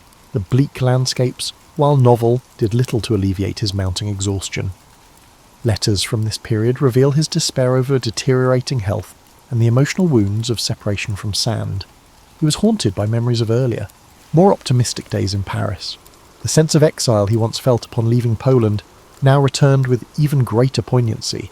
Ironically, he was closer geographically to his homeland than ever before, yet felt more spiritually adrift. His performances, though still meticulous, lack the spark of earlier years. Composing came in fits and starts, yielding a few remarkable late works, but each effort drained his waning strength. By late 1848, Chopin concluded that London could not be a permanent refuge. He returned to Paris early the following year, an ailing figure who could no longer rely on teaching or concerts to sustain himself. Friends rallied to his aid, offering financial support and companionship. Still, each passing week saw him grow weaker, confined mostly to his apartment. Occasional visitors recalled the quiet dignity with which he faced his final decline, maintaining a gentle politeness and concern for others' comfort. He clung to whatever creative impulses remained, sometimes improvising a few notes at the piano, though coughing fits often cut these sessions short. Aware of the seriousness of his condition, Chopin is said to have asked for Mozart's Requiem to be performed at his funeral. The end came on October 17th, 1849, when he died at age 39. Mourners gathered at the Church of the Madeleine to pay tribute. His sister Ludwika, who had journeyed from Poland to be with him, arranged for his heart to be returned to Warsaw, a final testament to the love he bore for his homeland. The rest of his remains were interred at Père Lachaise Cemetery in Paris. In the hush that followed, those who knew him contemplated the delicate threads he wove between Poland, France, and the universal language of music, a tapestry that now, with his passing, felt both achingly complete and painfully unfinished. In the days and weeks after Chopin's death, Parisian society buzzed with reminiscences, myths, and debates over his true nature. Was he the epitome of the romantic, willing to sacrifice his health for the sake of art? Or was he a more measured figure, quietly shaping the course of piano music without fanfare? His friends, former lovers, and students offered conflicting portraits, a mosaic of impressions that underscored the complexity of a life lived in the margins between public scrutiny and private longing. Already, fellow composers and critics were assessing his legacy. Franz Liszt, who had championed Chopin's works, penned a biography that blended admiration with a certain poetic license. Hector Berlioz credited him with renewing the expressive power of the piano. Robert Schumann, based in Germany, had long praised Chopin's gift for capturing entire worlds of feeling in miniature forms. While the scope of Chopin's output was modest compared to symphonists or opera composers, its influence proved outsized, a testament to the intimacy he brought to every bar of music. Pianists marvelled at the technical innovations embedded in his etudes, preludes and nocturnes. Chopin transformed the piano into an instrument of whispered confidence rather than a bombastic display. His approach to fingering, pedal usage, and phrasing forced performers to abandon purely mechanical methods. Instead, they were compelled to inhabit the emotional core of each piece, a requirement that made playing Chopin both a challenge and a revelation. Yet not everyone grasped his significance immediately. Some critics, particularly those captivated by grand orchestral works, perceived his oeuvre as devoid of grandeur. They questioned whether these delicate sketches deserved the same reverence accorded to symphonies. Over time, however, that perspective evolved. Younger generations of composers recognised that Chopin's genius lay precisely in his ability to convey epic feeling through slender forms. The preludes, each a miniature universe, gained particular acclaim for their structural and harmonic daring. Even Liszt's transcriptions of Chopin's works could not replicate the subtlety that defined Chopin's own playing. In Poland, still grappling with political subjugation, Chopin's music became a beacon of cultural identity. His polonaises, with their regal, march-like rhythms, and mazurkas, echoing the rustic dance forms of rural Poland, resonated with those yearning for national dignity. Over time, entire generations of Poles would point to Chopin as the embodiment of a spirit unbroken by foreign rule. In this sense, his legacy took on a patriotic dimension, turning him into a symbolic guardian of the Polish soul. While he spent much of his adulthood in Paris, his heart, both literally and figuratively, remained in Warsaw, ensuring that his reputation at home was burnished by an almost holy reverence. Beyond Poland's borders, Chopin's influence quietly seeped into the DNA of Western music. Claude Debussy and Gabriel Fauré, major French composers of the late 19th and early 20th centuries, drew upon his nuanced approach to harmony. Even Russian composers like Alexander Scriabin found inspiration in Chopin's coloristic chords. In the realm of piano performance, his legacy manifested in the demand that interpretation be a delicate art of shading and personal expression. Pianists from across Europe, and eventually the world, travelled to Paris or Warsaw to study Chopin's style firsthand. One of the more intriguing aspects of his posthumous fame was the almost hallowed aura surrounding his personal relics. Beyond the famed transport of his heart to Warsaw, people preserved his letters, locks of his hair, and even the pianos he played. Memorials and statues appeared, especially after political shifts allowed Poland to honour its favourite son openly. Festivals sprang up, celebrating his birthday and revisiting his repertoire. A certain romantic mystique enveloped his image, the frail poetic exile whose life and death paralleled the vulnerable beauty of his music. Yet for all the mythologizing, Chopin's legacy rests squarely on the strength of his compositions. They remain staples in concert halls and teaching studios, prized not only for their emotive power, but also for their technical demands. Students labour over the waltzes, nocturnes, and etudes, learning to tell stories through rubato and carefully weighted chords. Seasoned performers return to them repeatedly, finding fresh nuance with each pass. In every corner of the world, from grand theatres in major capitals to modest community recital spaces, Chopin's notes continue to ring out, bridging gaps in language, culture, and time. Through it all, the composer retains an aura of intimate mysticism. His music, often described as capturing the soul's gentle confessions, remains deeply personal to each interpreter. And that may be his greatest gift to posterity, the invitation to find our own unspoken yearnings mirrored in his quietly revolutionary idiom. He left no grand manifesto, no flamboyant stage persona, but rather a carefully wrought tapestry of sound that persists in reminding us how powerful the softest voice can be when it speaks of truth. In the modern age, Chopin's significance endures, transcending the boundaries of Poland and France to captivate listeners worldwide. Yet the way we understand him today has expanded well beyond the initial romantic framework. Scholars delve into his manuscripts, tracing the evolution of harmonic progressions and fingering patterns. Historians consider the political and social milieus that shaped him, noting how exile sharpened his sense of cultural identity.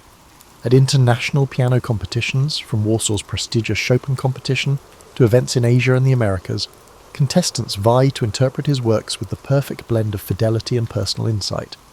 In Poland, Chopin remains a national treasure. Streets, airports, and music schools bear his name. The annual festivals dedicated to his music attract visitors from every continent, turning the performance of nocturnes and ballades into a communal pilgrimage. His heart, encased in a pillar at the Church of the Holy Cross in Warsaw, is a poignant reminder of his last wishes. Locals and tourists alike pause there, reflecting on a life that, despite its brevity, resonates across centuries. The Poles see in Chopin a symbol of resilience, a testament that beauty can thrive even under oppression. In France, his longtime adoptive home, Chopin's legacy flourishes as well. Visitors to Paris can pay homage at Père Lachaise Cemetery, where he rests among luminaries such as Jim Morrison and Oscar Wilde. In the city's music academies and concert halls, his name is spoken with a reverence reserved for those who shaped an era. His image, the elegantly dressed yet fragile composer, forever perched at a piano, persists in cultural memory. Each year, recitals commemorate his arrival in Paris, recalling the sense of astonishment he once sparked in those crowded salons. Meanwhile, interpretations of his music have branched in countless directions. The early decades of the 20th century saw pianists like Ignacy Jan Paderewski champion his work with a grand romantic flourish. Later, Archer Rubinstein emphasized an elegant simplicity, stripping away sentimental excess. Contemporary virtuosos, bolstered by historically informed performance techniques, debate over pedal usage and tempo rubato, chasing an elusive authenticity that might approximate Chopin's own sound. Yet the essence of his composition resists rigid definition. Each generation finds something new in them, an unexpected harmonic pivot or a melodic gesture that resonates with modern ears. While classical music circles revere Chopin, other genres occasionally claim him too. Jazz pianists adapt his harmonies, weaving his chordal language into improvisations. Film composers borrow snippets of his melodic style to evoke nostalgia or refined emotion. Even pop and rock musicians have paid tribute in their ways, sampling themes or referencing him as a beacon of artistic integrity. That a 19th century Polish expatriate continues to surface in such varied contexts underscores the universal pull of his sound. At the same time, fresh biographical insights continue to surface. Historians have unearthed letters and diaries that shed light on his experiences in exile, his struggles with illness, and his sometimes overlooked humour. Discussions of his personal relationships, particularly his partnership with George Sand, have shifted from scandalised whispers to nuanced examinations of how two creative forces can both nurture and wound each other. Modern scholarship probes the idea that Chopin's poor health was not merely a tragic backdrop, but a driving factor in his artistry, compelling him to distill profound emotion into concise forms. One cannot overlook the importance of nostalgia and memory in Chopin's ongoing allure. His nocturnes, waltzes, and mazurkas possess a wistful quality that resonates with anyone who's experienced love and loss, yearns for home, or contemplates the transient nature of life. That sense of longing, so central to the Romantic era, feels surprisingly fresh in a world where technology often accelerates our daily existence. Through Chopin's music, many listeners find a space to breathe, to contemplate subtler shades of emotion less easily expressed in words. In a sense, the Chopin story is a bridge between epochs. He lived in the age of candlelit salons and quill-penned letters, yet his art continues to find renewed relevance. Grand competitions see young pianists from Seoul, Buenos Aires, Cape Town, and beyond interpret his scores with riveting originality, proving that music transcends geography and time. The constant reimagination of his work through performance, scholarship, and even casual listening testifies to the enduring power of a gentle soul who spoke most eloquently when seated before a piano. From Zhelezova Wola to Paris and back again, Chopin's journey resonates as a narrative of exile, creativity, love, and loss. He remains a figure both deeply cherished and endlessly debated, his spirit woven into the collective memory of Western culture. Each generation rediscovers him on its terms, drawn in by music that whispers truths about the human condition.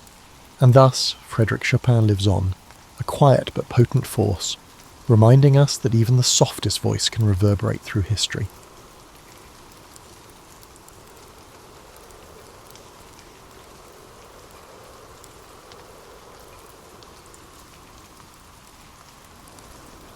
Alexander Hamilton was born around January 11th, 1755, or 1757, given conflicting records, in Nevis, a small island in the Caribbean's leeward chain. His father, James Hamilton, hailed from Scotland and drifted financially, while his mother, Rachel Fawcett, was estranged from a prior marriage. Social stigma dogged the family, as Hamilton was deemed illegitimate. Childhood brought precarious living conditions amid the sugar-based economy reliant on enslaved labour. Still, the bright Caribbean sun and bustle of island trade shaped his early impressions of commerce and hierarchy. By the time Hamilton reached adolescence, familial hardships worsened. His father left, compounding the family's instability. Then a fever claimed his mother when he was around 11.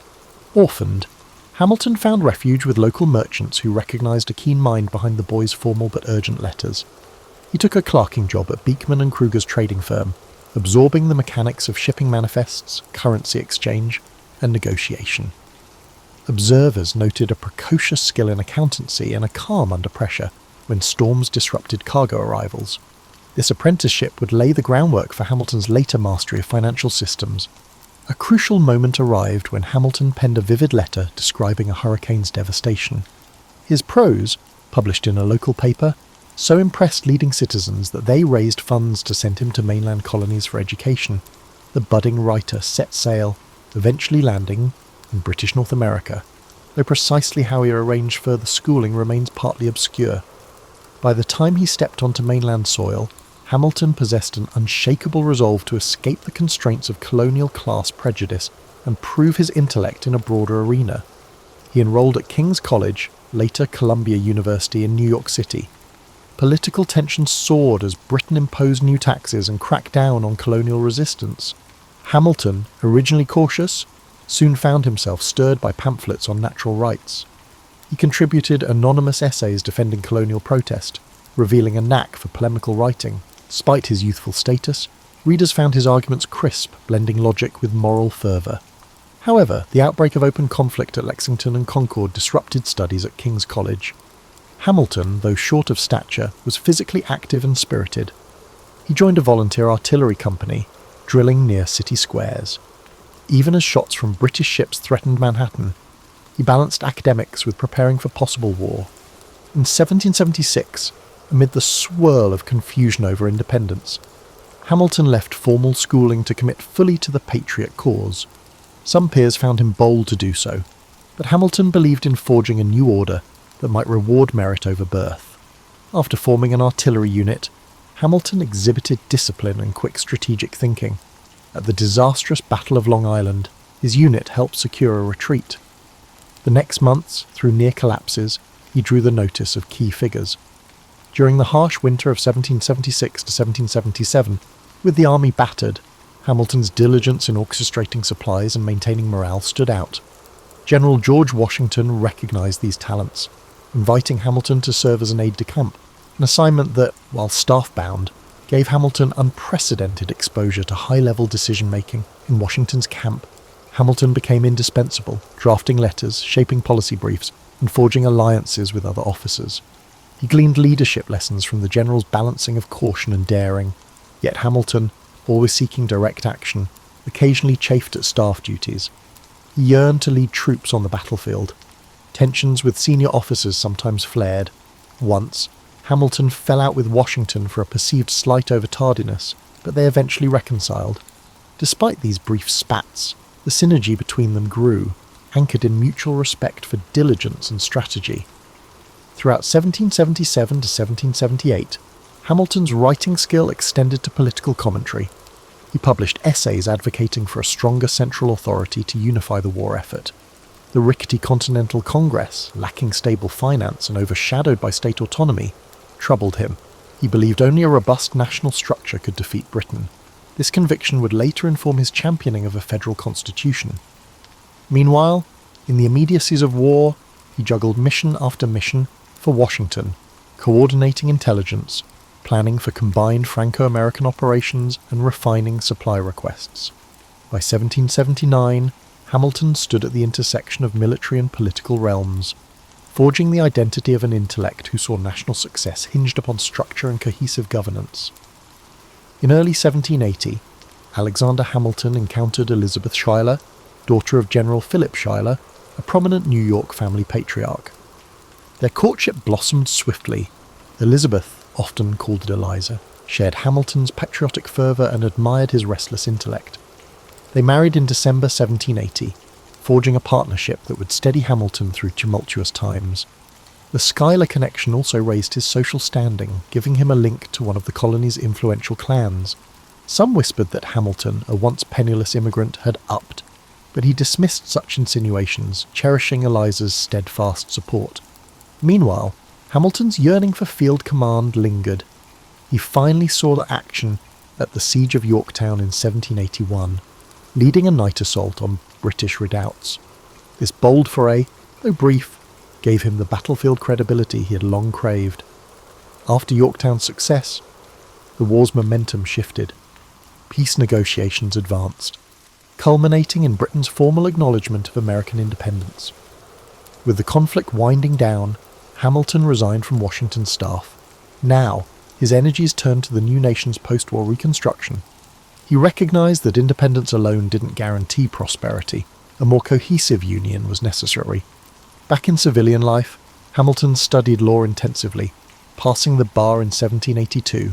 Settling in New York, he found a city grappling with war debts, local factionalism, and tension between wealthy merchants and populist artisans. Hamilton opened a law practice specialising in commercial disputes, revealing a knack for clarifying intricate financial matters. Through these cases, he saw firsthand how the Articles of Confederation left the national government too weak to regulate trade or impose taxes, leaving states in disarray and stifling economic growth. He started writing articles calling for a stronger central authority, overshadowing the patchwork of state-based solutions. In 1786, Shays' Rebellion in western Massachusetts alarmed many national figures, including Hamilton. That revolt by indebted farmers demonstrated that unchecked local unrest could threaten broader stability. Hamilton used it as fodder to argue that the current Confederation risked fracturing under internal stress. He joined with others, such as James Madison, to push for a convention that would revise the Articles. Although the Annapolis Convention of 1786 was sparsely attended, it led to the more definitive Philadelphia Convention of 1787. Hamilton arrived in Philadelphia with well-honed convictions. He believed the new government needed robust powers, the capacity to tax, regulate commerce, maintain an army, and ensure domestic peace. Yet he faced considerable scepticism from delegates who feared monarchy. Indeed, Hamilton's personal proposal at the convention, favouring lifetime terms for executives and senators, seemed too close to monarchy for many. Realising the group's mood, Hamilton set aside those extremes. He worked to broker compromises.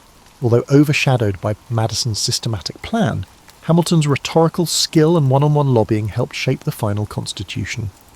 After 4 taxing months, the constitution was signed in September 1787, yet ratification required each state's approval. Sensing a fierce debate, Hamilton collaborated with Madison and John Jay to pen the Federalist Papers under the pseudonym Publius. Hamilton wrote the majority, dissecting proposed structures like the presidency, Senate, and judiciary, and addressing anti-federalists' fears. His essays emphasised checks and balances, the necessity of a central authority to manage commerce and defence, and the improbability of tyranny under the new system. These Federalist essays profoundly influenced the ratification discourse, marking Hamilton as a top-tier constitutional interpreter. With the Constitution ratified in 1788, Hamilton eyed a new challenge, forging actual governance. When George Washington became the first president, he tapped Hamilton as Secretary of the Treasury. Hamilton, embracing the role, discovered an untapped opportunity to establish a national financial system. He inherited a war debt that threatened the new nation's credit. In a flurry of reports to Congress, he proposed the federal assumption of state debts, the issuance of new government bonds, and the creation of a national bank. These measures aimed to unify finances, spurring economic confidence. However, they ignited fierce opposition led by Thomas Jefferson and James Madison, who deemed them expansions of federal power to the detriment of state autonomy. Despite pushback, Hamilton's financial plan largely prevailed in Congress. He carefully negotiated with Southerners, trading the idea of placing the national capital on the Potomac for their backing on debt assumption. The Bank of the United States, authorized in 1791, consolidated federal financial might and fostered stable currency. This forging of a national economy was overshadowed by ideological splits, what some labelled Hamilton's acceptance of consolidated authority, even quasi-monarchical forms. But Hamilton believed it was essential for a dynamic republic. By the early 1790s, he had become a central figure in Washington's cabinet, driving a vision of an industrial, commercially robust America. Rivalries with Jefferson, however, would soon erupt, shaping the political landscape for years to come. As Secretary of the Treasury, Alexander Hamilton found himself entwined in ideological showdowns with Thomas Jefferson, then Secretary of State. Jefferson envisaged an agrarian republic of independent farmers, with limited federal intrusion. Hamilton, conversely, believed commerce, industry and robust national structures would anchor the nation's progress. Both men recognised George Washington as a stabilising presence, yet their friction fuelled early factional lines. Federalists rallied around Hamilton, while Jefferson's faction, later the Democratic Republicans, grew around his agrarian limited government stance. Foreign policy stoked further tension. The French Revolution, launched in 1789, escalated into European war by the early 1790s. France pressed for US assistance, citing the 1778 alliance. Hamilton, mindful of Britain as a crucial trading partner and believing the US lacked resources, urged neutrality. Jefferson, more sympathetic to revolutionary ideals, favoured measured support for France. Washington adopted a policy of official neutrality in 1793, endorsing Hamilton's pragmatic approach. This decision outraged ardent Francophiles in the public, but secured commercial ties with Britain. Meanwhile, Hamilton advanced domestic policies that integrated states deeper into the federal system. He introduced excise taxes, including one on whiskey, aiming to bolster federal revenue. In 1794, this whiskey tax incited unrest among frontier farmers in western Pennsylvania, culminating in the so-called Whiskey Rebellion. Hamilton urged Washington to assert national authority, and the president dispatched militia to quell the revolt. The rebellious farmers dispersed without major bloodshed. Hamilton's critics, though, branded him a tyrant, accusing him of trampling local freedoms. Hamilton argued that only firm enforcement proved the Constitution's viability over the old, feeble Articles of Confederation. Clashes over the Bank of the United States further deepened the Hamilton-Jefferson divide. Jefferson viewed the bank as constitutionally suspect, not enumerated in the founding document. Hamilton invoked the Constitution's necessary and proper clause, contending that the bank was an implied power vital for the government's financial operations. Washington sided with Hamilton, signing the bank bill into law. This incident set a precedent for broad constitutional interpretation, to Jefferson's alarm. The dispute laid the ideological foundation for the two-party system, with Hamilton's Federalists championing implied federal powers and Jefferson's Republicans insisting on narrower interpretations. By 1795, Hamilton, having established a stable financial footing, resigned as Treasury Secretary, returning to New York City's legal sphere. He continued to provide discreet advice to Washington, drafting speeches and shaping policy directions. In 1796, Washington's farewell address, partly authored by Hamilton, warned against partisan entanglements and foreign alliances. Ironically, Hamilton himself was a prime architect of partisan lines. The presidential election that year saw John Adams, a Federalist, defeat Jefferson. Hamilton, who harboured doubts about Adams, endeavoured to exert influence on the administration from a hidden position. But friction with Adams soon spiralled, culminating in an irreparable rift. During Adams's presidency, the US found itself in a quasi-war with revolutionary France. Hamilton, who believed in a robust defence, spurred the creation of a provisional army with himself as an influential major general. He hoped to unify Federalist power, but Adams, seeking to maintain peace, eventually negotiated with France. This scotched Hamilton's ambitions for an expanded military role. The Federalist Party thus split between Adams' loyalists and Hamilton's faction. Meanwhile, the Alien and Sedition Acts, championed by some Federalists, stifled free speech and outraged Republicans. Hamilton had mixed feelings, recognising the acts as overreaching but not vigorously condemning them. The controversies fueled Jefferson's eventual victory in the 1800 election. That election turned bitter. Hamilton disliked both Jefferson and his party's candidate, Aaron Burr, whom he deemed unprincipled. When the Electoral College produced a tie between Jefferson and Burr, the House of Representatives had to choose. Hamilton lobbied for Jefferson, feeling he was at least consistent while Burr was dangerously opportunistic. Jefferson's win ended the Federalist grip on power. Despite undermining his nominal ally Burr, Hamilton saw it as the less harmful option. The feud with Burr was set to escalate. Post-1800, Hamilton retreated partially from national politics. He resumed law, founded the New York Evening Post to promote Federalist ideals, and wrote fervent editorials criticising Jefferson's presidency. He also scolded John Adams in a notorious pamphlet, fracturing Federalist unity further. Meanwhile, tensions with Burr simmered. In 1804, Burr, by then vice president, ran for governor of New York. Hamilton openly opposed Burr's bid, claiming he was unfit. Burr lost, blaming Hamilton for scurrilous remarks that cost him the election. Their acrimony peaked in personal insults, culminating in demands for an apology that Hamilton shrugged off. The stage was set for a final confrontation, a duel that would reverberate across the nation's consciousness. Thus, by 1803 to 1804, Hamilton's storied career encompassed the forging of national finance, the creation of a stable federal government, deep personal rivalries, and the impetus for fractious party politics. While overshadowed by his feud with Burr, his broader impact on shaping early American governance was vast. The looming conflict with Burr in a Weehawken duel might overshadow many achievements, but it also exemplified the period's intense code of honour, revealing how personal pride could overshadow reason in the early Republic. On the morning of July 11th, 1804, Alexander Hamilton and Aaron Burr met at a dueling ground in Weehawken, New Jersey, perched above the Hudson River. Duels were technically illegal in both New York and New Jersey, but Weehawken was a known neutral ground. The tradition demanded formal rituals, seconds oversaw loaded pistols, ensuring fairness. Hamilton, though an accomplished marksman in the Revolutionary War, harboured moral qualms about duelling. In letters to confidants, he expressed an intention not to fire at Burr but to throw away his shot, hoping to meet the code of honour without a lethal outcome. Burr, vexed by Hamilton's public slights, approached the confrontation more aggressively. As accounts differ on the precise sequence, we rely on the seconds' conflicting recollections. One shot rang out, then another. Hamilton was struck in the lower abdomen, the bullet lodging near his spine. Burr, apparently unharmed, realised Hamilton was fatally wounded. Hamilton was carried back across the river, delirious and in agony. By the next afternoon, July 12th, he died at a friend's house.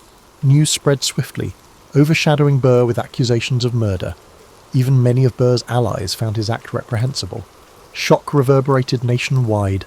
Hamilton was just 47, a founding father, the chief architect of federal finance, and a voice for a strong union.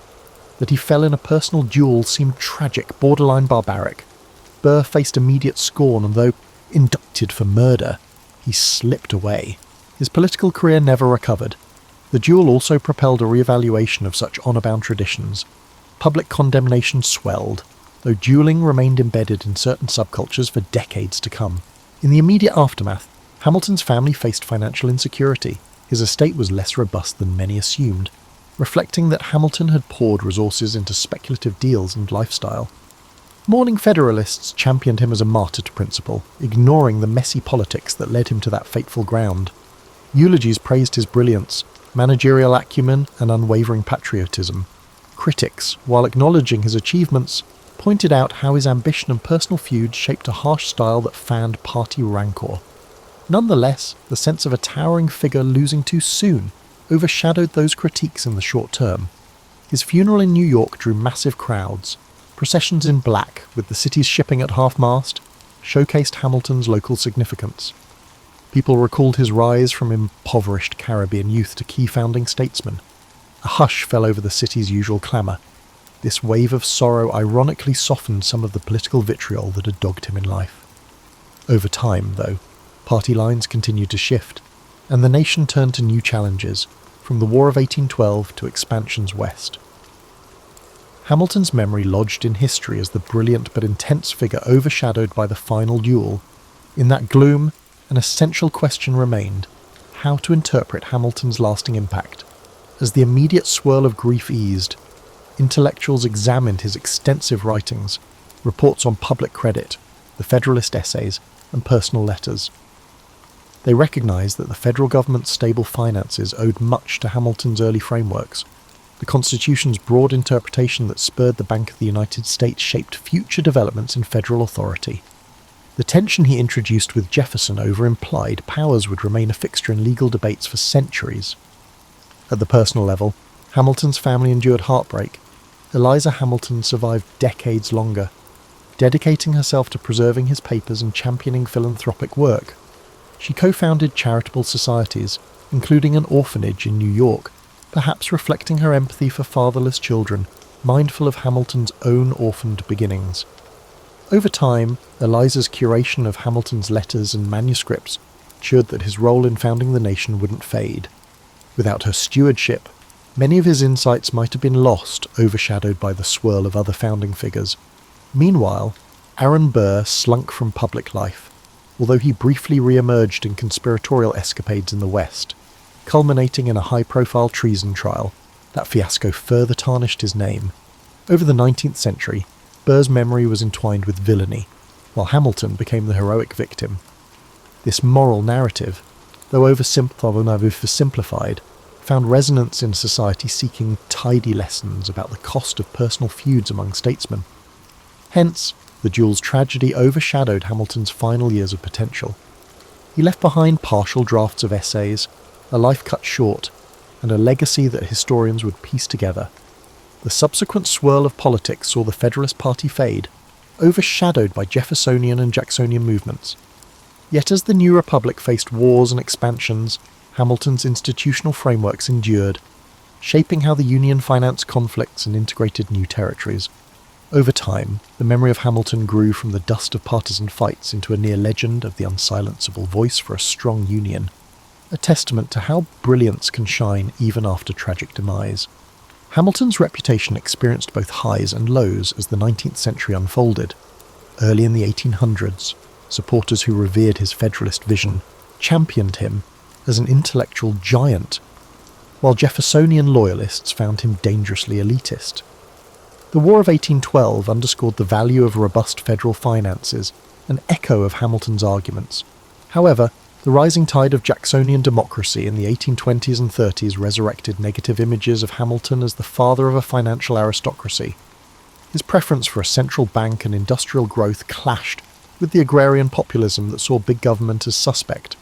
In historical writing of the mid-1800s, Hamilton was overshadowed by Washington's soldierly aura, Jefferson's philosophical romance, and the dramatic expansion shaping the continent.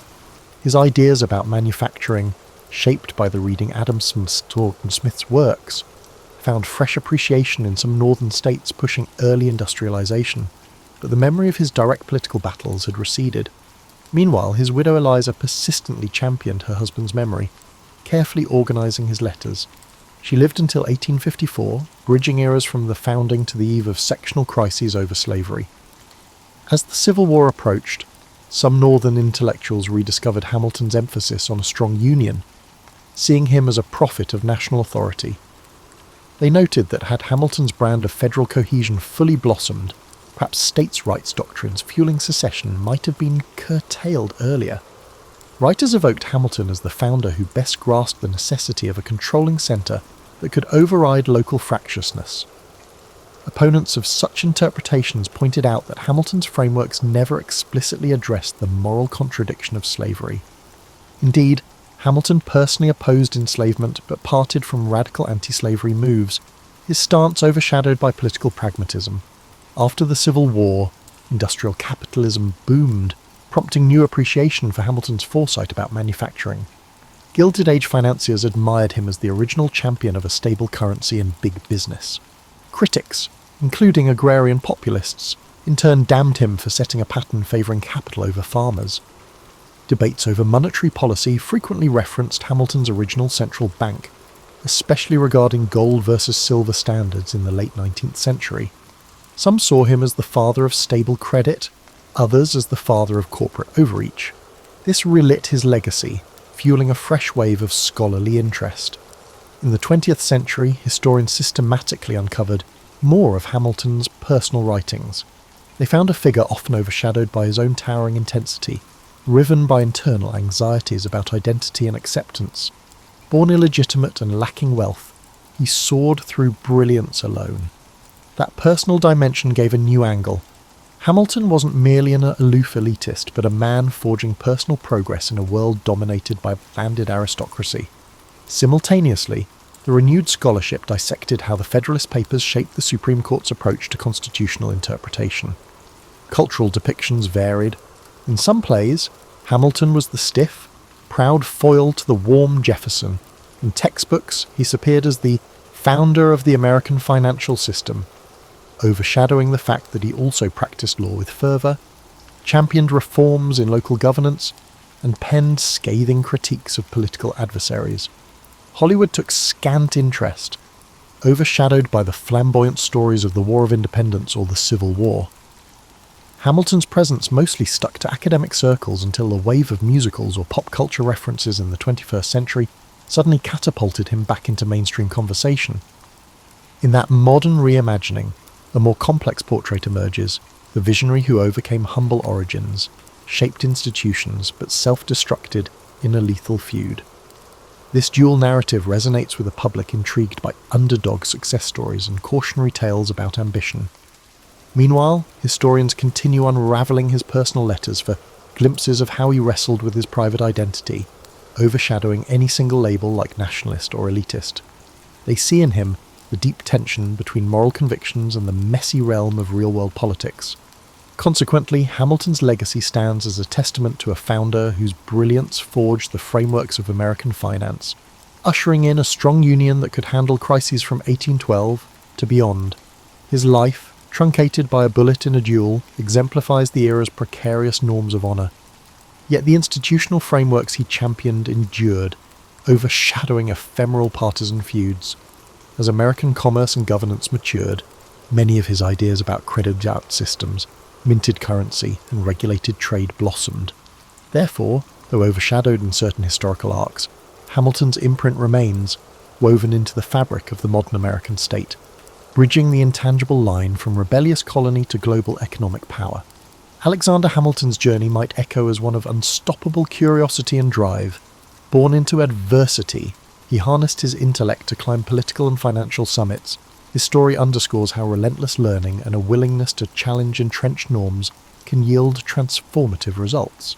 And yet, it also warns of how personal vendettas and impulsive decisions, like the final duel, can overshadow even the grandest achievements. The interplay of success and tragedy in Hamilton's life offers a cautionary dimension about letting rivalry overshadow reason. One dimension often overlooked is Hamilton's approach to social mobility. He believed in meritocracy, that talent, not lineage, should define one's station. His views clashed with the prevailing aristocratic mores that granted advantage to established families. In championing a strong central government, Hamilton believed it would break local oligarchies, allowing new men of skill to advance. That conviction shaped his financial blueprint, ensuring that the nation's credit system extended beyond a handful of wealthy planters. Yet it also invited accusations of favouritism toward banking elites, ironically suggesting that merit still found expression primarily among well-connected city financiers. Another lesser-known angle is how Hamilton viewed foreign policy. He favoured commerce-based alliances, but distrusted entangling the US in ideological battles. While acknowledging Britain as a trade partner, despite the rancour left from the Revolution, he saw stable trade routes as essential for revenue and global standing. Jefferson and Madison criticised the strategy as an over-cosy approach with a recent foe, but Hamilton saw post-war British power as a practical anchor for commercial expansion. In this sense, his realism overshadowed older resentments. That stance was a harbinger for how modern states weigh economic ties against historic grievances. Additionally, Hamilton's personal style at social gatherings and in daily interactions reveals a man who could be both charmingly eloquent and abrasively direct. Contemporaries described him as intense, with a quick mind that occasionally battered conversation partners. He thrived on intellectual debate. Some say he embraced confrontation to refine ideas, yet this habit might have contributed to the accumulation of enemies, culminating in the fateful spat with Burr. In an era where honour was a cornerstone of social standing, Hamilton's cutting wit proved a dangerous asset. At home, Hamilton and Eliza raised a growing family. Though tragedies struck, the death of their son Philip in a duel reminiscent of his father's fierce approach to personal disputes. This sorrow weighed heavily on Hamilton, intensifying his reflection on the code of honour. Paradoxically, he still ended up abiding by that same code, accepting Burr's challenge. The duality of a brilliant mind trapped by the period's social norms emerges starkly in these personal heartbreaks. For modern readers, the scenario underscores how societal expectations can override individual caution, even for a pragmatic statesman. Examining Hamilton's religious evolution is another nuanced topic. Late in life, particularly after Philip's death, he re-engaged with spiritual considerations. While not as devout as John Jay or Patrick Henry Hamilton, expressed his belief that moral frameworks were crucial to stable governance. Some scholars see a near return to Christian orthodoxy in his final years, overshadowing the earlier secular aura. This dimension of moral or religious introspection is overshadowed in many popular accounts that focus on battles of finance or partisanship. Lastly, the robust myth-making around Hamilton in the 21st century, particularly following a certain successful musical, reflects how malleable historical figures can become, for decades overshadowed in public memory. Hamilton found new admirers enthralled by his underdog narrative. The musical drew from historical sources, but adapted them for modern audiences, highlighting themes of immigration, ambition, and the forging of identity. Meanwhile, professional historians maintain a more measured stance, acknowledging the genius behind the Bank and the Federalist Papers, but also the moral complexities, involvement in a scandalous Reynolds affair, the backing of harsh policies like the Alien and Sedition Acts, and the overshadowed complicity in a system that tolerated slavery. Hence, Hamilton's life embodies many contradictions. Hamilton was a brilliant champion of American finance, an immigrant success story, and a defender of robust national institutions, yet he was also entangled in political vendettas, personal heartbreak, and moral ambiguities. The lethal code of personal honour of the era brought him down from the pinnacle of policy influence. Contemporary observers can glean from his saga how vision, intellect, and determination can reshape a society, while cautioning that untempered ambition and rivalry risk overshadowing even the grandest legacies. In the modern mosaic of American history, Alexander Hamilton occupies a unique niche, straddling realms of finance, politics, and personal drama. Behind the scenes, he shaped the national domain by delivering pragmatic solutions to fundamental questions about governance and economy. Yet his flamboyant final act, the duel with Aaron Burr, long overshadowed the breadth of his achievements. Over the past 2 centuries, the perception of Hamilton has fluctuated between critical wariness and near-heroic adulation, leading to a re-examination that highlights his full complexity. For many decades, Hamilton served as a reference point for strong central governance. In debates about tariffs, internal improvements, and the role of a national bank, legislators invoked his name. The Hamiltonian vision signified a dynamic, industrializing America that invests in large-scale infrastructure and cultivates a robust bond market. Opponents retorted that such policies undercut local autonomy, echoing Jeffersonian concerns about overreach. This cyclical debate recurs whenever the nation confronts a crisis or looks to expand federal influence, be it in responding to economic depressions or modern financial bailouts. Among scholars, Hamilton's contribution to the Federalist remains a crowning literary feat. Essays like Federalist No. 78 shape the judiciary's conceptual role, championing judicial independence and the power of constitutional review. Federalist No. 84 argued that enumerating rights might risk constraining them, though ironically, the Bill of Rights was soon appended to the Constitution anyway. Such works left a lasting intellectual deposit, frequently cited in Supreme Court decisions. The interplay between Hamilton's preference for strong federal courts and modern jurisprudence reveals the longevity of his influence. Public interest soared anew in the 21st century, with a popular musical recasting Hamilton as a hip, scrappy immigrant shaping the nation's destiny. That retelling, blending hip-hop and historical references, stoked fresh curiosity about details of his Caribbean youth, the heartbreak of losing his mother, and the unexpected mentorship from merchants. It also reintroduced figures like John Laurens, Hercules Mulligan, or Elizabeth Schuyler to mainstream conversation. This phenomenon demonstrates how historical figures can be revived and reinterpreted to speak to current cultural dialogues about immigration, representation, and the forging of American identity. That said, the musical's creative liberties overshadow certain complexities. For instance, the deeper tensions around slavery, or Hamilton's relationship with Haitian independence. Yet it undeniably catapulted him back into the public eye. Critically, modern reflection contends with Hamilton's stance on slavery. Though personally not an owner of large plantations, he married into a family that benefited from enslaved labour. He opposed the international slave trade, but was less vocal about immediate abolition. Some historians see him as moderately anti-slavery in principle, yet overshadowed by the era's political constraints. This mild stance differs from the fervour of an abolitionist, highlighting that even bright minds can compromise on pressing moral issues for perceived political necessity. Another puzzle is how Hamilton would respond to the subsequent expansions. He died before industrialization truly took flight or the question of slavery overtook national politics. Would he have advocated for federal solutions to keep the Union intact in the 1850s? Or would he have favoured more localised, pragmatic deals? The counterfactual is tantalising but unanswerable. Like many founders, his ideas formed the skeleton for future developments, but subsequent generations moulded them to new contexts. Finally, Hamilton's personal letters, uncovered in archives over time, reveal the emotional complexity behind the confident public persona. He could be warm, witty, or scathing, anxious about respect and standing. The spectre of orphanhood never fully left him. A sense of precariousness pervaded his ambition. He engaged in verbal battles with the press, establishing a partisan strategy. The Reynolds affair, in which he admitted to an extramarital relationship, tarnished his moral standing yet underscored his willingness to publicly confess in a swirl of political blackmail. All these episodes illustrate a founder who was no pristine statue, but a flawed participant in the messy birth of a republic. In sum, Alexander Hamilton's Odyssey stands as an emblem of America's early audacity, someone forging national frameworks with unstoppable fervour, bridging personal adversity and political upheaval. He hammered out financial machinery that stabilised a precarious union, wrote constitutional commentaries that guided centuries of legal thought, and valiantly served in war, only to be undone by personal vendetta in a misguided duel.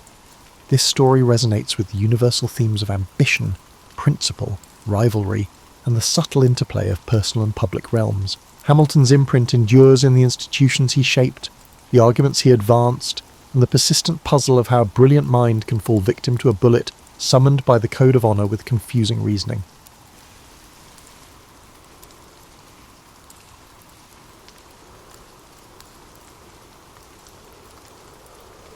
You know that feeling when you realise you've been completely oblivious to something that was right in front of your face the whole time? Like when you finally notice your neighbour's been waving at you for 3 years, and you thought they had some sort of nervous tic. Well, imagine that feeling, but multiply it by about 1,000, and you'll get close to what archaeologists felt when they stumbled upon one of history's most overlooked communication systems. It started, as these things often do, with someone having a perfectly ordinary day that was about to become extraordinary.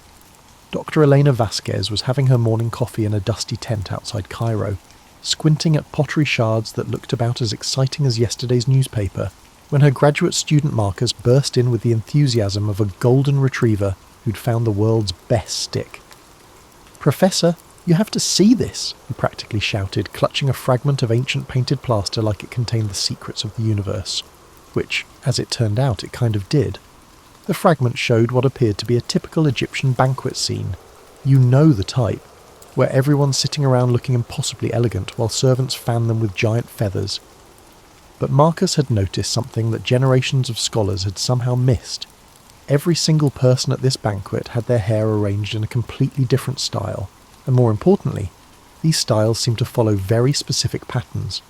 You see, for centuries, historians had assumed that ancient hairstyles were just fashion statements, like how we might choose between a bob or layers based on what magazine we flipped through at the salon.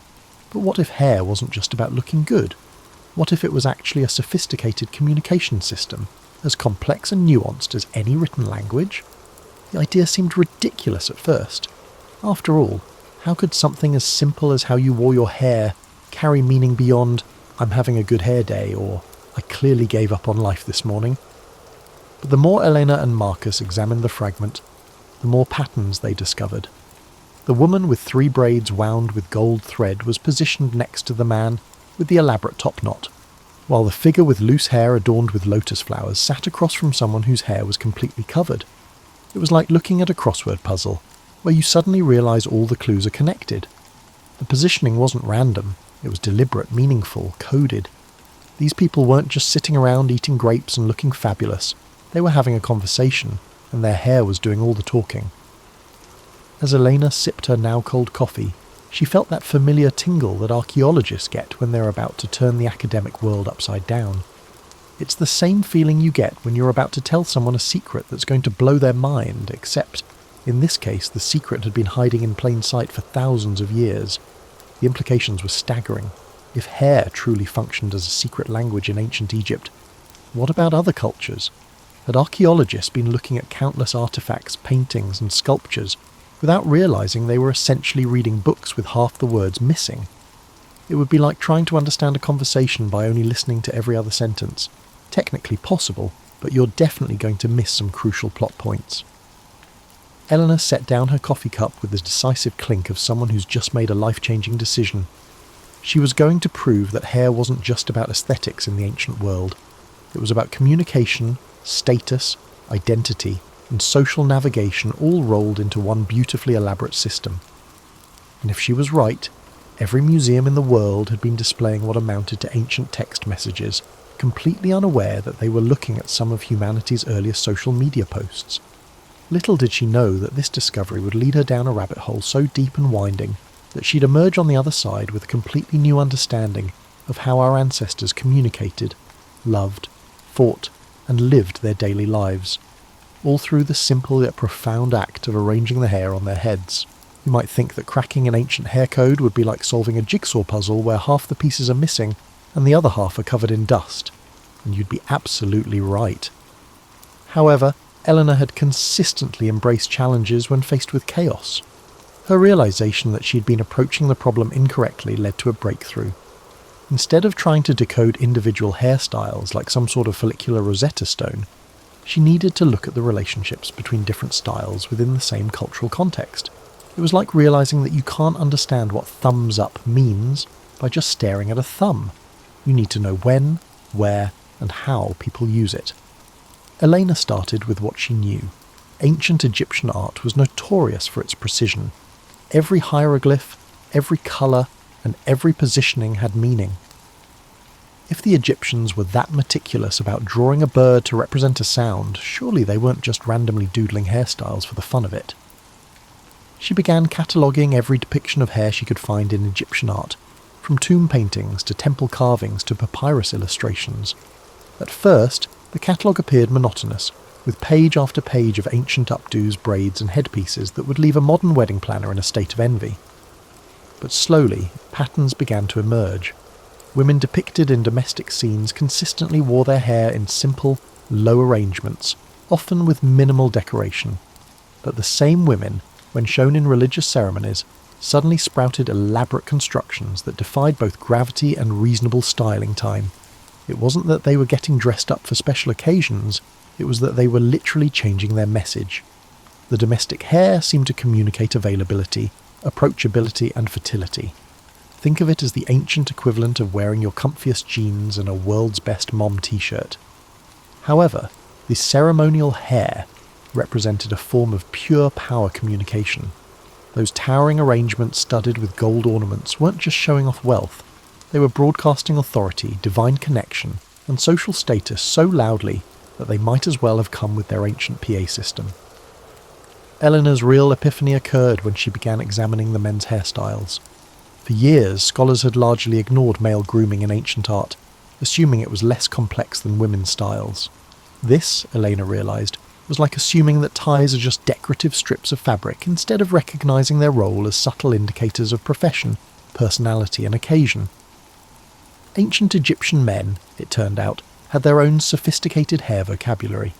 Priests kept their heads completely shaved, a visual representation of purity and dedication to the gods.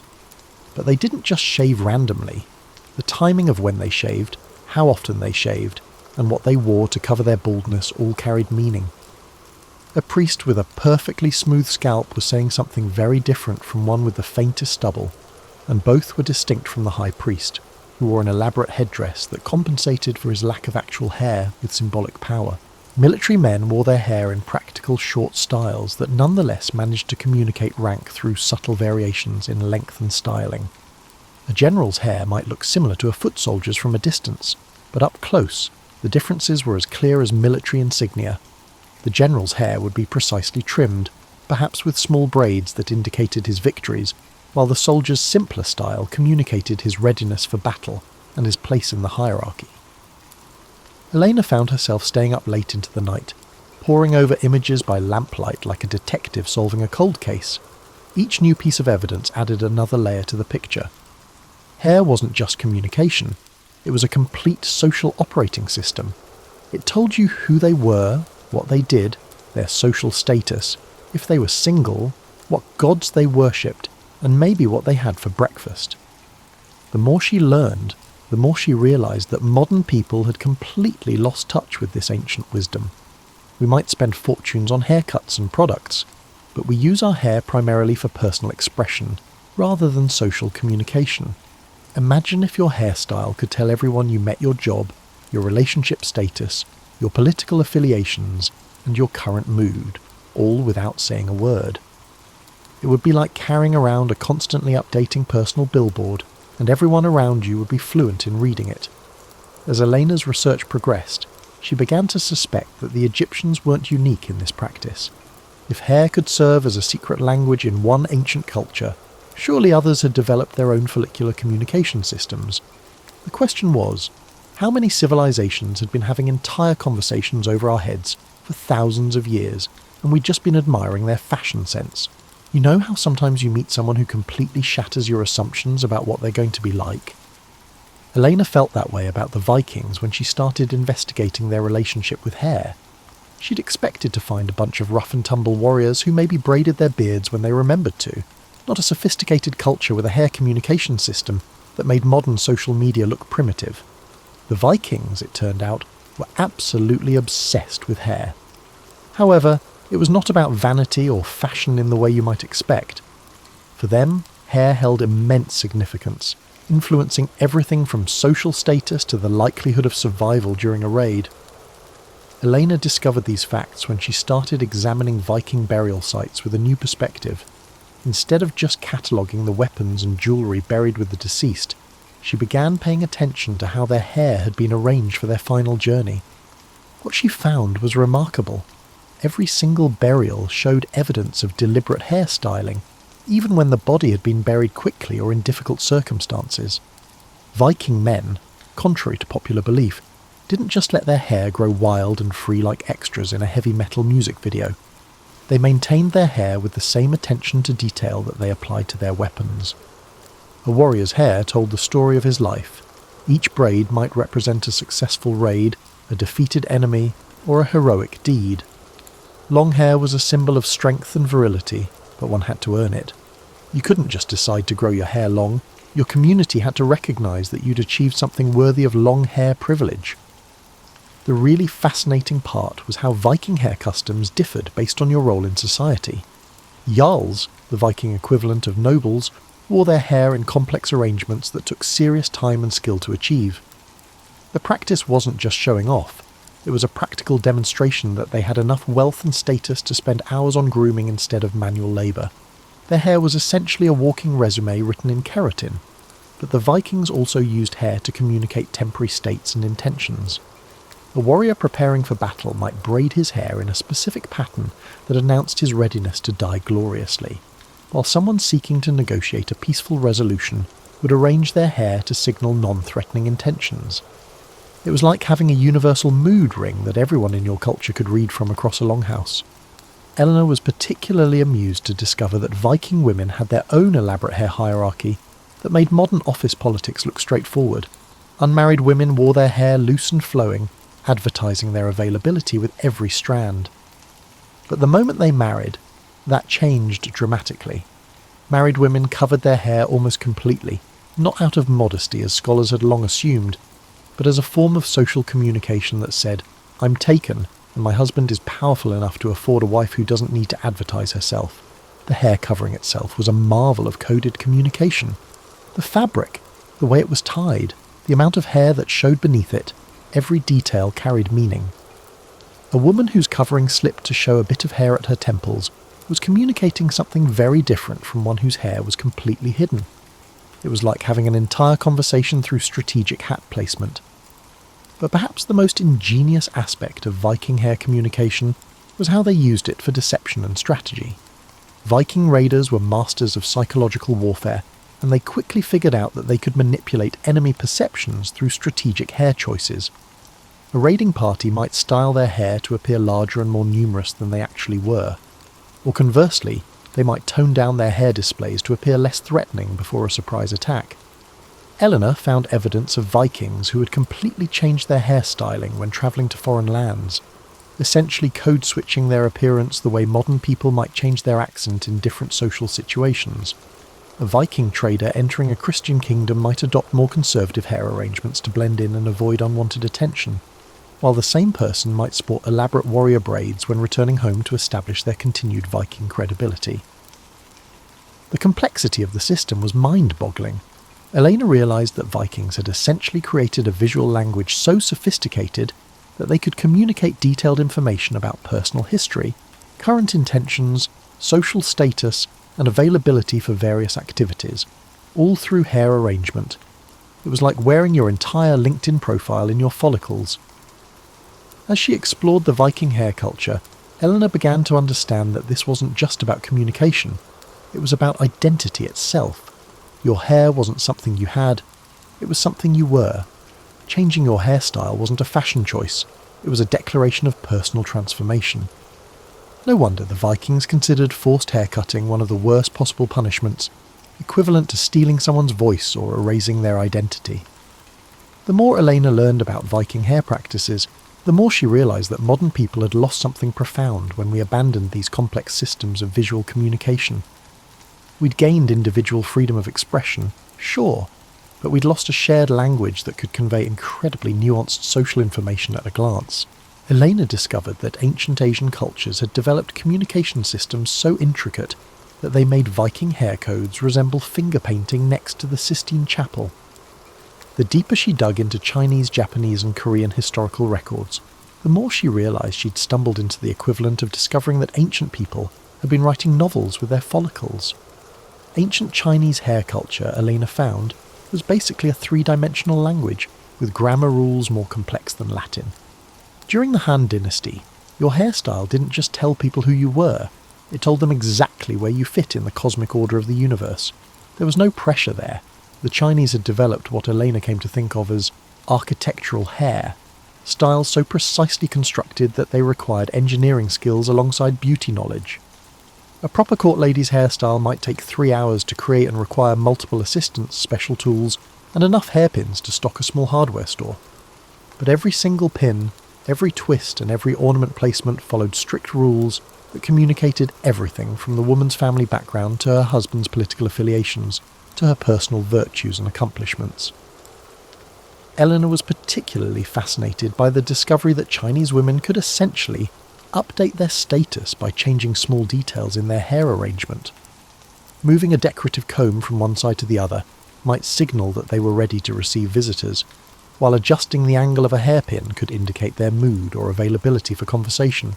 It was like having a constantly editable social media profile that everyone around you could read in real time. But the real genius of the Chinese system was how it incorporated time and season into hair communication. Summer styles were different from winter styles, not just for practical reasons, but because they communicated different aspects of a person's character and social role. Spring hair arrangements might emphasise youth and renewal, while autumn styles could highlight wisdom and preparation for challenges ahead. Your hair was essentially a calendar that also happened to be a personality test. Japanese hair culture, Elena discovered, had taken the concept of coded communication and elevated it to an art form so refined that it made ballet look clumsy. The elaborate hairstyles of geishas weren't just beautiful, they were walking encyclopedias of information for anyone who knew how to read them. A geisha's hair could tell you not only her level of training and experience, but also what season it was, what district she worked in, whether she was entertaining a regular patron or meeting someone new, and dozens of other subtle social cues. The shape of her top knot, the number and placement of ornaments, the way her hair was sectioned and folded, every detail was deliberate and meaningful. Eleanor found records indicating that accomplished geishas could communicate complex messages to each other across a crowded room, simply by adjusting their hair ornaments. A slight shift in the angle of a decorative comb might warn a colleague about a difficult client, while touching a specific hairpin could signal that a patron was particularly generous that evening. They'd essentially developed their own secret professional network using nothing but strategic hair adjustment. Korean court culture, meanwhile, had developed what Eleanor privately called diplomatic hair, styles so loaded with political meaning that changing your hairstyle incorrectly could accidentally start a war. Court ladies during the Joseon dynasty wore elaborate arrangements that indicated not just their status, but their family's political alliances, their husband's government position, and their opinion on current policy debates. Elena discovered records of women who had gotten into serious political trouble simply because they'd worn the wrong hair ornament to a court function, accidentally signalling support for a rival political faction. It was like showing up to a modern political rally wearing the wrong campaign button, except the consequences could include exile or worse. Eleanor's mind reeled from the intricacy of these Asian hairstyles, not only due to the time it took to style them every morning. These cultures had created visual communication systems so complex that they required years of education to master. Young girls from wealthy families would spend hours learning not just how to create these elaborate styles, but how to read the subtle messages in other women's hair arrangements. It was social media before social media existed, except instead of posting updates, you wore them. Instead of scrolling through feeds, you read the room by observing everyone's hairstyles. And instead of getting notifications, you received information through subtle changes in other people's hair presentations. Eleanor began to realise that these ancient hair languages weren't just sophisticated, they were actually more nuanced than many modern communication systems. We might have emojis and status updates, but could you communicate your entire family history, current mood, political affiliations, professional status, and availability for social interaction all through a single photograph? These ancient cultures could do exactly that, and they carried their messages with them everywhere they went. As Elena's research progressed, she started to wonder, had we gained convenience in modern communication but lost something profound about human connection? When everyone around you can read detailed information about your life and current state simply by looking at your hair, perhaps you develop a different kind of social awareness and empathy. Maybe we'd traded deep, intuitive communication for broad but shallow connection. Just when Elena thought she'd mapped the outer boundaries of ancient hair communication, she discovered that the Celts had been weaving messages into their hair with the same intricate artistry they brought to their metalwork and manuscripts. If Asian cultures had turned hair into architecture, the Celts had transformed it into storytelling. Elena's introduction to Celtic hair culture came through an unlikely source, a medieval Irish monk's complaint letter. Brother Finnegan, writing in the 8th century, was apparently fed up with how long it took to decode the messages that Celtic women were literally wearing on their heads when they came to the monastery seeking sanctuary. His frustrated scribblings reveal that Celtic hair braiding wasn't just decorative, it was narrative. Each braid pattern told a story, and not just any story, but often the woman's entire family history going back generations. A Celtic woman's hair might contain the tale of her great-grandmother's heroic defence of the clan lands, her mother's tragic love affair, and her own recent adventures, all woven together in patterns that functioned like a portable library. Eleanor imagined these women walking around like living, breathing audiobooks, except instead of listening, you had to know how to read braid patterns. The complexity was staggering. Eleanor found evidence that master braid readers could determine not just what stories were being told, but how the woman felt about those stories based on subtle variations in tension, direction, and decorative elements woven into the patterns. A tightly woven section might indicate pride in a family achievement, while looser braiding could suggest sorrow or regret about a particular event. Celtic men, not to be outdone, had developed their own hair-based communication system that was equal parts practical and poetic. Warriors wore their hair in patterns that announced their battle achievements, but they also incorporated elements that told the stories of their fallen comrades. It was like wearing a memorial and a military record simultaneously, except infinitely more personal and meaningful.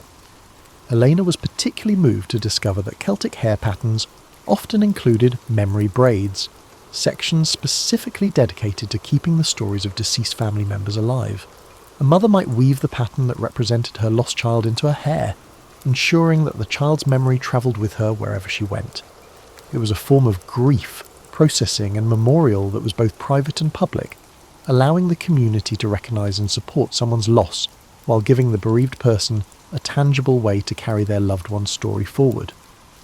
But perhaps the most ingenious aspect of Celtic hair communication was how they used it for matchmaking and courtship. Young people could communicate incredibly detailed information about their romantic availability, preferences, and family background through strategic hair arrangement. A woman might weave patterns that told potential suitors about her family's cattle holdings, her own domestic skills, and even her personality traits, all while appearing to simply wear her hair in an attractive style. Elena discovered records of elaborate courtship negotiations conducted entirely through hair pattern exchanges. A young man might ask his sister to visit a potential bride's family and read the girl's hair to gather information about her suitability, while the girl's relatives would be simultaneously analysing the messenger's hair patterns to assess the suitor's family background and prospects. It was like having detailed dating profiles that you wore on your head. Eleanor called the Celts travelling hair, patterns that showed where a person was from and how they got there. This practice was incredibly practical, in a world where knowing someone's origin and journey could be crucial for determining whether they were friend, foe, or trading partner. Your hair essentially functioned as a passport and travel itinerary combined. Eleanor found evidence that Celtic druids had elevated hair communication to a spiritual level, using elaborate arrangements to commune with deities and channel otherworldly wisdom. The druid's hair pattern might incorporate symbols representing the phases of the moon, the changing seasons, and various natural forces, creating a living mandala that connected the wearer to the cosmic order. It was like wearing a direct line to the divine, except instead of a phone, you used intricate braiding techniques passed down through generations of spiritual practitioners. But what really impressed Elena was how the Celts had managed to make their hair communication system adaptable across different social situations. The same basic braid pattern might be worn loosely and casually for everyday activities, tightened and decorated for formal occasions, or modified with specific additions for ritual or ceremonial purposes. It was like having one incredibly versatile language that could shift registers depending on the context, from casual conversation to formal presentation to sacred ceremony. The more Elena studied Celtic hair culture, the more she realised that they'd solved one of the fundamental challenges of human communication: how to share complex personal information while maintaining privacy and dignity. A Celtic woman could tell her entire life story to those who needed to know it, while the same arrangement might appear to be simply attractive braiding to casual observers. It was selective broadcasting at its finest, intimate communication disguised as beautiful hairstyling. As Elena pieced together the complex mysteries of Celtic hair messaging, she began to understand that these ancient people had created something remarkable, a communication system that was simultaneously practical, beautiful, emotionally meaningful, and spiritually significant. They hadn't just figured out how to speak with their hair, they had discovered how to turn their entire heads into living, breathing works of art that told the stories of their lives, their families, and their deepest beliefs. By this point in her research, Eleanor felt like she'd discovered that the entire ancient world had been having a massive ongoing conversation right over everyone's heads, literally. But the more cultures she investigated, the more she realised that hair communication wasn't just a collection of isolated cultural practices. It was something much more profound, a universal human impulse to turn our most visible feature into a language of identity, status, and connection. Eleanor's breakthrough came when she started mapping the common elements across all the hair communication systems she had studied.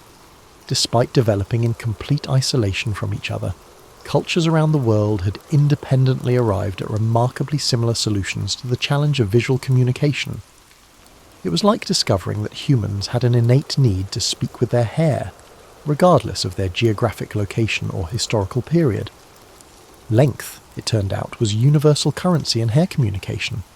From Viking warriors to Chinese empresses to Celtic druids, longer hair consistently indicated higher status, greater power, or deeper spiritual connection.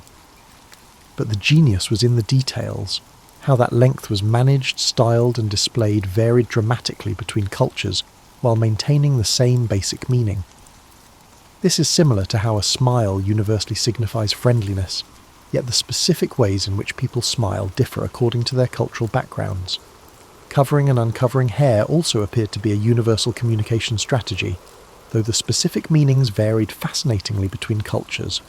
What remained constant was the recognition that hair visibility was a powerful tool for social signalling.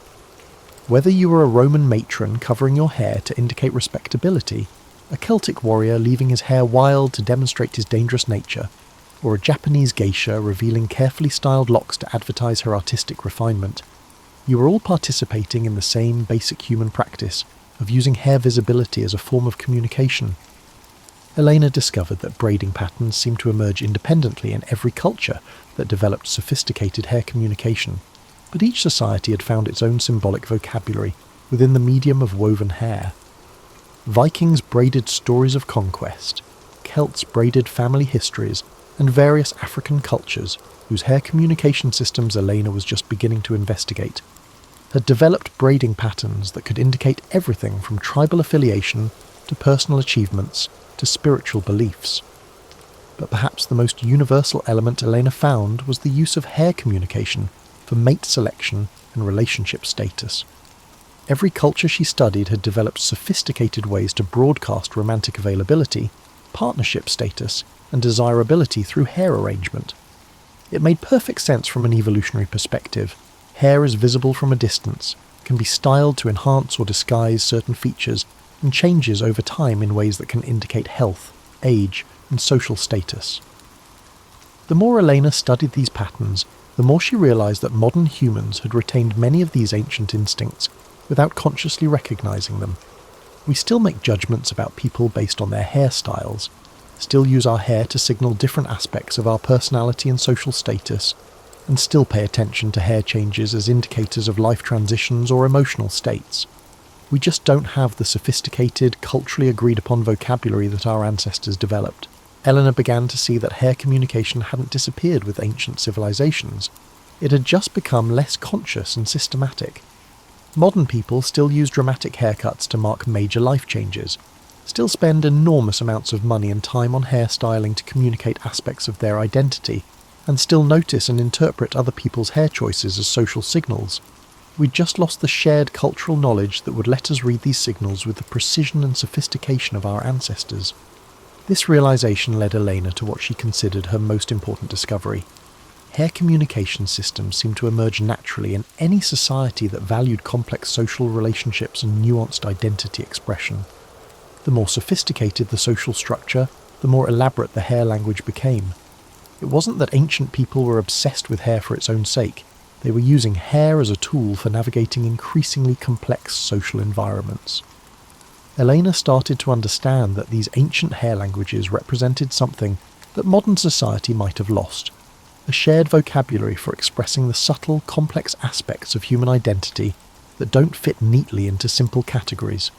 When your hairstyle could communicate not just your social status, but your family history, your personal achievements, your current emotional state, your spiritual beliefs, and your availability for various types of relationships, you had a communication tool of remarkable sophistication and nuance. The implications were staggering. Eleanor realized that ancient people might have been better at reading social cues, understanding complex social dynamics, and navigating interpersonal relationships precisely because they had these shared visual languages that provided immediate, detailed information about everyone around them. Modern people might have gained individual freedom of expression, but we've lost collective tools for social communication and understanding. As Elena synthesized her research across cultures and centuries, she began to see that hair communication wasn't just an intriguing historical curiosity. It was evidence of a fundamental human capacity for creating meaning, building community, and expressing identity through the most basic aspects of our physical appearance. We'd always been speaking with our hair. We'd just forgotten how to listen to what it was saying. As Elena sat in her study one evening, surrounded by photographs, sketches, and notes from cultures spanning thousands of years and every inhabited continent, she realized she'd uncovered something that went far beyond academic curiosity.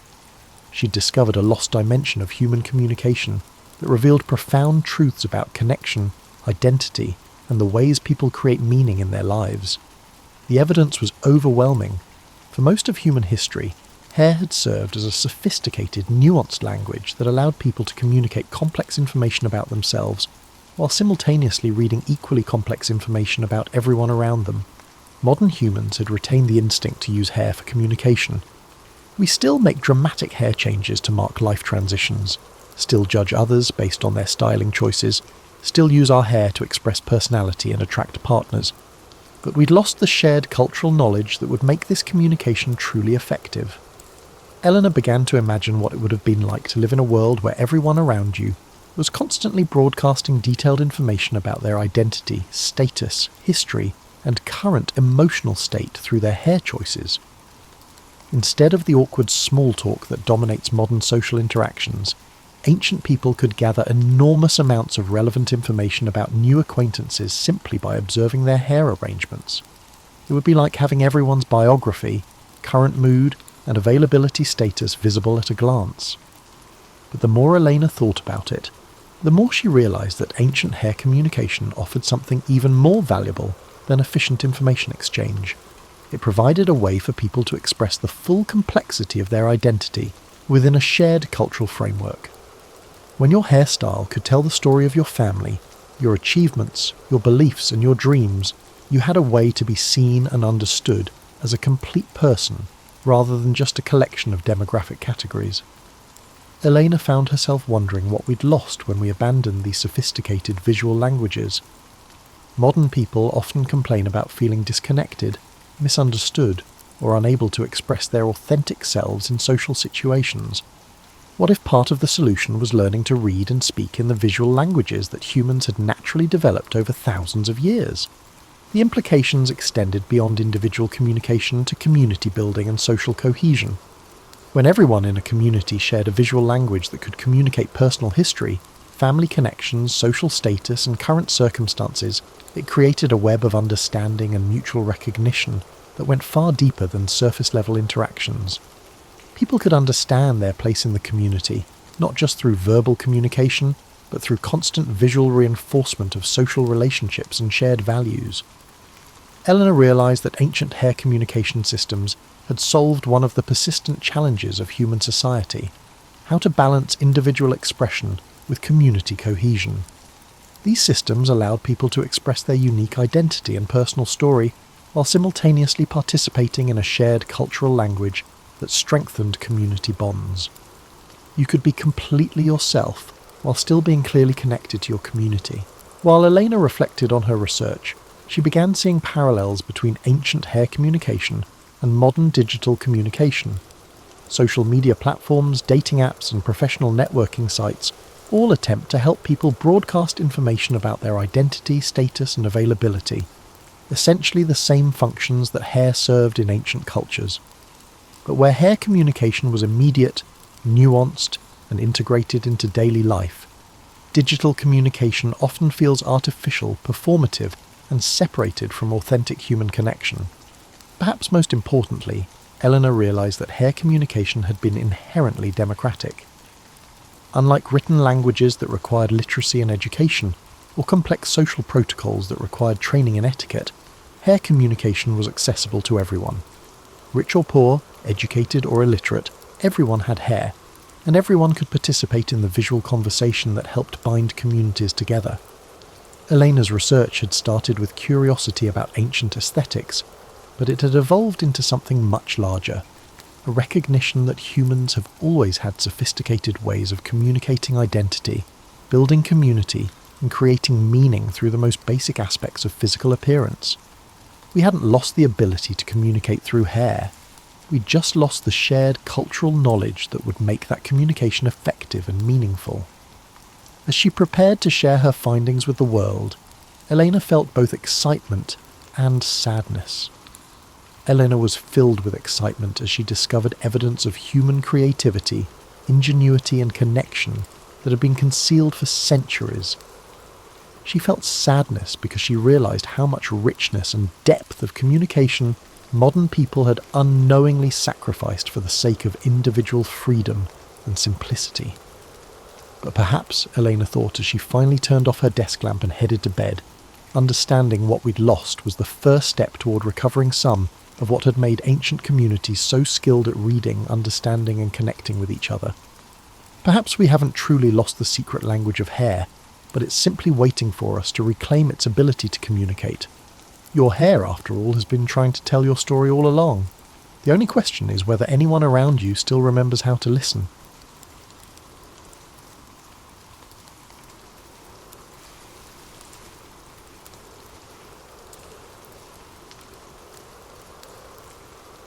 Imagine yourself seated at your kitchen table on a Tuesday morning in October 1929, perhaps enjoying coffee from your beloved mug, the one that hasn't yet developed a chip in its handle.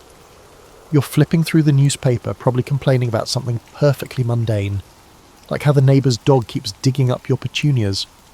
Life feels predictable, even a little boring.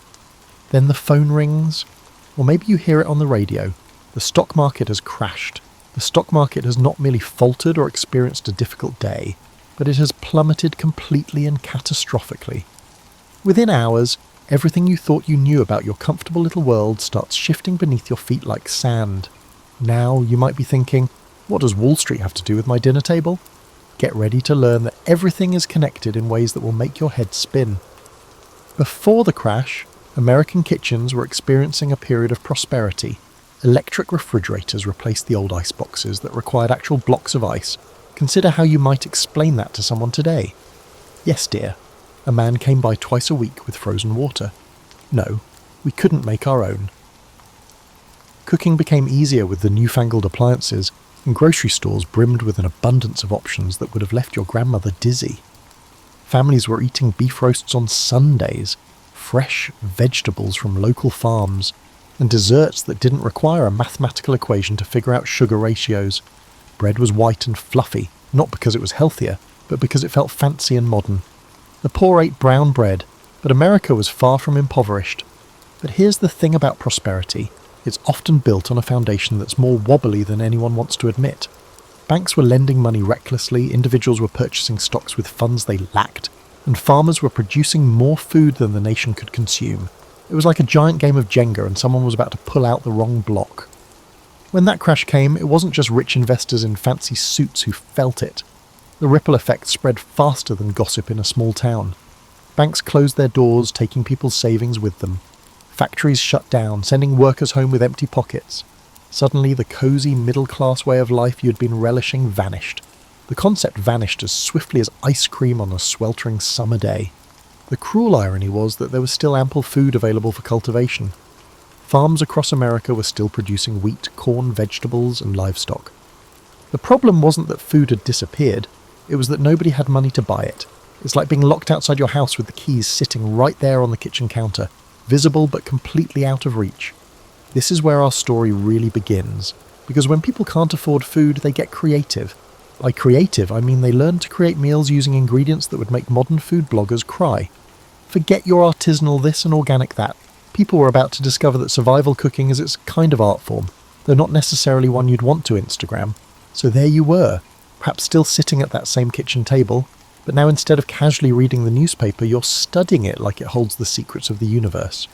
Which ads are offering work? What stores are having sales? And most importantly, how can you feed your family on what feels like pocket change? The adventure was just beginning, although nobody referred to it as such at that time. They were too busy figuring out how to stretch a dollar until it screamed, and wondering how something as basic as putting food on the table had suddenly become the most challenging puzzle they'd ever faced. You know how today you might spend 20 minutes deciding between 17 different types of pasta sauce, weighing the merits of organic versus regular versus the store brand? Well, imagine if your entire grocery budget was less than what you now spend on a single lunch out, and suddenly those choices become a lot more focused. By 1932, the average family was spending about $15 a week on groceries, which sounds ridiculously cheap until you realise that's in 1932 dollars, and most people were lucky to have any dollars at all. It's as if someone handed you Monopoly money and instructed you to use it until next Thursday. Your grocery shopping strategy had to become more sophisticated than a military operation. First, you'd check every pocket, purse, and couch cushion for loose change. Discovering a nickel felt like unearthing a hidden treasure. Then you'd sit down with a pencil and paper, no fancy smartphone apps for budget tracking, and plan your shopping trip with the precision of a NASA mission. Every purchase had to serve multiple purposes, and luxury items like fresh meat or white sugar were carefully weighed against necessities like flour and potatoes. The grocery stores themselves started looking different too. Gone were the abundant displays and cheerful abundance of the Roaring Twenties. Shelves became sparser, and storekeepers started extending credit to long-time customers, keeping handwritten ledgers of who owed what. It was like a neighbourhood favour system, except the favours were keeping families from going hungry. You learned to think like a pioneer, even though you lived in town. Bulk purchases made sense when you could afford them. A large sack of flour might cost more up front, but it would last longer and cost less per pound than buying smaller amounts. Of course, such an arrangement required actually having enough money for bulk purchases, which was often a catch-22 situation that would make your head hurt if you thought about it too much. Shopping became a social activity in ways it had never been before. Women would compare notes on which stores had the best prices, share recipes for making meals stretch, and sometimes even pool their money for bulk purchases they'd divide up later. It was like having a very practical book club, except instead of discussing literature, you were debating whether potatoes were cheaper per pound at Miller's Market or Thompson's grocery. The butcher became both your trusted companion and your greatest obstacle.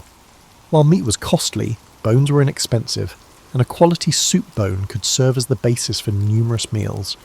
You would request the cuts that were previously intended for pet food, and the butcher would frequently include surplus fat at no cost, which you would then cook and utilise in ways that would shock contemporary nutritionists, yet ensured your family's sustenance.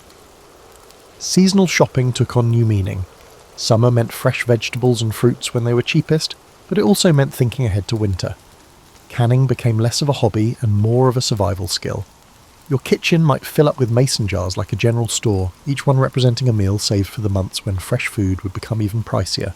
Store credit evolved into a delicate balance between dignity and desperation. Storekeepers knew their customers personally. They knew your family, your situation, and your history of payment. Getting credit wasn't just about financial reliability. It was about being part of the community. But using that credit meant admitting you needed help, which was harder for some people than others. The psychology of shopping changed too.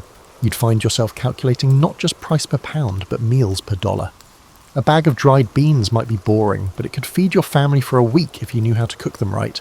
Meanwhile, that fresh apple that looked so appealing might represent an entire day's budget for luxury foods. Your bags may have been lighter when you got home, but your mental load was definitely heavier. You weren't just carrying groceries, you were carrying the responsibility of making every ingredient count, every meal matter, and every dollar stretch as far as humanly possible. And you were about to learn that creativity in the kitchen wasn't just nice, it was absolutely essential. Here's something that might surprise you.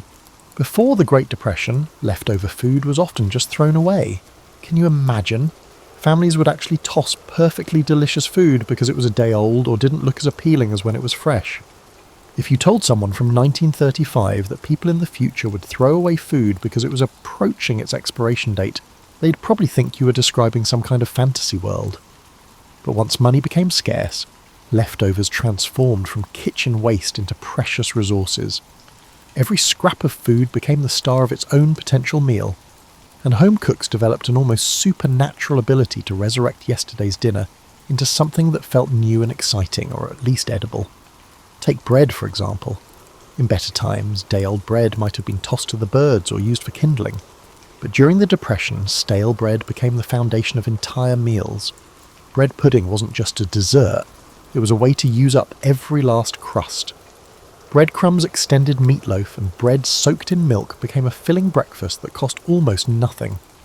The art of the leftover soup became so refined that it was practically a science. You'd start with whatever scraps of meat remained from Sunday's dinner, maybe just some gristle and bones that today would go straight into the trash.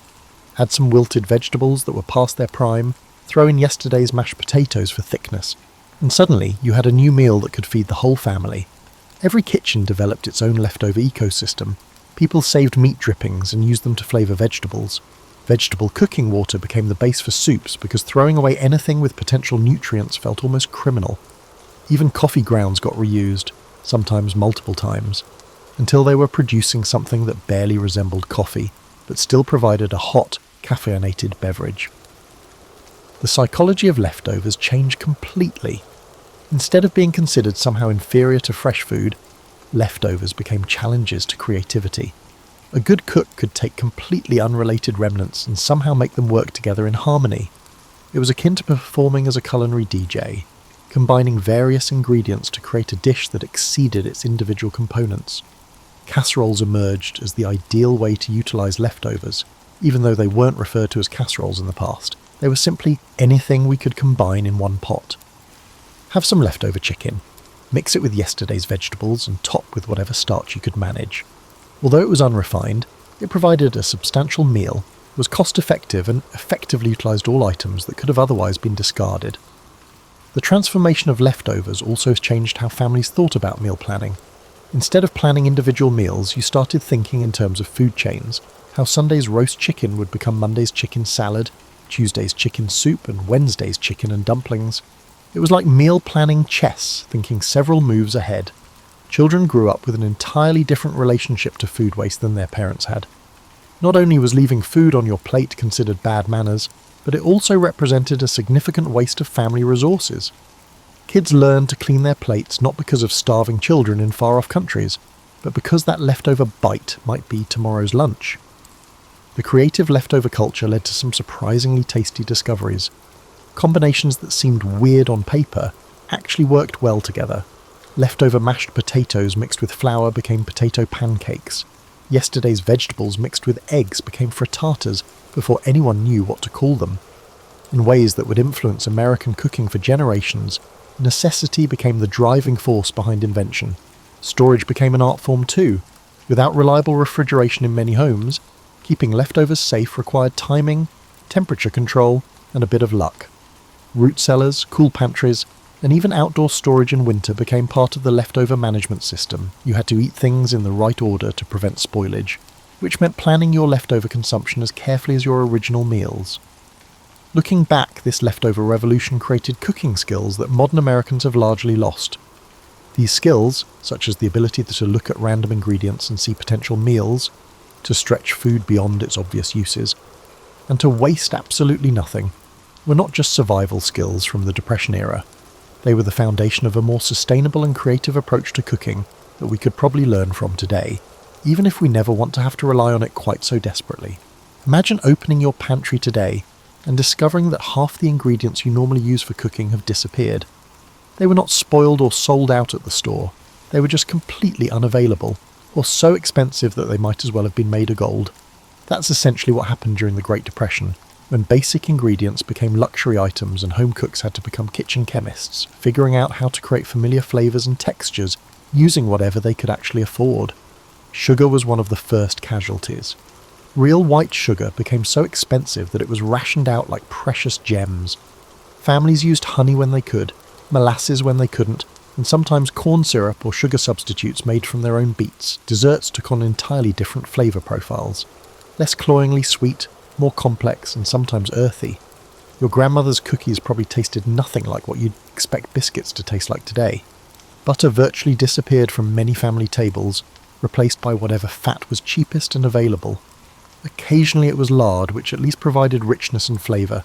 Sometimes it was vegetable shortening, which was cheaper but didn't taste like much of anything. And sometimes families learned to cook with no fat at all, creating dishes that were healthier than they realised, but probably a lot less satisfying than what they remembered from better times.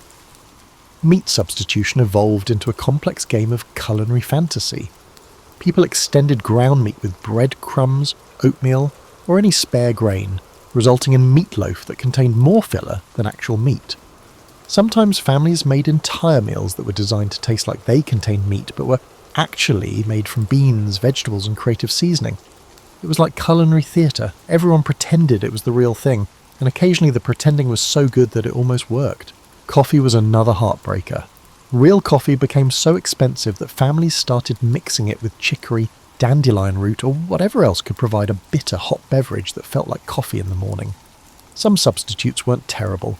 Chicory actually has a pleasant, earthy flavour. Others were more about the ritual than the taste, because starting the day with a hot cup of something was psychologically important, even if that something bore only a passing resemblance to actual coffee. Vanilla extract, which today you buy without thinking, became a luxury item that required creative substitution. Families learned to use almond extract sparingly, or to make their own flavourings from whatever was available. Some learned to make vanilla from scratch, though the process was time-consuming and the results were hit or miss. Baking became an exercise in making desserts that tasted good, without relying on the flavour enhancers that had become too expensive. Milk was often watered down or substituted entirely. Powdered milk, when available, was mixed thinner than recommended to make it last longer. Sometimes families made milk from other sources. Nut-based beverages weren't trendy health choices, but desperate substitutions for something that had become unaffordable. Children grew up thinking that thin, slightly off-tasting milk was normal. not knowing they were drinking a diluted substitute for the real thing. Even salt, something we take completely for granted today, sometimes required substitution. Families learned to use herbs, vinegar, or other flavour enhancers to improve food taste without relying on salt they couldn't afford. Gardens became medicine cabinets and spice racks, with families growing whatever they could to add flavour to otherwise bland meals. The psychology of substitution was complex. On one hand, it was practical and necessary. You used what you had because you didn't have choices, but it was also a way of maintaining normalcy and dignity. Calling a bean and grain patty a meatloaf wasn't just about flavour. It was about preserving the feeling that your family was still eating recognisable traditional meals. Some substitutions worked so well that they became permanent parts of American cooking. Others were abandoned as soon as better times returned, though they remained in family memories as reminders of when creativity wasn't just helpful, it was essential for survival. The substitute culture also created a generation of cooks who understood ingredients in ways that modern cooks often don't. They knew how fats behaved in cooking, how sweeteners affected texture and taste, and how to balance flavours without standard ingredients. They became masters of working with what they had rather than the recipes they assumed they could buy. This ingredient flexibility created a uniquely American approach to cooking that valued resourcefulness over authenticity, creativity over tradition, and making do over giving up. It was always creative and fed families when they otherwise would have gone hungry, even if it wasn't tasty. You've probably seen those perfectly manicured suburban lawns, right? Every blade of grass precisely the same height, not a dandelion in sight, maintained with the dedication usually reserved for religious practices. During the Great Depression, those immaculate lawns would have been viewed as the epitome of wasteful foolishness. Every square foot of available land became potential food production, and families learned that vegetables were a lot more valuable than ornamental grass. The transformation of American yards happened almost overnight. People who had never grown anything more challenging than houseplants suddenly found themselves studying seed catalogues like they were textbooks, trying to figure out how to turn their backyards into miniature farms. It wasn't exactly like the trendy urban gardening movement you see today. This wasn't about being eco-conscious or eating locally. This was purely a matter of survival. Your garden planning had to be strategic in ways that modern gardeners can barely imagine. You had to plant what would yield the most calories per square foot, store well through winter, and grow reliably in your specific soil and climate. Potatoes became the backbone of many family gardens because they were filling, nutritious, and could be stored for months. Beans were popular because they added protein to the diet and improved the soil for future crops. The seed situation was its kind of economics lesson. Due to the high cost of good seeds, families learned to save seeds from their best plants, forming informal seed banks that neighbours and relatives shared. Trading seeds became a social activity. You might trade your extra tomato seeds for someone else's extra bean seeds, creating a community network that helped everyone increase their food security. Tools were another challenge. A good shovel or hoe was an investment that many families couldn't afford, so tool sharing became common. Neighbours would coordinate their gardening schedules so they could pass tools back and forth, or families would make do with improvised tools, old kitchen spoons for planting seeds or homemade watering systems created from tin cans with holes punched in them. The process of learning was steep and unforgiving. Modern gardeners can look up solutions to their problems online, but Depression-era gardeners had to rely on neighbours, library books, and trial and error. If bugs devoured your beans or your tomatoes succumbed to blight, it not only represented a gardening setback, but also a family food emergency. Pressure to succeed made every gardening decision feel crucial. Preservation became just as important as growing. Producing a bumper crop of vegetables was futile if they spoiled before they could be consumed. Families learned canning, pickling, root cellaring, and drying, preservation techniques that turned a summer's worth of vegetables into winter sustenance. Your kitchen might be filled with mason jars lined up like soldiers, each one representing security against future hunger. Urban gardening took on new meaning when every available space was pressed into service. Rooftops, vacant lots, and strips of land beside railroad tracks, anywhere that could support plant life, became potential sites for food production. City dwellers learned to grow vegetables in containers, window boxes, and any patch of soil they could claim or borrow. It was like an entirely different relationship with urban stone space, where every square foot was evaluated for its food-producing potential. The social dynamics of gardening changed too. Gardening knowledge became valuable currency. The neighbour who could successfully grow vegetables became someone worth knowing, and successful gardeners often found themselves teaching others, sharing not just seeds and tools, but knowledge and techniques. Gardening clubs weren't just social organisations, they were survival networks. Children learned to garden out of necessity, not as a relaxing family activity. Kids today spend their summers weeding, watering and harvesting, instead of at camp or playing video games. It wasn't always fun, but it gave them skills and an understanding of where food comes from that most modern children never develop. The psychological impact of growing your food was significant. In a time when so much felt out of control, jobs, money, the future, having a garden provided a sense of agency and self-sufficiency. While you might not have control over the economy, you could manage the watering of your tomatoes. The act of planting seeds was inherently optimistic, a statement of faith that the future would arrive and you'd be there to harvest what you'd planted. Some families discovered they actually enjoyed gardening, and continued even after their economic situations improved. Others abandoned their gardens as soon as they could afford to buy all their vegetables again. But for a generation of Americans, the experience of growing their food created a different relationship with vegetables, with land, and with the connection between human effort and sustenance that influenced how they thought about food for the rest of their lives. People's ability to unite during difficult times is a characteristic of humanity. You've probably witnessed this during natural disasters or community crises, where neighbours who previously barely spoke suddenly come together to organise relief efforts and share resources. During the Great Depression, this instinct for mutual aid extended to food in ways that were both heartwarming and heartbreaking, creating community systems that kept people fed when individual families couldn't manage on their own.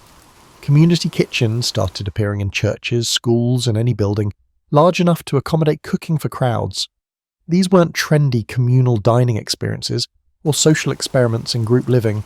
They were practical solutions to the simple problem that many families couldn't afford food. But communities could sometimes pool resources to create meals that would feed everyone. The logistics were complex, the dignity was carefully preserved, and the social dynamics were unlike anything most communities had experienced before. The unspoken rules of community kitchens were intricate and important. Nobody discussed who could afford to contribute ingredients and who couldn't. Nobody kept track of who ate more than they brought. Everyone contributed something, even if it was just labour. Peeling potatoes, stirring pots, cleaning up afterward. It was a careful dance of maintaining pride while acknowledging need, of helping without making it obvious who was helping whom. Potluck dinners took on new meaning when families genuinely couldn't afford to feed themselves, let alone contribute to community meals. The mathematics of potluck became creative. One family might bring a giant pot of soup made mostly from vegetables and water, while another might contribute a small but precious amount of meat or seasoning. Together, these contributions created meals that were more substantial and varied than any individual family could have managed alone. Recipe sharing became an act of generosity that went beyond just culinary tips. When someone discovered how to make a filling meal from inexpensive ingredients, sharing that knowledge was like sharing wealth. Women would write down recipes on whatever paper they could find, creating informal networks of survival cooking that passed from kitchen to kitchen and neighbourhood to neighbourhood. The psychology of eating together changed when eating alone meant not eating enough. Community meals provided not just nutrition, but social connection, during a time when people felt isolated by their economic circumstances. Children who might have felt embarrassed about their family's financial situations discovered that many other families were experiencing the same challenges. Adults discovered that sharing meals also meant sharing the emotional burden of difficult times. Church basement dinners, neighbourhood soup kitchens, and informal meal-sharing arrangements created a parallel food distribution system that operated alongside and sometimes instead of traditional commerce. These weren't charity operations in the way we might think of them today, because the line between helper and helped was often blurry. Families might host a community dinner one week and depend on someone else's community dinner the next week. Seasonal community cooking made sense in ways that individual cooking didn't. When someone's garden produced more tomatoes than one family could use, it made sense to turn that abundance into sauce or preserves that could feed multiple families. Large-scale food preservation required equipment, space and knowledge that individual families often lacked, but communities could organise canning operations that benefited everyone involved. The economics of community cooking were fascinating and complex. Buying ingredients in bulk for community meals was more economical than individual family shopping, but it required coordination, trust, and some kind of informal accounting system to ensure fairness. Some communities used trading systems where labour was exchanged for meals or where families contributed different types of resources. Some provided ingredients, others provided cooking space, and still others provided labour. Children growing up in these community food systems learned different lessons about sharing, cooperation, and social responsibility than children who grew up in purely individual family units. They saw adults working together to solve problems, witnessed the practical mechanics of mutual aid, and understood that community survival sometimes required setting aside individual pride in favour of collective action. The end of community kitchen culture came gradually as economic conditions improved and families could afford to return to individual cooking and eating. Some communities maintained these traditions as social activities rather than survival necessities, but for most, the community kitchen period was remembered as a time when neighbours became family out of necessity, and when the simple act of sharing a meal carried weight and meaning that extended far beyond nutrition. Looking back, these community food systems created social bonds and survival skills that influenced how communities responded to future challenges. They proved that Americans could organise mutual aid systems when necessary, and that sharing resources didn't require government programs or formal charity, just neighbours willing to help neighbours and communities willing to take care of their own. The end of the Great Depression didn't happen like a light switch being flipped. It was more like dawn slowly breaking after the longest night anyone could remember. Families didn't wake up one morning to find their economic troubles over and their refrigerators magically restocked. Instead, prosperity gradually returned, permanently altering Americans' relationship with food. World War II played a strange role in ending food scarcity for some families, while creating new types of rationing for others. Defense jobs provided financial stability, but the implementation of wartime rationing often limited the amount of meat, sugar, and coffee that even the most affluent families could purchase. It was like having money, but being told you could only spend some of it, which was frustrating and forced continued creativity in the kitchen. The transition back to abundance was psychologically complex. You'd think that people who had to stretch every ingredient would waste food once they could afford it, but that's not what happened. Many families continued Depression-era cooking habits for years, decades, or even the rest of their lives. Once you've learned to see potential meals in food scraps, it's hard to unlearn that skill, even when you don't technically need it anymore. Children who had grown up during the Depression carried forward different attitudes about food than their parents had originally possessed. They knew how to cook from scratch, how to substitute ingredients, how to make meals stretch, and how to waste nothing. These skills served them well during future economic downturns, but they also influenced American home cooking in ways that lasted for generations. The grocery store experience transformed as abundance returned, but it never quite went back to the carefree shopping of the 1920s. People who had lived through the Depression maintained habits of price comparison, bulk buying when items were on sale, and stocking up against future shortages that might never come. The psychological scars of scarcity created shopping behaviours that persisted long after scarcity ended. Restaurant culture slowly returned, but it was different too. The casual throwing away of restaurant food that had been common in the 1920s was replaced by more careful eating, taking leftovers home, and appreciation for meals that someone else had prepared. The experience of not being able to afford to eat out made dining out feel more special and less routine when it became possible again. Food technology advanced rapidly in the post-war years, partly in response to lessons learned during the Depression about food preservation, nutrition, and efficient cooking. Frozen foods, improved canning techniques, and new appliances were developed with an understanding of how families actually cooked and ate during difficult times, not just during prosperous ones. The social aspects of food sharing evolved too. Potluck dinners, community meals, and neighbour-to-neighbour food sharing didn't disappear when they were no longer necessary for survival, though they became more about social connection than economic necessity. Communities that had learned to eat together during hard times often continued eating together during good times, maintaining bonds that had been forged over shared meals and mutual aid. Garden culture persisted in modified forms. Many families continued growing vegetables, not because they had to, but because they wanted to. The skills they'd learned during necessity became hobbies, and the victory gardens of the Depression era evolved into the recreational gardening that became a suburban staple in later decades. The recipes and cooking techniques developed during the Depression became part of American culinary tradition. Desperately created dishes became comfort foods associated with family, tradition, and resourcefulness. Casseroles, hearty soups, and creative uses of leftovers remained popular long after they stopped being economically necessary. Perhaps most importantly, the Great Depression created a generation of Americans who understood the difference between wanting food and needing it, between eating for pleasure and eating for survival. This distinction influenced how they raised their children, how they thought about waste, and how they appreciated abundance when it returned. The legacy of Depression-era food culture wasn't just about specific recipes or cooking techniques. It was about resilience, creativity, and the understanding that survival sometimes requires reimagining your relationship with basic necessities. Families learned that they could adapt to the unexpected, that communities could support each other through mutual aid, and that meals could be satisfying and meaningful even when they weren't elaborate or expensive.